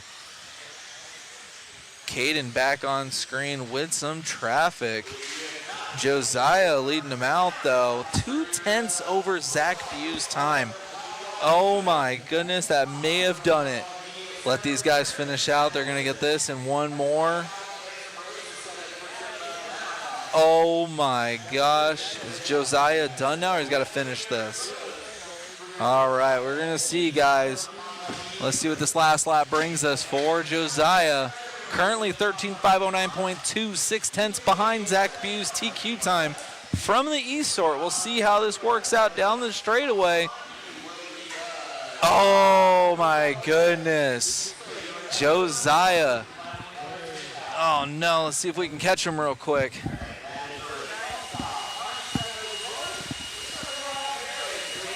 Oh no. Apologies guys for missing them. They get off the stand with the quickness, trying to get out there to turn marshal. And we need a profile picture for Josiah and Roy Berg. Wow, couldn't have scripted that even if you wanted to. So top 5 of that class, we got Josiah, and that last one, 508.5. Zach Buse from the East Sort, 508.6. And then you got Roy Berg coming in for top 3 overall in that one. Wow, absolutely great run. And comparing that to Q1, that's a lot of different names up there. Zach getting 12th overall in the first round, now getting 2nd overall. So that's going to be a huge bump up in qual points. And that's going to be a huge factor here. We're going to check this out here. Now we're going to be getting going into Reedy Expert 17.5 two-wheel drive. Race number 20. Reedy Expert 17.5 two-wheel. We're going to be checking out the first round results. Got 36 competitors in this one. See how these guys shake out. This is going to be our D sort. RP the Prince took it that first round in this heat, and that put Ryan Prince 9th overall with a 14.508, but Ethan Hoskins laying it down with a 15.510 in that first round of qualifying. We're going to follow Prince around here. See how this shakes out. Getting a little squirrely in the beginning. Got to let those tires warm up. Ryan always super competitive here. First lap was a little off pace there, getting squirrely again. We're going to let these guys bounce around. The first couple of laps are going to be rough.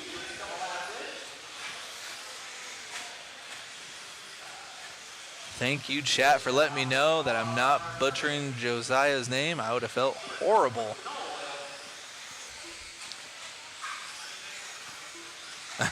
Thanks, Jerica. And Kenny Silver's coming in. Holy diff oil, Batman, slip and slide. Man, oh man. RP the Prince, 14.503 right now. 21-1 best, 21-2 last. So definitely picking it up now after our first couple of rough laps. Letting the tires heat up a little bit. Buggy looking solid, though.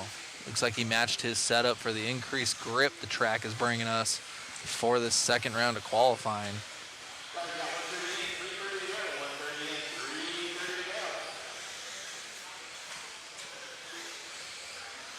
Wow. Prince 15.5.19. 20.5. 3:20 left to go. Wow. Ryan with the pace. Down to a 5:17 now.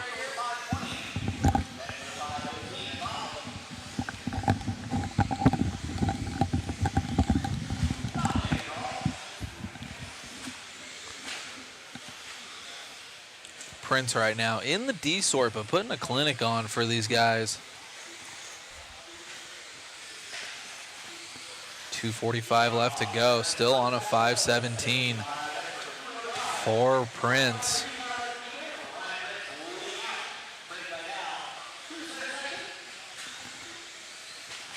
Going down the back straight there. Whoo, picking it up even more. Another half second on the pace. 15.517.4 for Prince halfway through this one.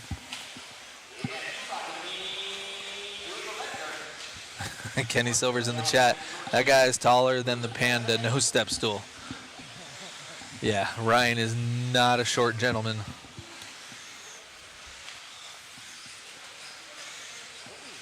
Getting a little squirrely there, but making it look good. Reeling it back in. He had it down to a 5:17.1. We'll see after that. These stock classes so competitive and so close in racing. Just that little squirrely there lost the 3/10s he just earned. Still laying it down on a 15.517.4. At this time, that would have put him 4th overall from the first round. So we'll see what the next 3 heats of 17.5 Expert two-wheel drive brings us. But Prince, though, the king of the D sort, laying it down.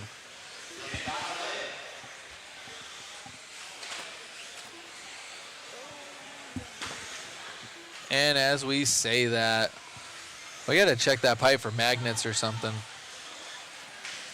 I think there's some tomfoolery going on with that part of the track. Oh, just like that, 14.502. We'll see what Prince can do here. 25.6, over 5 seconds slower than his best lap, decimating his qualifying time. Casing it, making it look good though, riding it out. Ripping that last part of the track though. Keeping a 5:02 with a 0.1. 38 seconds left to go for Prince. Then we got Diego and Xander. Oh, Prince almost making the same mistake. 21.6 that last one. People in the chat cheering on Prince here.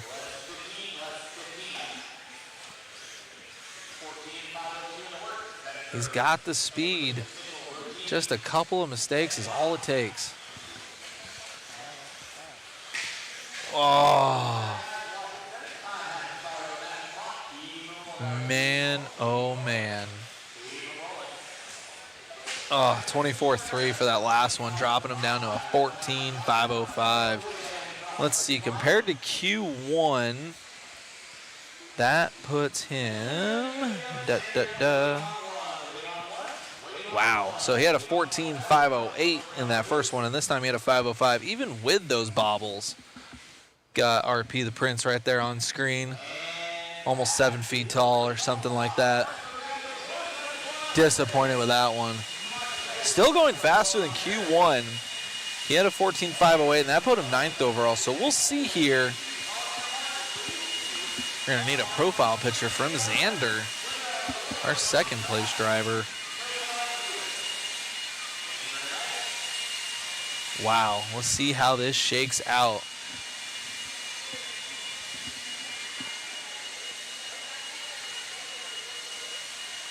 Thanks for all the love in the chat, guys. And again, if you check that link out, there's our waffle. That's true. Those Jordans were fresh. I don't know if he turn marshals in those things or if he changes them out when he goes out to turn marshal.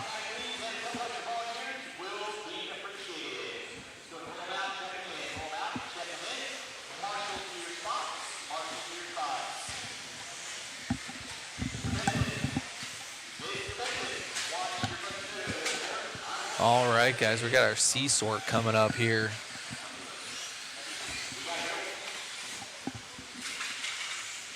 Sammy Moran in this one. Sammy in the C sort. He got a 14.502 in Q1. That was good enough to put him 6th overall from the C sort. So we're going to be catching up with Sammy here. Bunch of fast guys in this one.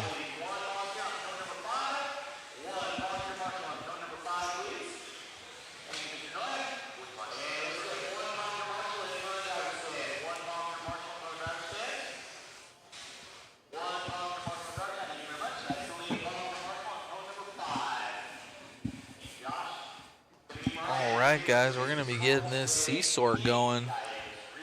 TQ Chef chiming in. Love for Prince and love for Sammy. We're going to be following him around here, at least on the first lap. He won the first round in this heat, and that gave him a 6th overall. So we'll see what Sammy's got this time around. Sammy decimating everybody in 13.5 Stadium Truck. See what his two wheels got. Exactly.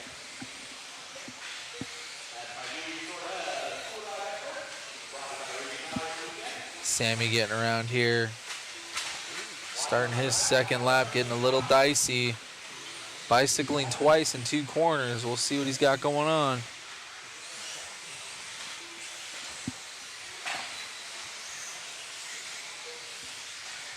Sammy by the line. So far in a 15.517. Getting it out there. Getting that B7 dialed in over the triple. Coming up on some lap traffic already. See if Sammy can get some good luck with traffic. 1 down, 1 to go here. Into the switchbacks. Gotta watch yourself here, especially when you come up on traffic super fast. Sammy getting lucky with traffic again over the triple. 3:30 left to go in this one for Sammy Moran on his 4th lap. Right now still on a 15.518, only losing a second of pace after going through lap traffic. But here we go again. We got 3 more cars to get through for Sammy. 1 down, 2 to go for Sammy there. 2 down, 1 to go. We'll see what he's got. That's the only risky part about being in these slower sorts.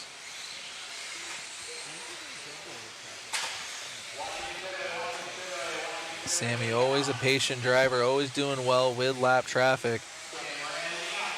Pretty much having to do this whole heat going through lap traffic. His pace is out of this world compared to everyone else right now. 20.8 for a fast lap. Andrew Davis, though, in the 2 spot, throwing down a 20.8. Andrew Davis is on a 14.511, but Sammy Moran's on a 15.517. Minimal mistakes for Sammy with a little bit of luck from lap traffic. Making it look good. On a mission right now. 2:30 down, 2:30 left to go for Sammy.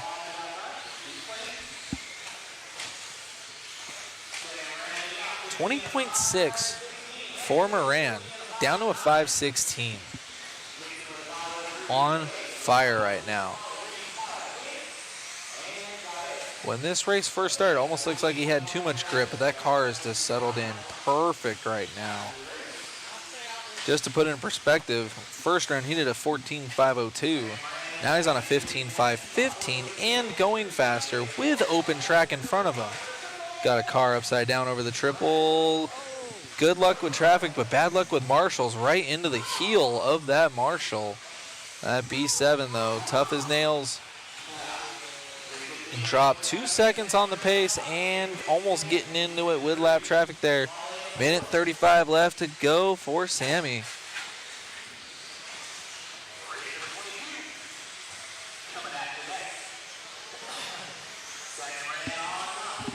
Got everybody cheering on Sammy here. Minute 25 left to go. Losing a little bit of pace down to a 5:19, but still on the 15 run. At this time, his exact time would have put him 4th overall from Q1. So we'll see. This is only the C sort of Reedy Expert 17.5 two-wheel drive. 1 minute left to go. Not losing too much time there, actually making that look good. Keeping it low. Dropped it down to a 5:18, so his 15-lap run should still be good. Sammy, though, getting a little shaky now. Still getting good luck with traffic. We'll see this time around. Down to a 5:19.4, so he's flirting with danger. He's going to get this one and probably 2 more. See what Sammy can do here.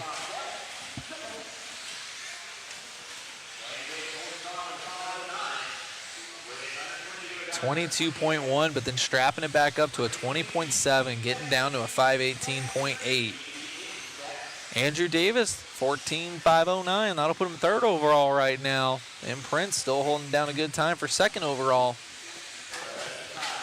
He's going to get this and 1 more. So he's got the 15 locked down. We'll see if he can put a heater in here and get a fast 15. Traffic taking themselves out and getting out of the way. Let's go, Sammy. Oh, going out of frame there. Double front flip for the B7. Still going to get a 15, but this will be more like a 21. 20.59 for the Moran.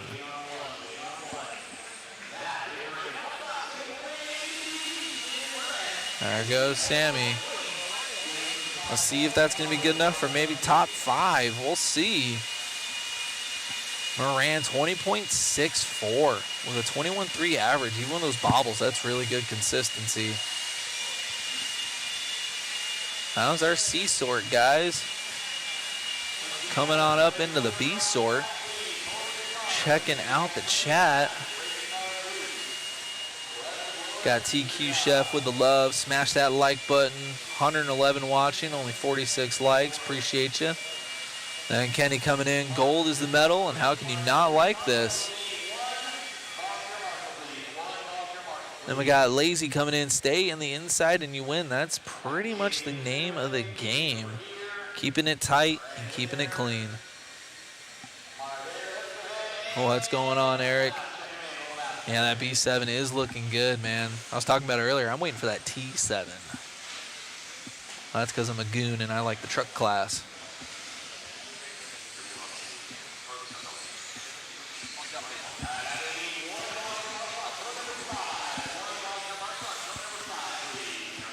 Getting this going for the B sort. Bunch of fast names in this one. Gonna get this one going here.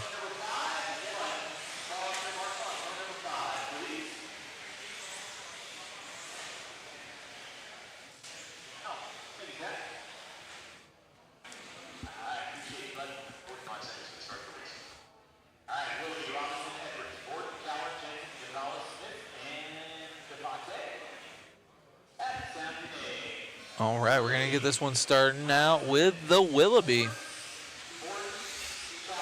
Always super fast.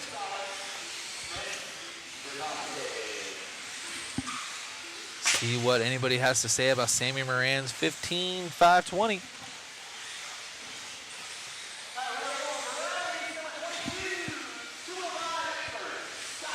See what this B sort has to say. Willoughby coming out swinging. His pace would be a 15.512 if he could do that lap every single time for the next 4.5 minutes. Brendan Edwards in the 2. He had a 21.8 that first lap. Just getting warmed up, though. Brendan always fast. Matthew Willoughby backing that 20.8 up with a 20.9. He's got a 15.513 on the run.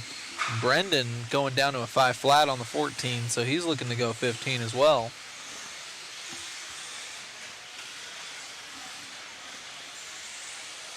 Four minutes left to go in this one. Willoughby losing a second on the pace there with a 21.1 that last time by.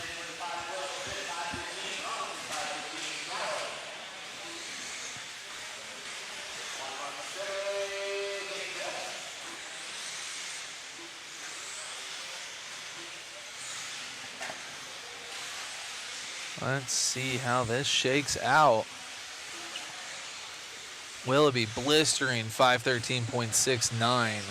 3.5 left to go for Willoughby, 20.7. That's going to be the rig with the white wheels getting by lap traffic down the straightaway. 514 with the bright pink paint. Brendan Edwards, welcome to the 15 lap club on a 519. 3 minutes left to go on this one.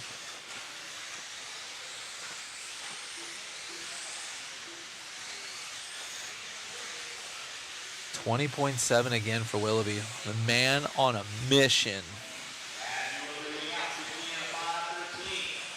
Crazy enough to think, though, as we're watching Willoughby start to finish on this one, how amazing his buggy looks. Oh, gotta get through lap traffic here. There we go.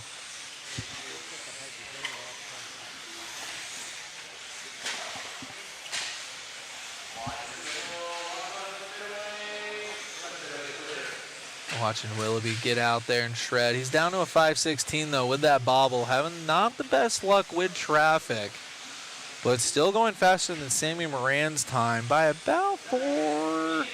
Oh, bumping it up down to a 17.7 now, so just under 3 seconds faster than Sammy Moran's time.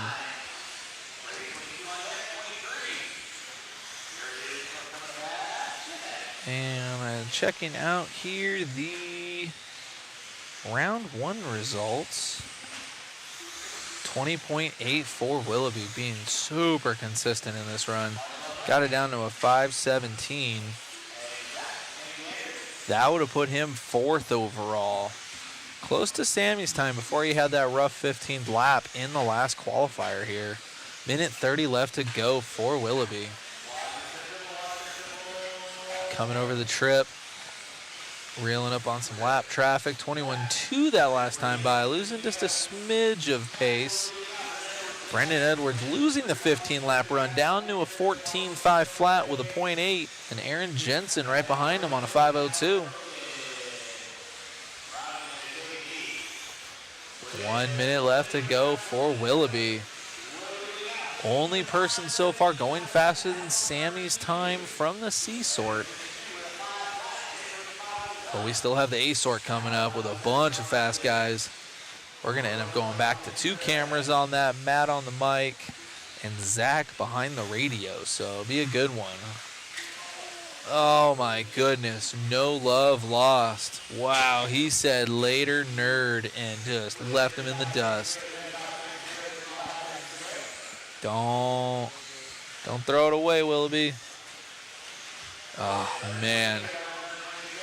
And just like traffic's upside down. Gotta love it. Man, 26.4, brutal. Oh my gosh, 14.502, putting him 4th overall and 3rd in this heat. So Sammy Moran would still be your TQ unless one of these 3 guys can pull out something crazy here at the end of this one. Wow. No love lost between these guys. Oh, and then just Willoughby backs it back up with a 20.8. That's amazing. But only enough to get a 5.01. Aaron Jensen gonna get that one, but 2nd overall with a 5 flat 0.3. Willoughby with a 0.1.6. And Brendan Edwards with an 0.2.7. So Sammy Moran, RTQ from the C sort, and the only guy so far on a 15 lapper. But we got the A sort coming up. I'm jumping on cam. Chris is going to run over to the other camera, and we're going to get this one going. A sort coming at you.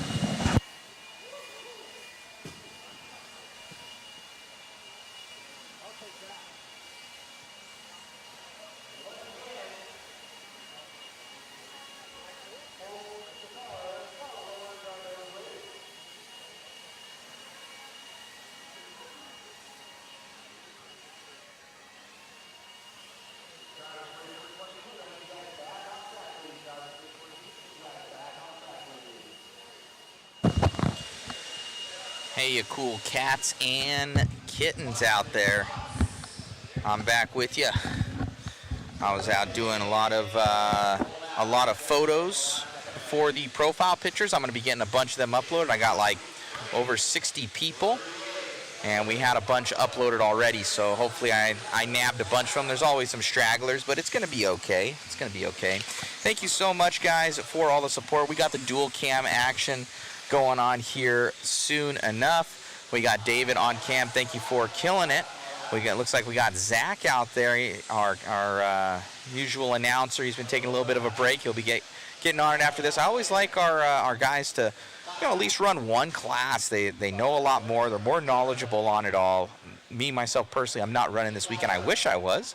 But it gives them more, information of what's going on. So these guys are racers. They come out here. They're spending their time this weekend. And thank you so much for all the support, guys. Be sure to share, like, and subscribe. As we start this one off, we have Ethan Hoskins going to be leading us out here early in that blue machine. But you can already see a little bit of a traction roll for him as Levi Raymond already making up time. Oh, and Levi having a mistake as he drops off there. So it should be Ethan coming by the line here first. And he is. So Ethan going to lead us out. Let's see if anybody has anything for him, as Doug Leverrier pulling a 21-second lap time. Oh, looks like Chase Raymond all the way up from that number 6 position. I think he lined up first in the last one, and he ended up blowing out in the first couple corners there. But Ethan Hoskins still on with him. Chris is going to catch up with that of Chase Raymond. So on with Chase Raymond right now. Coming down that straightaway. Looks like we're on with Zach Rogers, so Chris doesn't have him yet. We're back on with Ethan Hoskins heading down that straightaway as he takes over that lead here now from Chase Boyd. So Levi Raymond now up to that P2 position. Chase Boyd up to the 2 as he comes by the line. Levi Raymond going to be in the 3. Chase Raymond now in the 4. So the Raymond twins, 3 and 4, still following along with Hoskins as he heads down that straightaway in that number 1 position. I do believe that he already has 1 TQ overall as he's on that 15.501.6. Absolutely crushing the game right now with Chase Boyd in that 2 with a 511.0. So right now, Ethan Hoskins on the move, making it happen. Boyd in the 2, Raymond in the 3, Doug in the 4, Tyler Hooks in that 5, Kyler, Levi. These guys are doing it up.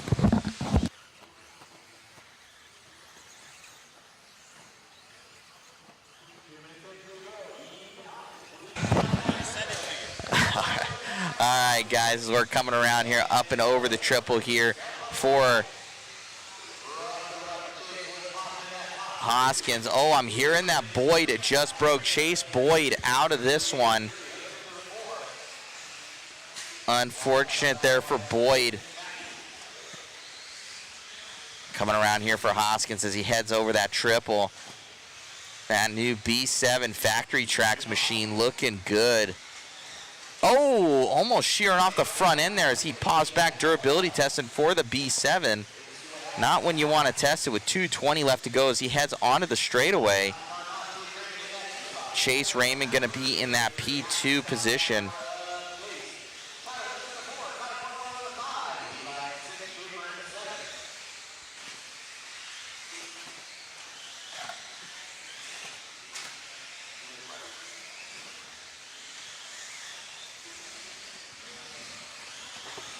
That top left-hand corner, you will see Chase Raymond. I think he's trailing, looks like to be Zach Rogers right there. Oh, no, that isn't Zach. Just the all-green car, that being Chase.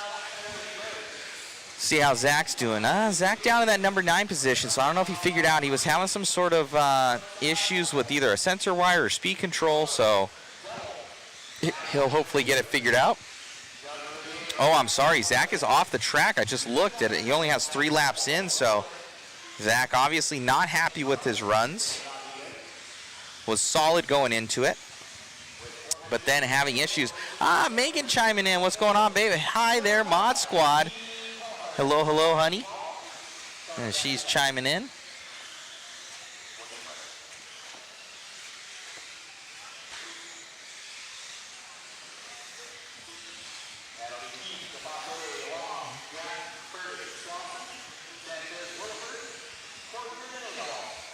Megan always coming in, checking in. Saying hello. She teaches 3rd grade. Holding down the fort back home. Up and over that double. Down the straightaway here still for Hoskins as he's looking to nab this one. And 2 TQs. That would be him sitting very well going into tomorrow. It is not locked up, though, since they take the best 3 of 4. So, really, you got to be here on the first day.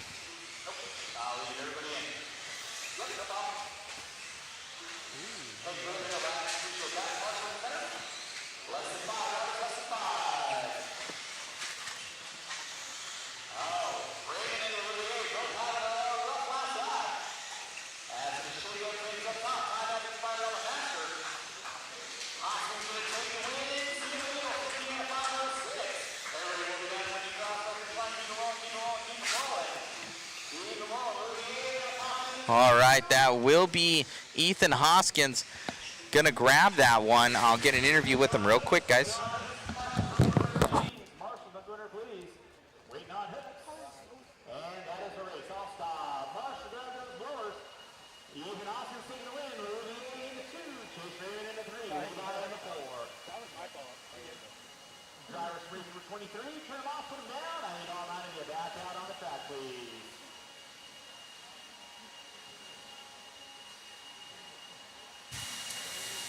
I think the thing's going to pop up on us there, but it is what it is. Dude, amazing run. Grabbing that one, sitting really well going into tomorrow. Yeah, I was really excited. I kept it smooth all the way through. I didn't get too cocky running super fast laps at the end. Just kept it smooth.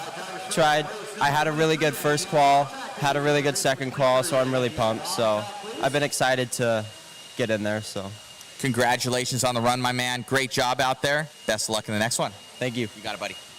Back to myself in the booth.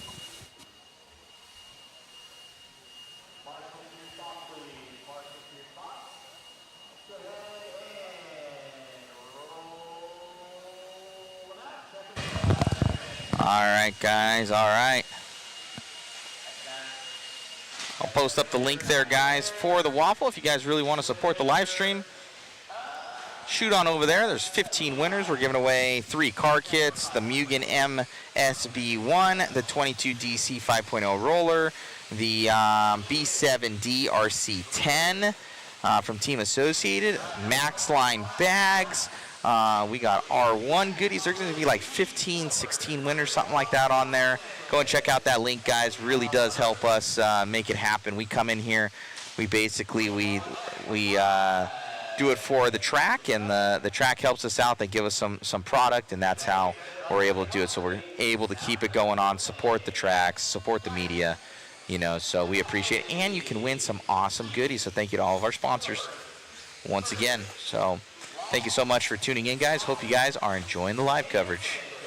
Big shout out to our crew out here this weekend. We got Jason Bollinger. He's going to be doing all of our photography this weekend. I will send you guys that link on Mod Live Media on Facebook. You guys can check out all the photos there, and I'm sure that we'll have a smug mug up as well. We'll post that up, but I'm going to shoot you guys that link in the chat here so that you are able to see that. Going on there, just liking, subscribing, everything like that, guys, really does help us out just from an analytics standpoint, and we appreciate you guys tuning in.